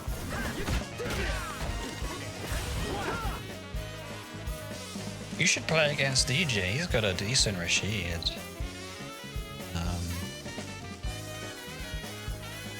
I played some sets against his Rashid on stream.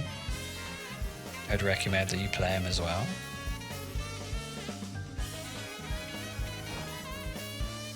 Okay. No light arrow kick. 5 LP is very, very, very good. On block, you go into OD Wrecker. You know, it's almost kind of free. Like there's no risk to it.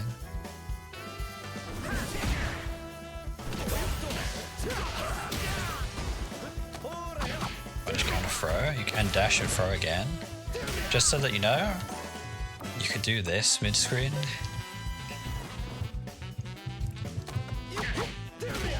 You could throw again on punish counter throw. Back roll's not a. You cannot back roll when you're punish counter thrown. Some more replays coming in. Awesome.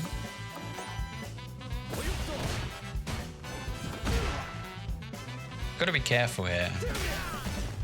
So like, if I know the opponent won't jump, this is a good 5 HK. But since this is like the first round or whatever, he's like, what's this guy gonna do if I just jump?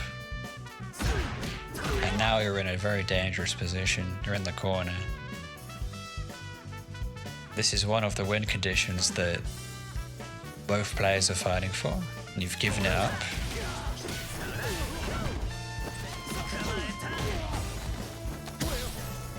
That was a very... That tech gave you some meter back.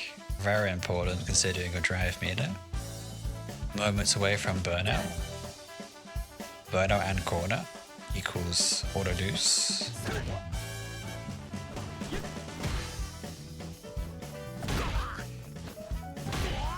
Okay, this is good stuff. Ooh, very nice. Excellent. Now here's where you play great, is your mentality right now. Like, it's gonna be harder. Like round start, trust me, this works every time. 5 LP, OD bomb. You just do this round start.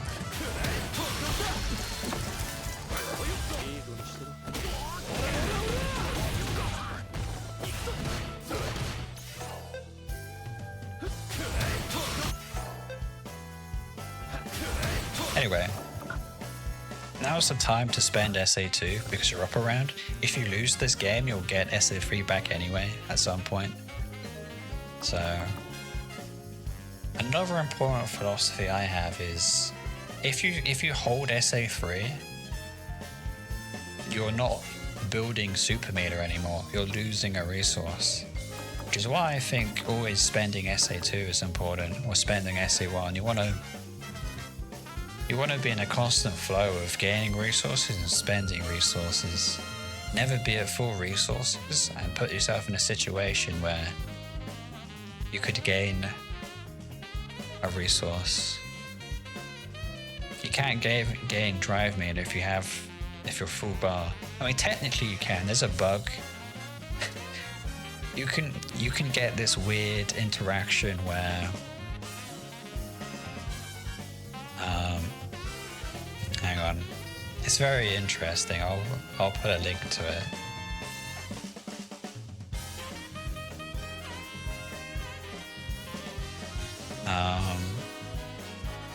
You can have more than 6 bars of drive. And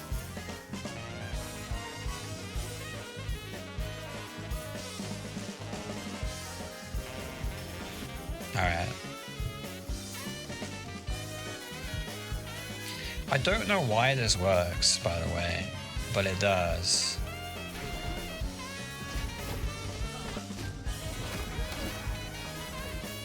It's like a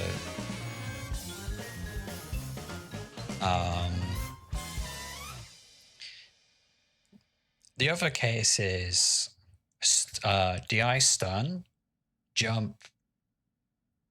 No, DI stun, drink, forward jump, 2 HP, OD palm, and you can actually get like an additional sliver of drive meter and grow over 6 bars. There's some very specific setups where you can grow over 6 bars of drive. Probably a bug, you probably should not be able to do this, but this is stuff that I don't think I've found this first, but I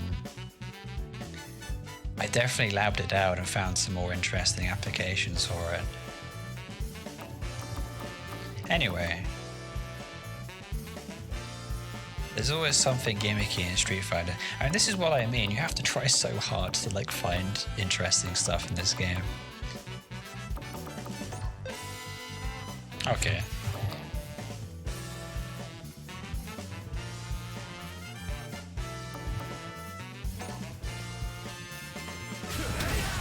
Oh, you got it anyway. But this is what I call Paris Palm. You just gamble and you hope it hits. There's no level 2 here. Always go out to level 2. On hit, you put them in the corner and you mix them up, as I've shown before, on block, command grab mix up, beta reversal, whatever. Because right here, no, where is it?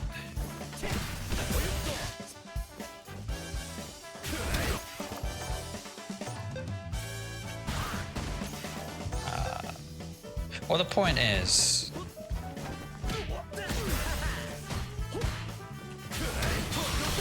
you'll put them in the corner, right? You already, essentially, they have to guess for the game here at round start. It's extremely strong. I'd highly recommend doing it.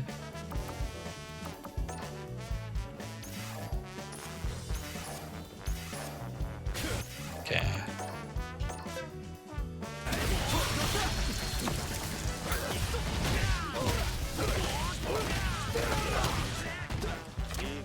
It might look something like this.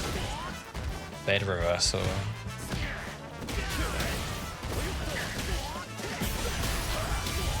To whatever cash out comp. That's like 2 or 3 interactions and you'll kill them. At most 4. And you've just won the game in like 15 seconds. Highly recommend doing this. No, I won't do it on block, I don't like it. Well, that's your choice. If you want to say, like, if you want to save SA3 and go for a punish counter SA3 60% kill, that's the other viable option for sure. I'm just an advocate for SA2. That's my preference. I just think it's overall a better option or a more safer option in the long run in case things don't work out. Off-roaded palm driver 5 HP, so you can 5 HP again. I mean, I'd rather use 6 HK and get better damage and scaling, and 2, get the command grab mix up, and 3, that's the best corner carry you'll get.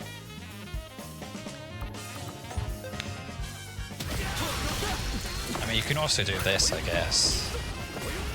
Oh, it doesn't work.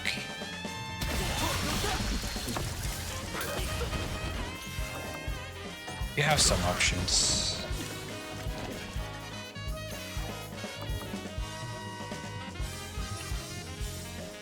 Anyway, here's like level 2 win game.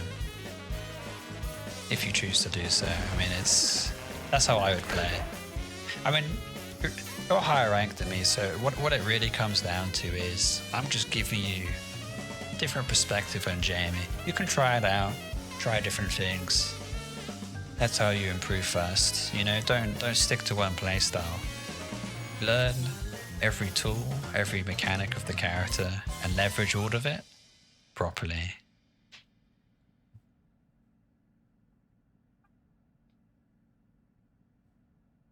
Oh right, 2 HP back eye.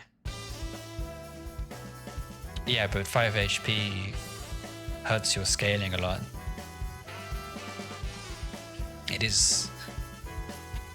It's like a driver's cancel for like bad scaling. I'd rather not do it. So In the case where you don't have juggle points, you have to use Drive Rush 5 HP. That's like where I would. Because you don't have any other options to juggle the opponent. Sometimes you have to Drive Rush 5 HP.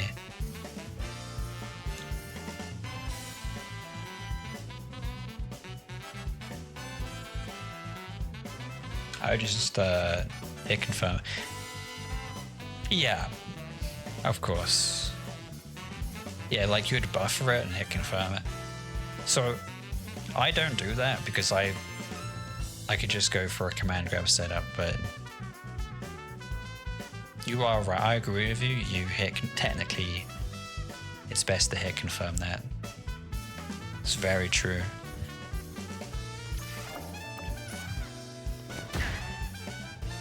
Anyways, the other thing with SA2 is there's lots of good opportunities to use it. And you just gotta do it at the right time, so like you can't really use SA2 randomly. I mean you can, but you don't want to waste your SA2 timer, right? So the 6 HK target combo, 3 hits of Heavy Punch Wrecker in the corner, it's mix up with level 2, right? There's no downtime. AKA a brilliant SA2.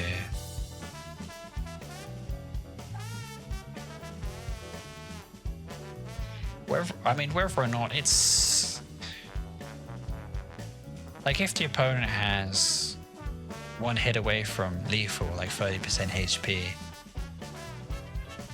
I don't know. If you want to like force a mix up and spend your resources, that's the time to do it. I don't know, it's up to you at the end of the day how much. You just don't find it arrogant.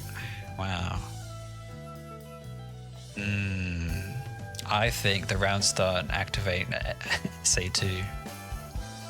Perfect round is a very elegant way of playing Jamie. It's very eleganto. It's the, what is it, the teacher from Spy Family, that guy? Like imagine that guy. That's me when I see SA2 hit a perfect. Oh yeah, that's the other option. Like you get a ton of chip damage. So like you get a safe jump in the corner, 2 HP. I mean if it comes up I'll show you. Alright, right here. So here's another safe jump. I gotta time this right.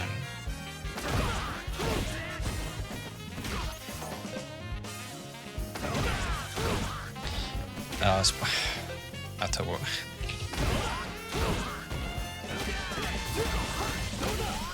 And then you go let SA2. Oh, here we go. SA2. One hit to be safe, and then you fully send it to go for the burnout. That would be a situation where on hit or on block you go for SA2. Gotta go? Okay, no problem.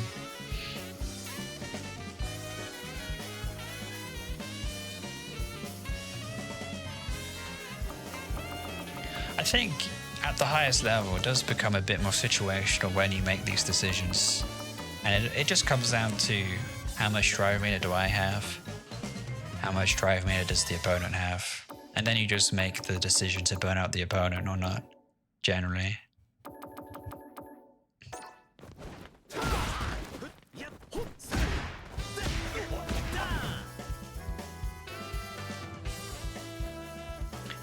Sure, I actually don't know which replay I'm on. If this is Yoga or Harry. I have no idea, guys.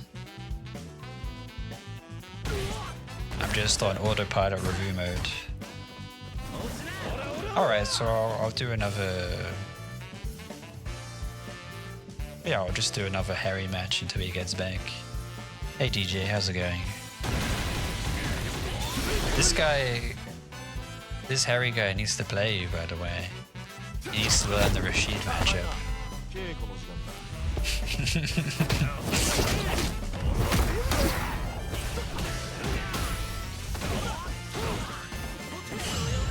Uh-oh, perfect parry. Let's go gambling. Bzz, perfect parry. Bzz, perfect parry.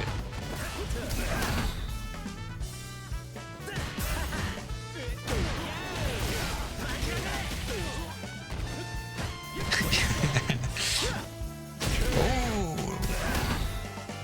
Okay, let's go back here. Okay. The game has become a bit of a scramble now, has it not? These guys Hey man, not everyone's godlike, DJ. You gotta start somewhere.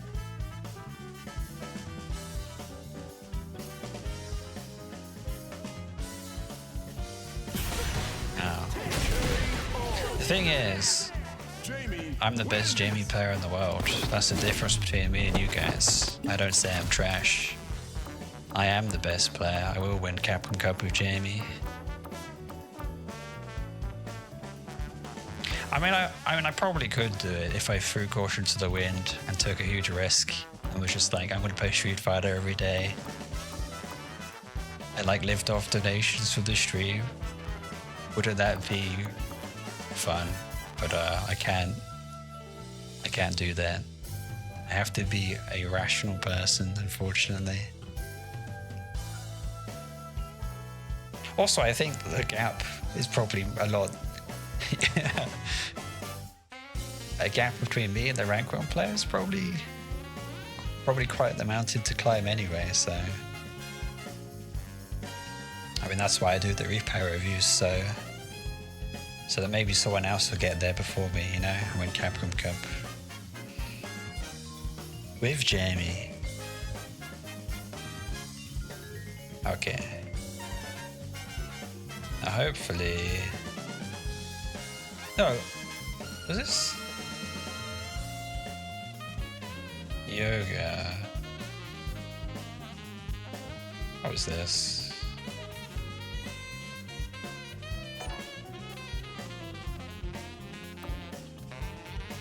This was yoga. Checking this, yeah. Okay, and this is the next match, which I'll save. I'll just check that in the notepad.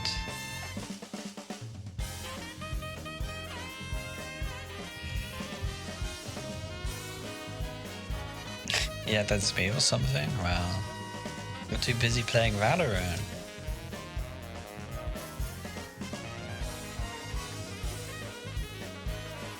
I don't know.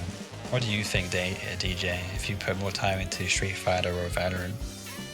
Which would be more competitively viable for you? Because you're pretty good at both games, right?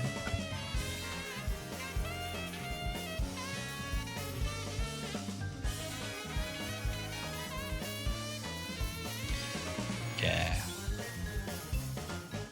Now if I scroll down a bit more, I should get the other replay. Or maybe it's scrolled up a bit more.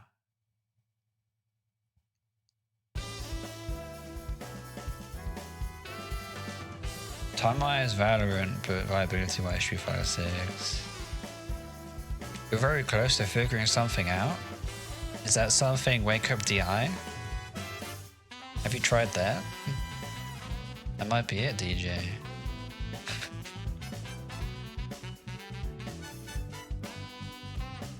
Ooh. I'm scrolling for these replays. Yeah, this is the third one.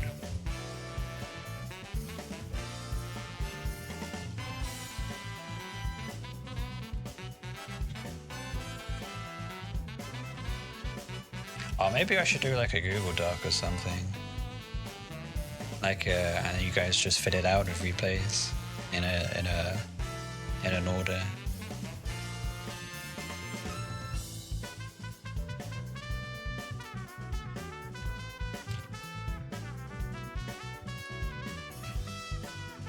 Okay. I've got 3 matches down for Hyoga.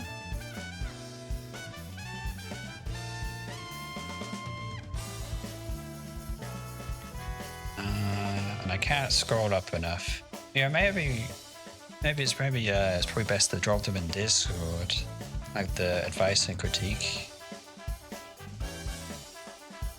Because I'm like losing these. I didn't think I'd lose the.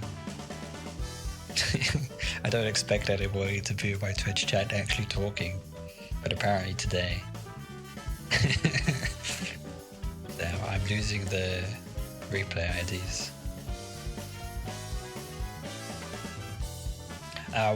One is my phone, so like I don't have a second monitor, so I just got my phone open. So it's like 5 people actually. We count it. That's the secret to Twitch affiliate. Have like 6 phones.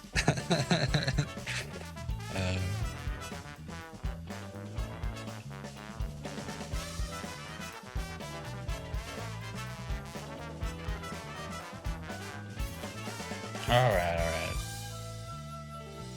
Let's move on.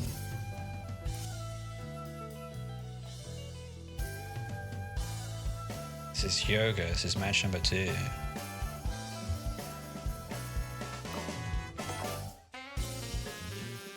I've been really enjoying this jazzy music. Can't believe Capcom did like a double music for a character. Very rare.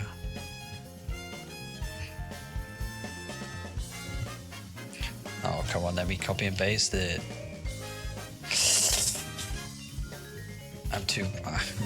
This unk can't copy and paste somehow. What a fucking idiot.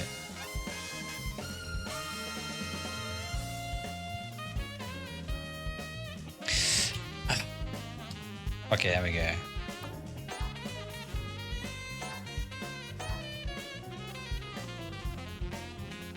You're clipping it? Oh no. I mean, I'm fighting the UI at this point.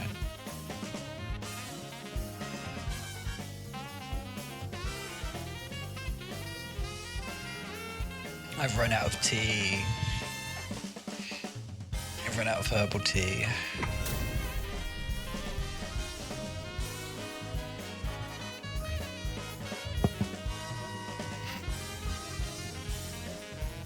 Okay, this is the DJ.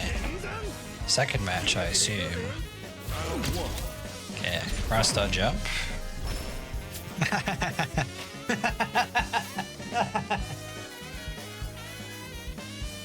Can I predict the future?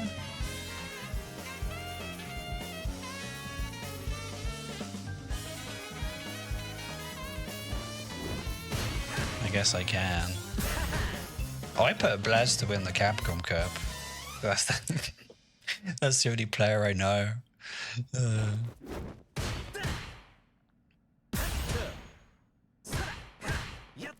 I mean, there's other players, but I just thought you might play Jamie, so.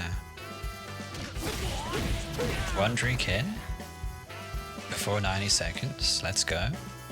That's the goal for every Jamie.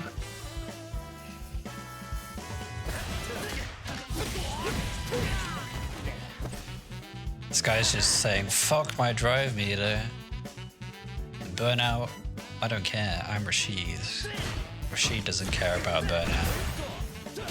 I wouldn't, like here, wouldn't you just DI the guy and burn him out?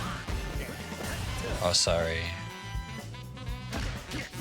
I'll try and pause it. No, you saw it.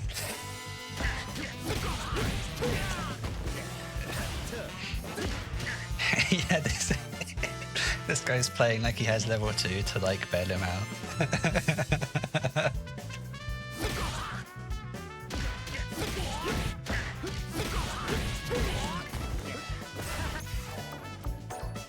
So right here, I think you could do like just trade your resources like this. I mean, obviously he's blocking and then you burn him out.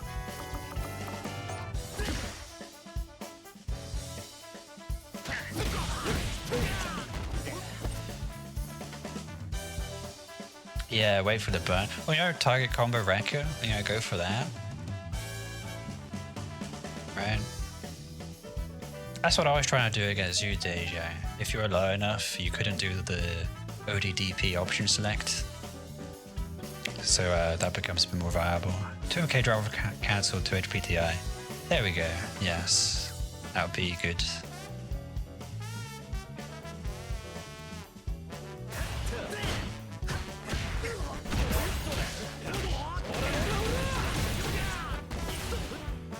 So this was a waste of meter. Right here. Here we have the example DJ. Oops.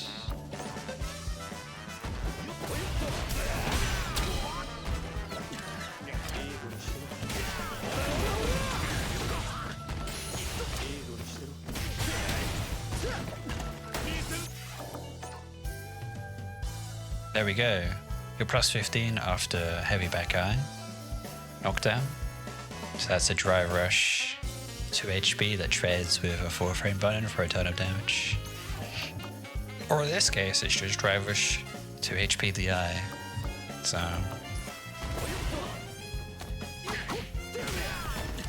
I mean, the throw was smart. I think that could have been burnout. Okay. No anti-air? I guess you don't want to win the game. I mean, you had this. Never mind. Never mind.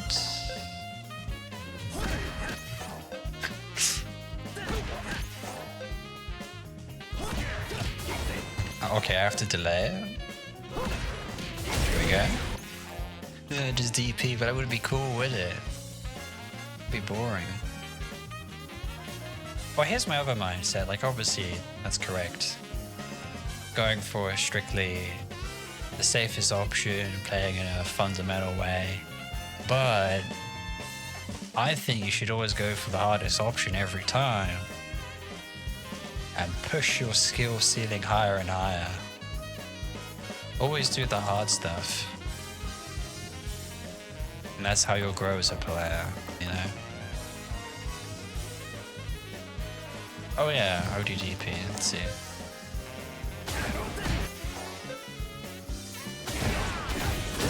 It does in fact kill.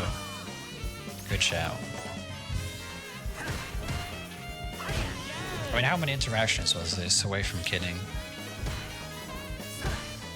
1, 2, like 3,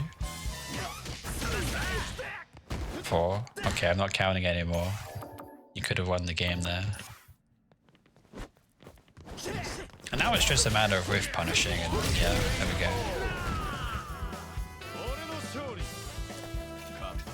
Both pairing guard booms at different speeds. Yeah. That might be a good training drill as well.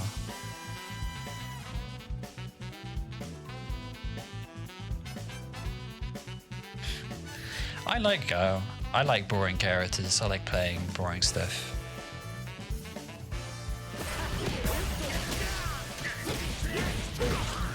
One drink, very nice. No hit confirm, not so nice. I mean, at this rank, gotta be hit confirming stuff. That's just how it is. Ooh.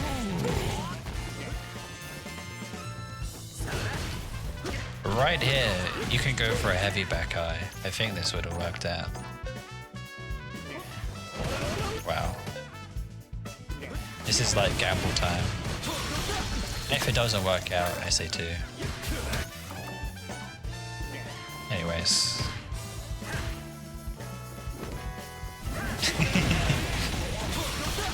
Oh well, he did it anyway, but on reaction to a fireball, even better. You have a command grab here as well.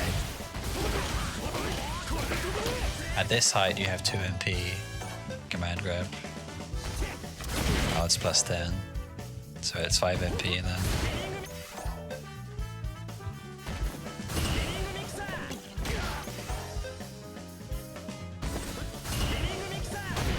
Wow, whatever. That was very good.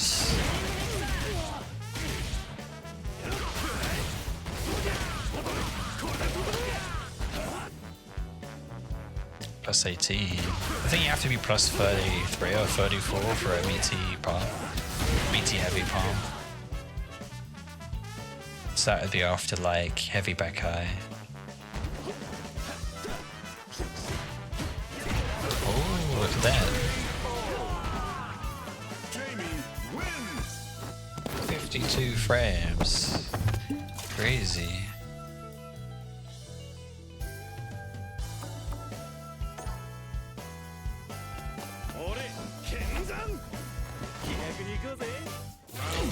Oh boy, if I could react to stuff. Did I just replay again? I think I did. Oops. Oh, that was it. That was just another 2-0.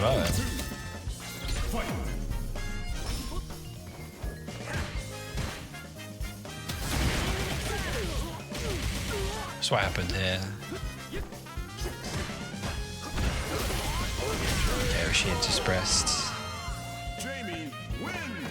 On to the next replay.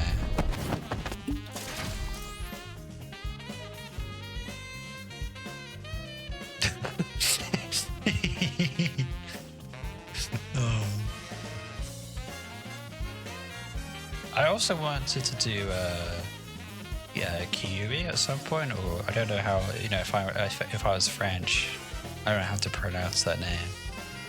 I want to do him again at some point, because he was very fun to watch. He had quite a unique playstyle.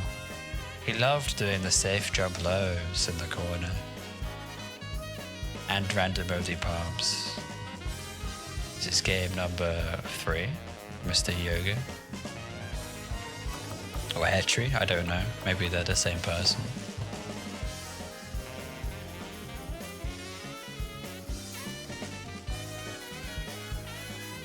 Oh, right. How would you pronounce that? I'm not sure. He's one of the players I gave some feedback to a while ago. Is that Kui? Maybe the K's silent. Kiwi. Okay, it's Kiwi. Okay. Cheers.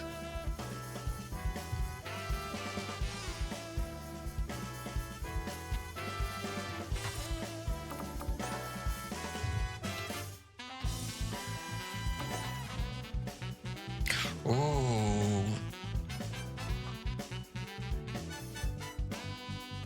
Plat. Am I getting things mixed up? Or maybe like one person reposted the IDs from a while ago. There's a lot of French Jamies, isn't there? Not so many. Okay.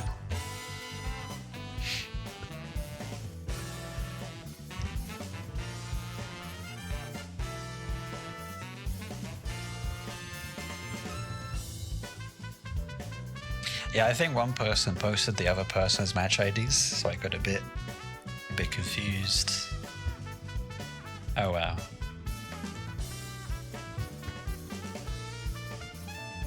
Yeah, the problem was I didn't think that I'd lose the match IDs in the chat. So I think in future, post them in the advice and critique in the Discord. Or I'll just have to put them into the notepad straight away. Oh, one or the other. Ah, I see. Yeah. I'm not so sure. Okay. We've got a Diamond Jamie here. This is Zangief, which is surprisingly... This match is very scary. I don't have the training room on, so this is going to take a while to load. Oh wow.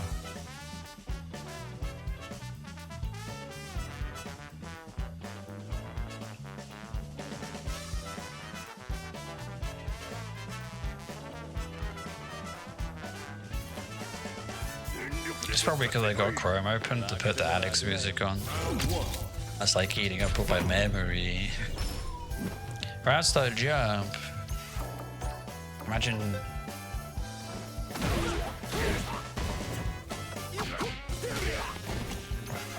Imagine doing that.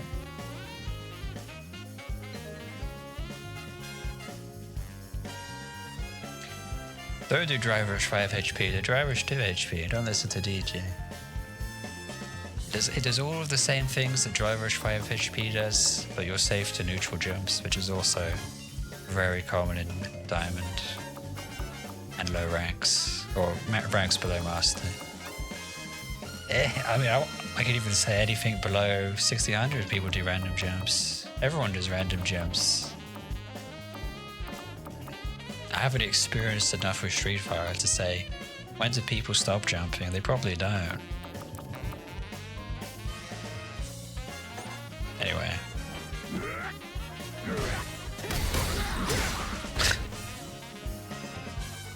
Well, that worked out for you. Ooh, very, very nice. I can't believe my eyes. Diamond ranks anti-airing. Crazy. Perhaps it's casuals, you know, maybe you're like, oh, I'm just gonna anti-air. And if you've done that this match, good on you. That's a great way to play and improve. This is how I played for a long time as well. When I was plat, I just played a lot of casuals. Wow. That 1600 can learn enough from you, Mr. Hyoga. Alright, you're the guy who's doing the... Yeah. I see, I remember now. Really, really good stuff. Oh, right here. Right here. Whenever you forward jump, go for the medium kick.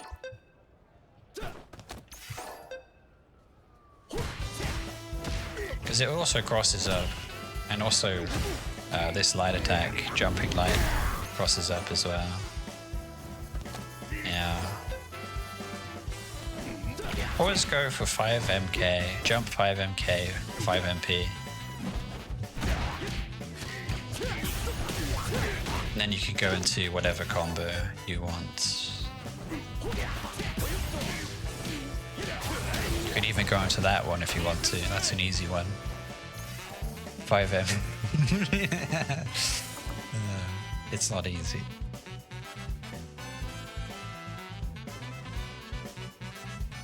Oh yeah, I had a lot of fun with anti-airing with Ed as well. I really like Ed's anti-air. It feels fun to land. Okay, you fall into Zangief's arms. I think DJ would just say mash here. That's the counterplay to Zangief. Try not to give up. I mean, you are focusing on anti-airs, but you know, walk up 5 MK is good. Walk up 2 MK.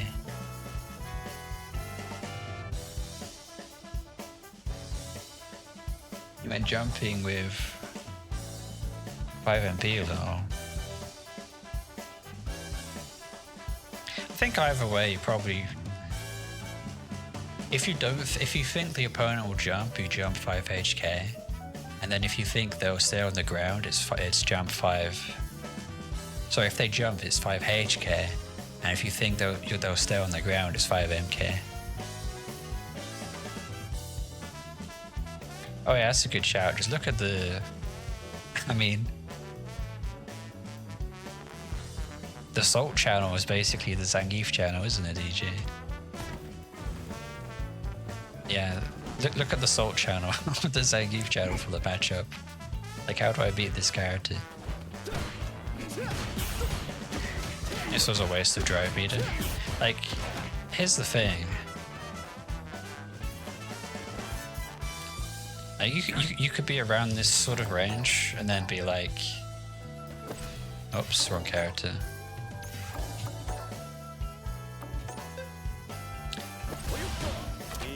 I mean, you could just do stuff like this. Or even better, you know, shimmy, big damage.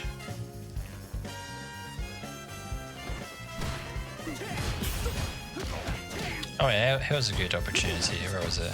It was after the 5 HK. Oh no, the jump in. Right here.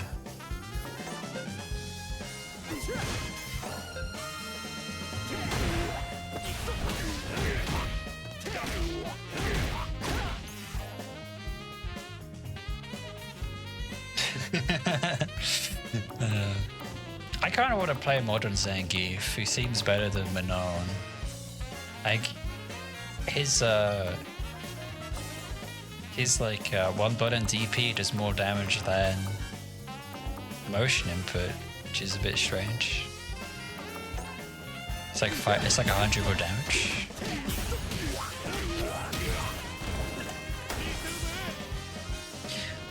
Sometimes I just want to play Zangief and just be like, worry about 3 buttons and that's it. Oh wow. Amazing. You made the mistake here of not killing the opponent.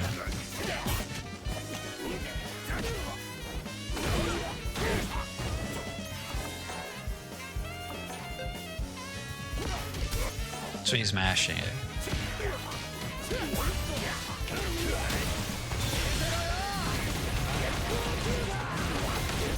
Wonder if we get a better starter here.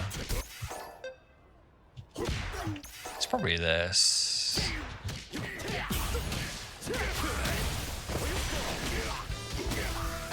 Maybe not.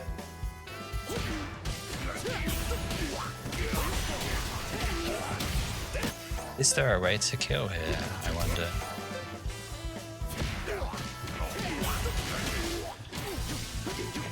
Alright, messed it up.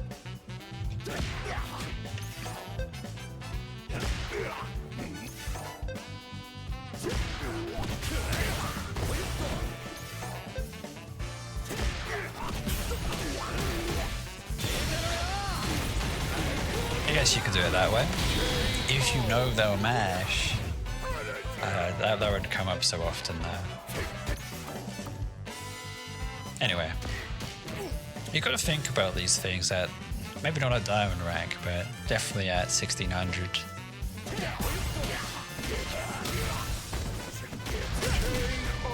Oh, very nice. Go into OD Wrecker if that gets blocked. Go for burnout. Ooh. Unfortunately, you had a better option here.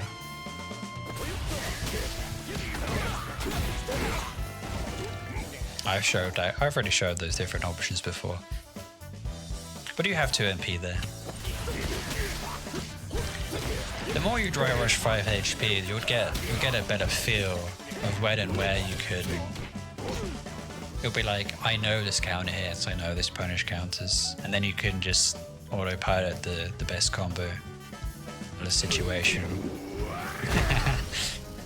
I always get hit by that. Ooh.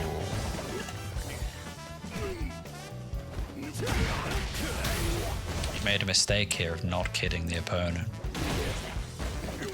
He's right here, he's basically said, I've lost the game.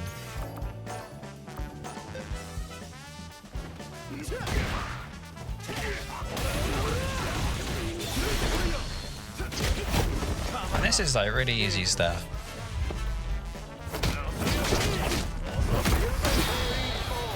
That is something to look out for all Jamies at every level. In the next interaction, can I kill? You're up around, so you better spend those resources.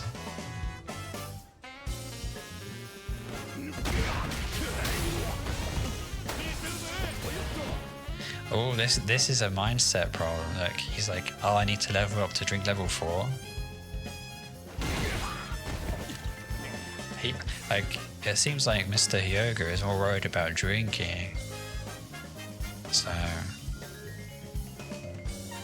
But in this situation, you can kill. You could probably kill with that OD palm as well.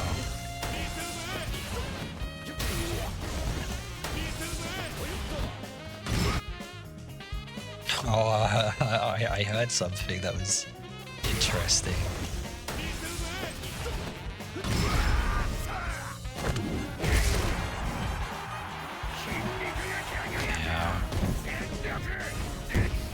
There is some interesting tech that you can do against Zangief. Oh, Jesus Christ. It was worth it, don't get me wrong, it was a bad gamble. But if it worked, you would have won the game, right? Okay, but right here, you're even on resources, so technically you didn't really lose anything. Maybe you just lost a bit of your pride. This guy looks like an idiot. One drink. Oh, look at this. One drink. And then he's like, I gotta stop the next drink. And then you hit him with the... Never mind. You hit him with the OD palm.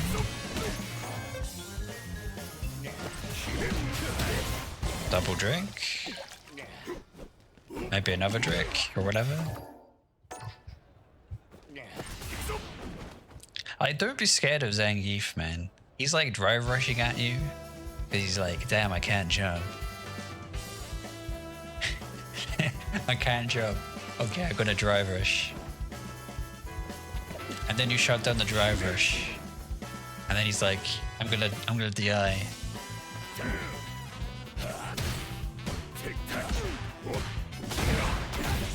Yeah, that was okay. Oh, nice try. That was a huge risk. You gotta be careful of those DIs. Holy shit. You had to sweep drink here?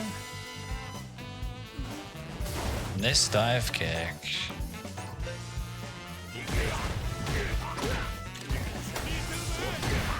Ooh.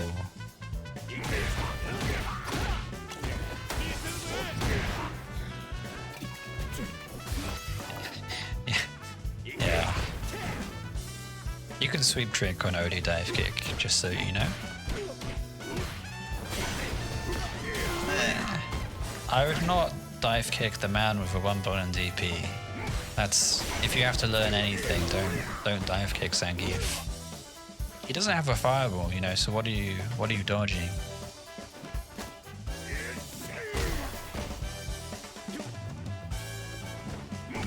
Like, you would have to do the light dive kick to like bait an anti-air. He tried to sweep. Yeah, I've been there. At your rank, I'm like, my balance aren't coming out.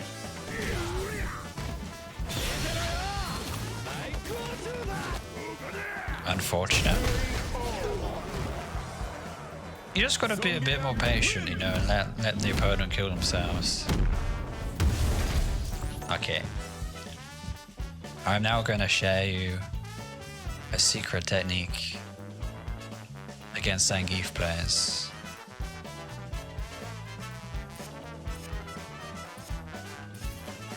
Maybe someone will land this and they'll be like, Obi taught me this.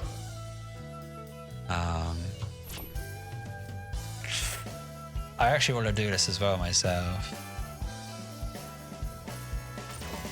I mean, the thing is, in terms of your growth, that was a victory. Even though you lost, all of that anti-air practice was far better than you actually winning the match. Just the fact that you landed so many anti-airs is really amazing. And you should pat yourself on the back. A blue Peter badge for anti-airs. 100% autopilot. Yeah, autopilot anti-airs. Do that. Autopilot checking dry rush. Anyways, so we have a Zangief who is terrified of losing, so he's going to put out the SA3. It's already on modern Zangief. Let's go, okay.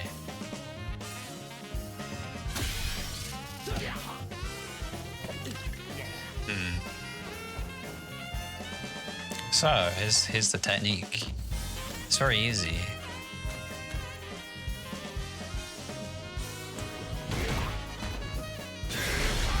Zangief does wake up. You need SA1 available. And you need a safe jump in the corner. So, I don't know, we'll get something like this. You tap parry. And you go straight into SA1. And you have enough invulnerability frames to dodge Zangief's SA3.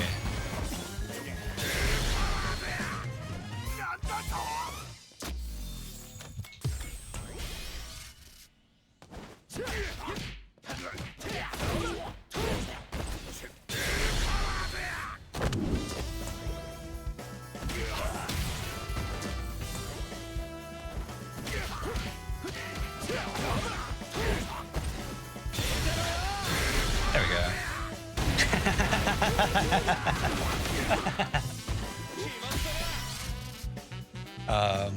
Or you might get something like this.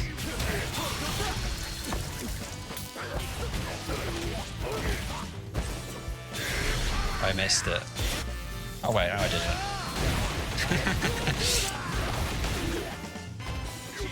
All you have to do is tap parry and then SA1.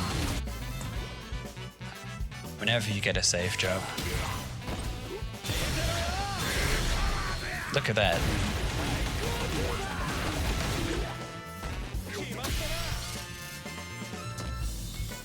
That's my secret technique against Zangief. I really want to land that.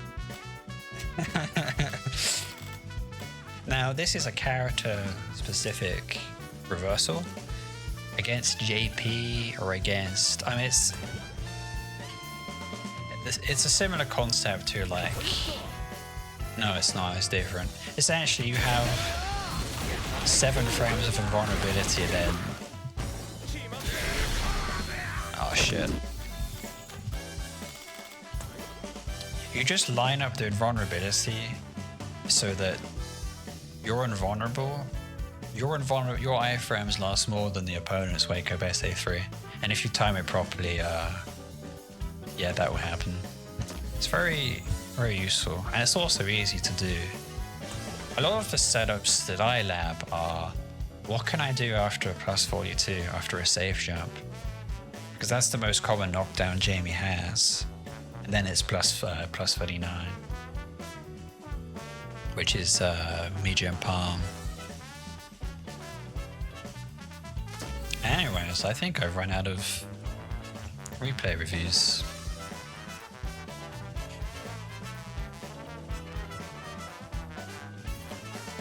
So I guess if you guys want to post another one, I'll do that, or I'll find Mr. Kiwi. I enjoyed watching his Jamie gameplay.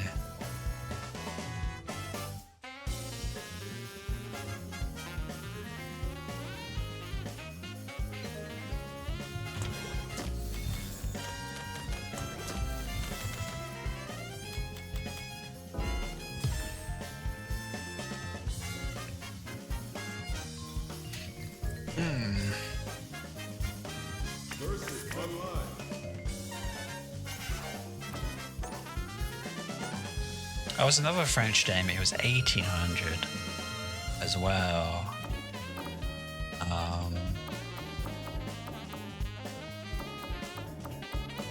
This guy, I played him once and he beat my ass. He's very, very, very good.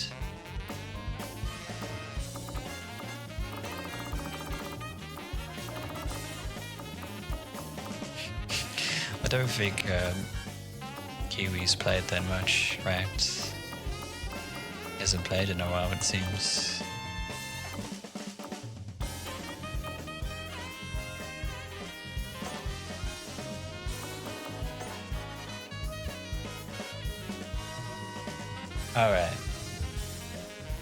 Alright, here I go. It's very kind of you to watch for that long and use up all of your battery watching me on your phone. Oh, look at this. We got a Zangief. The interesting thing about Mr. Kiwi here is he's like hovering around 1600, I believe, or he fluctuates a lot. So it's always interesting to watch. Maybe it's a matter of consistency. So, anyways, round start OD Palm.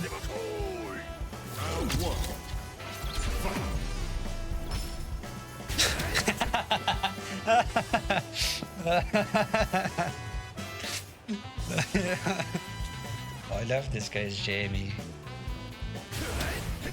Fuck it, we palm.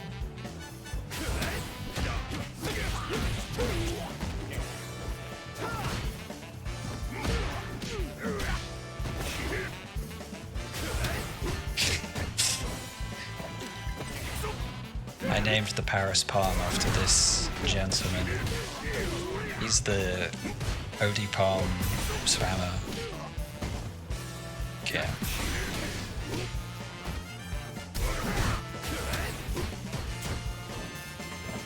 Unfortunately, this does drain your drive meter very quickly.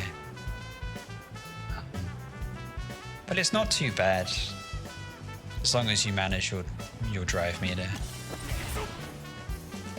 So he whiffed. I mean, look, he whiffed it.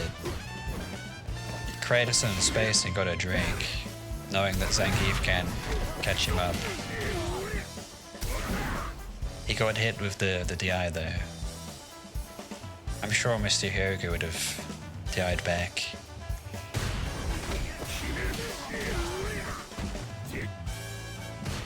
Very scary situation. Command grab. SPD. That's +5. You just guessed wrong.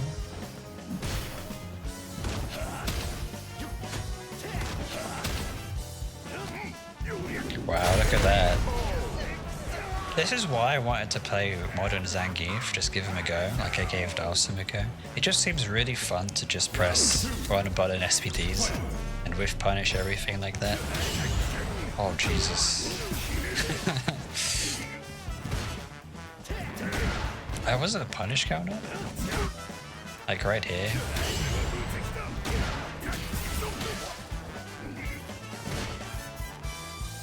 I guess you have to do light arrow kick, huh?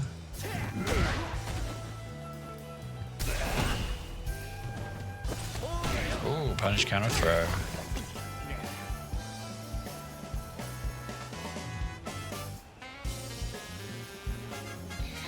Streaming a bit later. Oh. What I could do. I mean, the plan was to do the replay reviews today, but I'll consider doing some ranked in the evening. You know, I'll get some food and maybe stream again.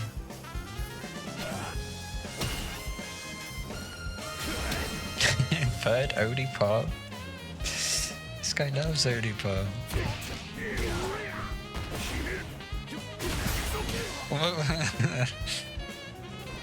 Is that OD Pop number 4? Let's see.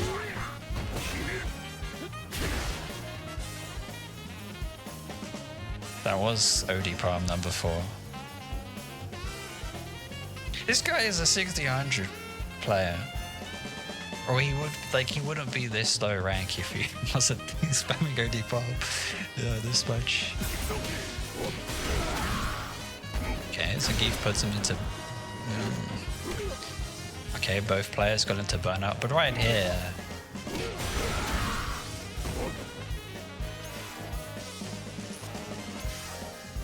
I'm sure you could have backed up a bit, moved around, you know, dodged the burnout.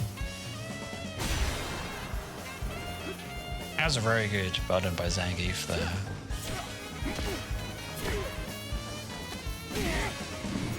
Oh boy.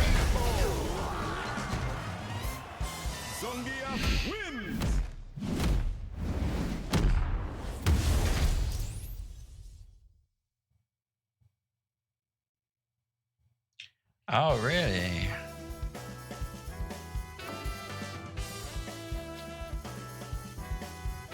Okay. Let's see. I'll write that down.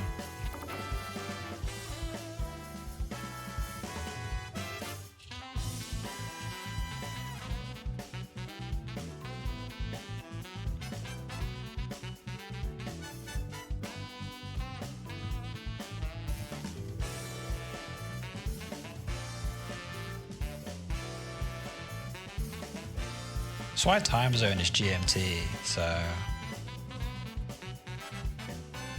I'm not sure what time I'd have to stream to line up with your break time.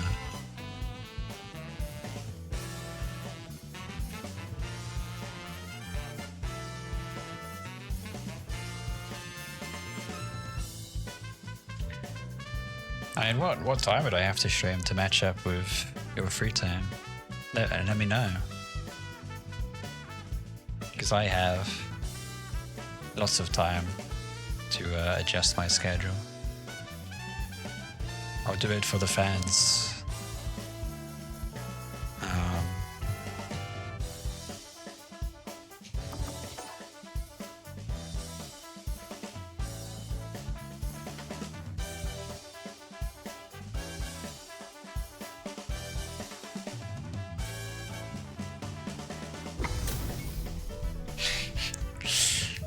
A lot of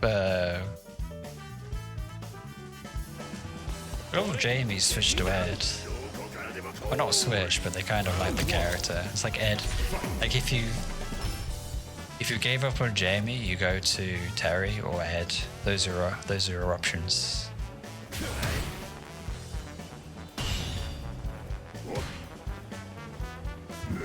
Wait, this was one OD palm. Keep track.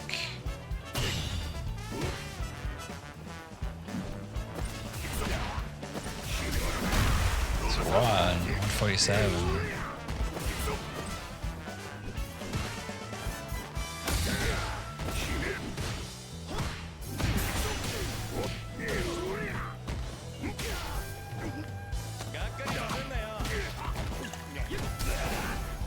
Okay. I mean, I guess I'll just stream at like the evening time, right? 7 PM to sort of 10, I guess. That might be. Hey, what's the time now? It's 5:45.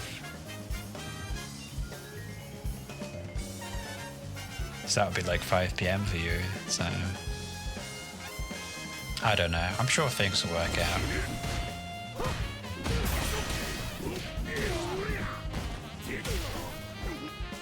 Where was I?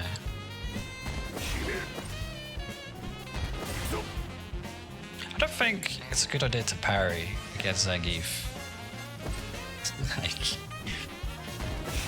Like what if he does this? Oops, not that.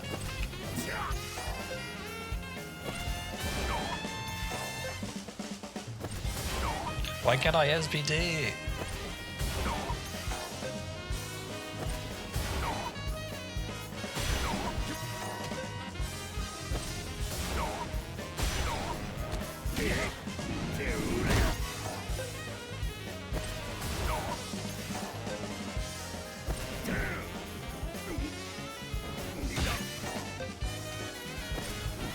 Oh, is it punch, not kick? Yeah, this will happen. This is like 3,500 or something.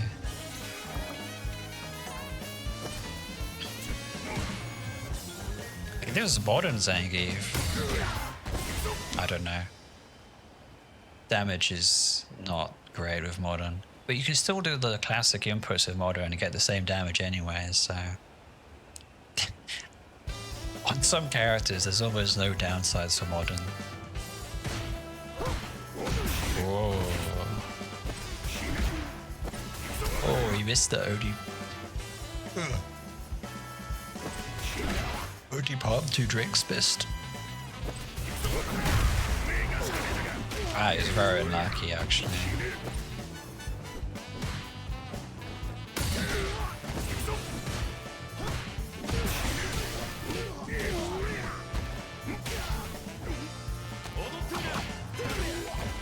Had enough time to punish counter throw.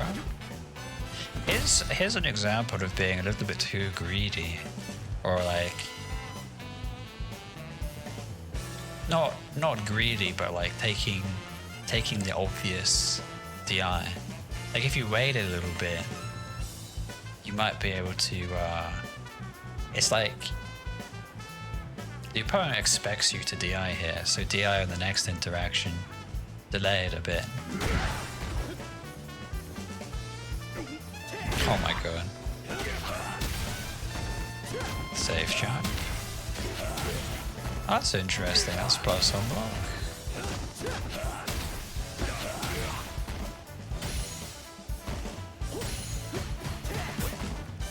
I might actually use that looks fun. There's actually some good chip damage in that sequence.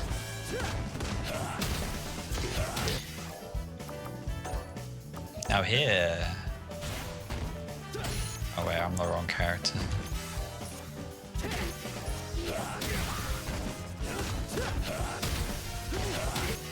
You're plus 39, so you get a 2MP throw.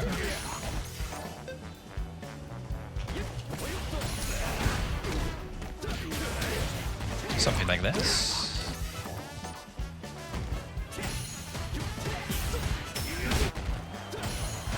He had some options there. But now Zangief is out of burnout. That's one of the win conditions you lost, which is burnout in the corner. Or just burnout in general. So the game, the first round is going to be harder to get now.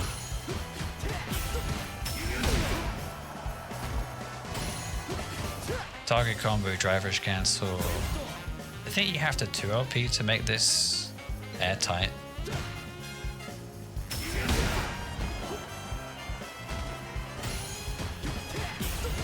I wonder if you could have killed here.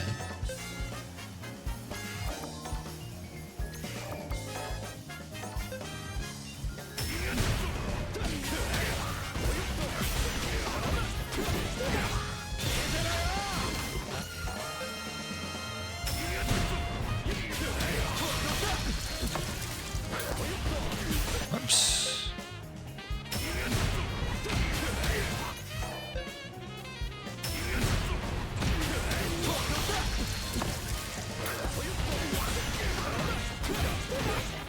They have SA1 though.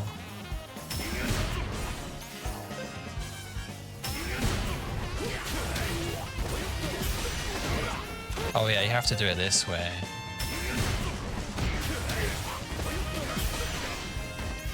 Five LP, heavy arrow kick.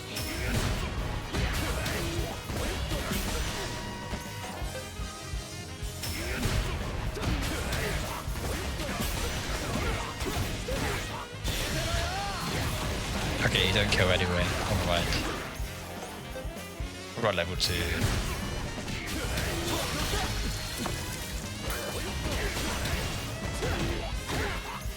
Oh, not crying.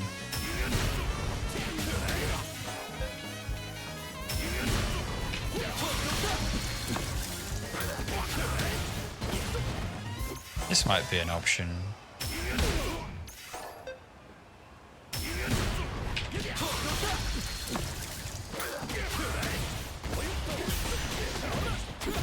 Oh, but we don't build meter for an SA1. How unfortunate.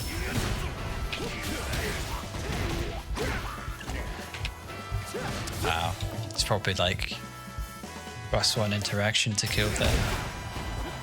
It's only because of the combo starter, I think, is 2 MP. If you get something better, 2 HP or... Well...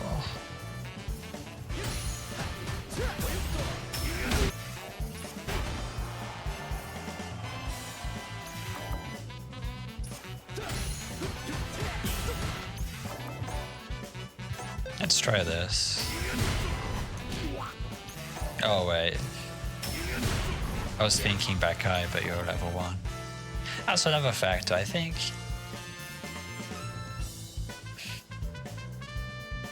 Especially against characters like Zangief, you have lots of HP.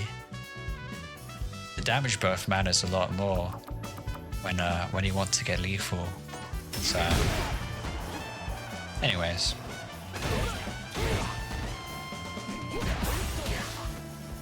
Ooh, punish counter.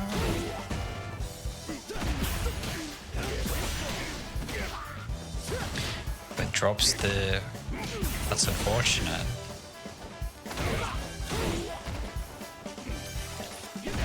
I mean, I always think if you know the opponent wants to throw and you're going to shimmy,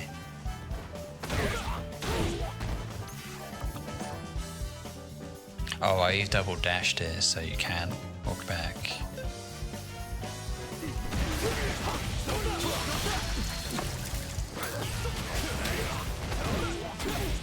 You have other options to kill, I suppose, with SA2.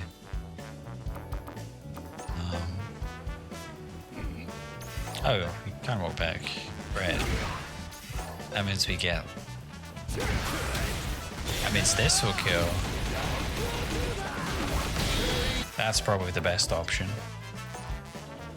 Most elegante option. Okay. Now, because Mr. Kiwi here didn't get the kill, this opens up the possibility for the opponent to win the game past that point. Like so. And it's not necessary that you played bad, you just gave the opponent an extra chance to win. So decision making is a lot more impactful than you might think. It matters a lot in moments when you can kill the opponent with lethal. Oh, another perfect parry.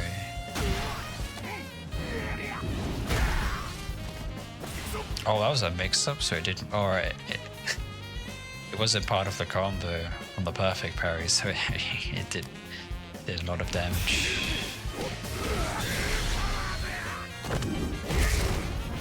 Oh, Jesus Christ.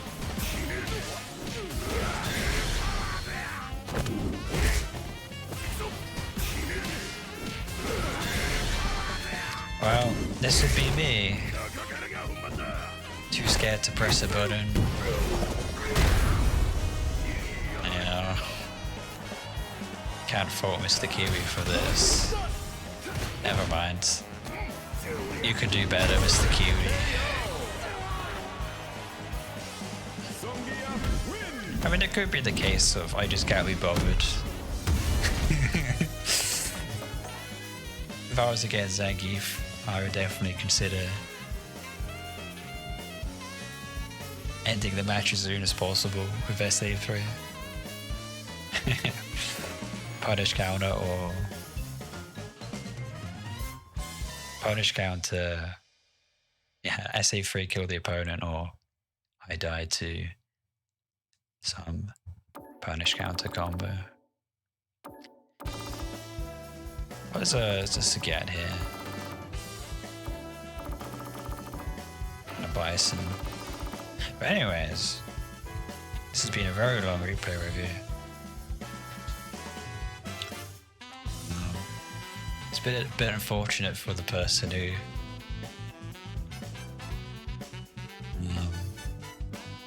the original set of replay reviews was for. I went off on a lot of tangents. But oh well, you know, that's just how it goes. So I'm gonna wrap up here, probably take a break. If I feel like it, stream ranked in the evening.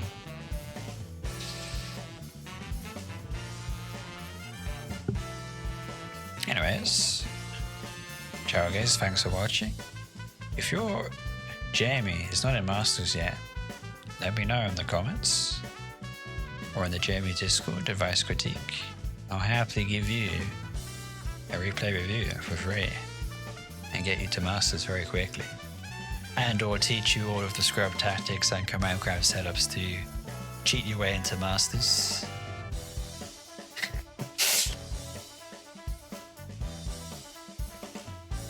Which is easier than actually playing Jamie in a more fundamental way, but you know.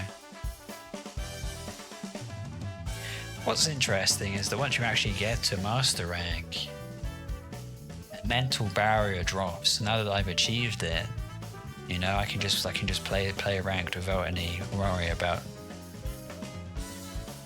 not proving to people that I'm Master rank. At least that happened to me. I was like, great. Now I can play ranked like casual games. So, Anyways, time for me to rest. Get some yummy food. Yummy UK food, beans on toast. Okay.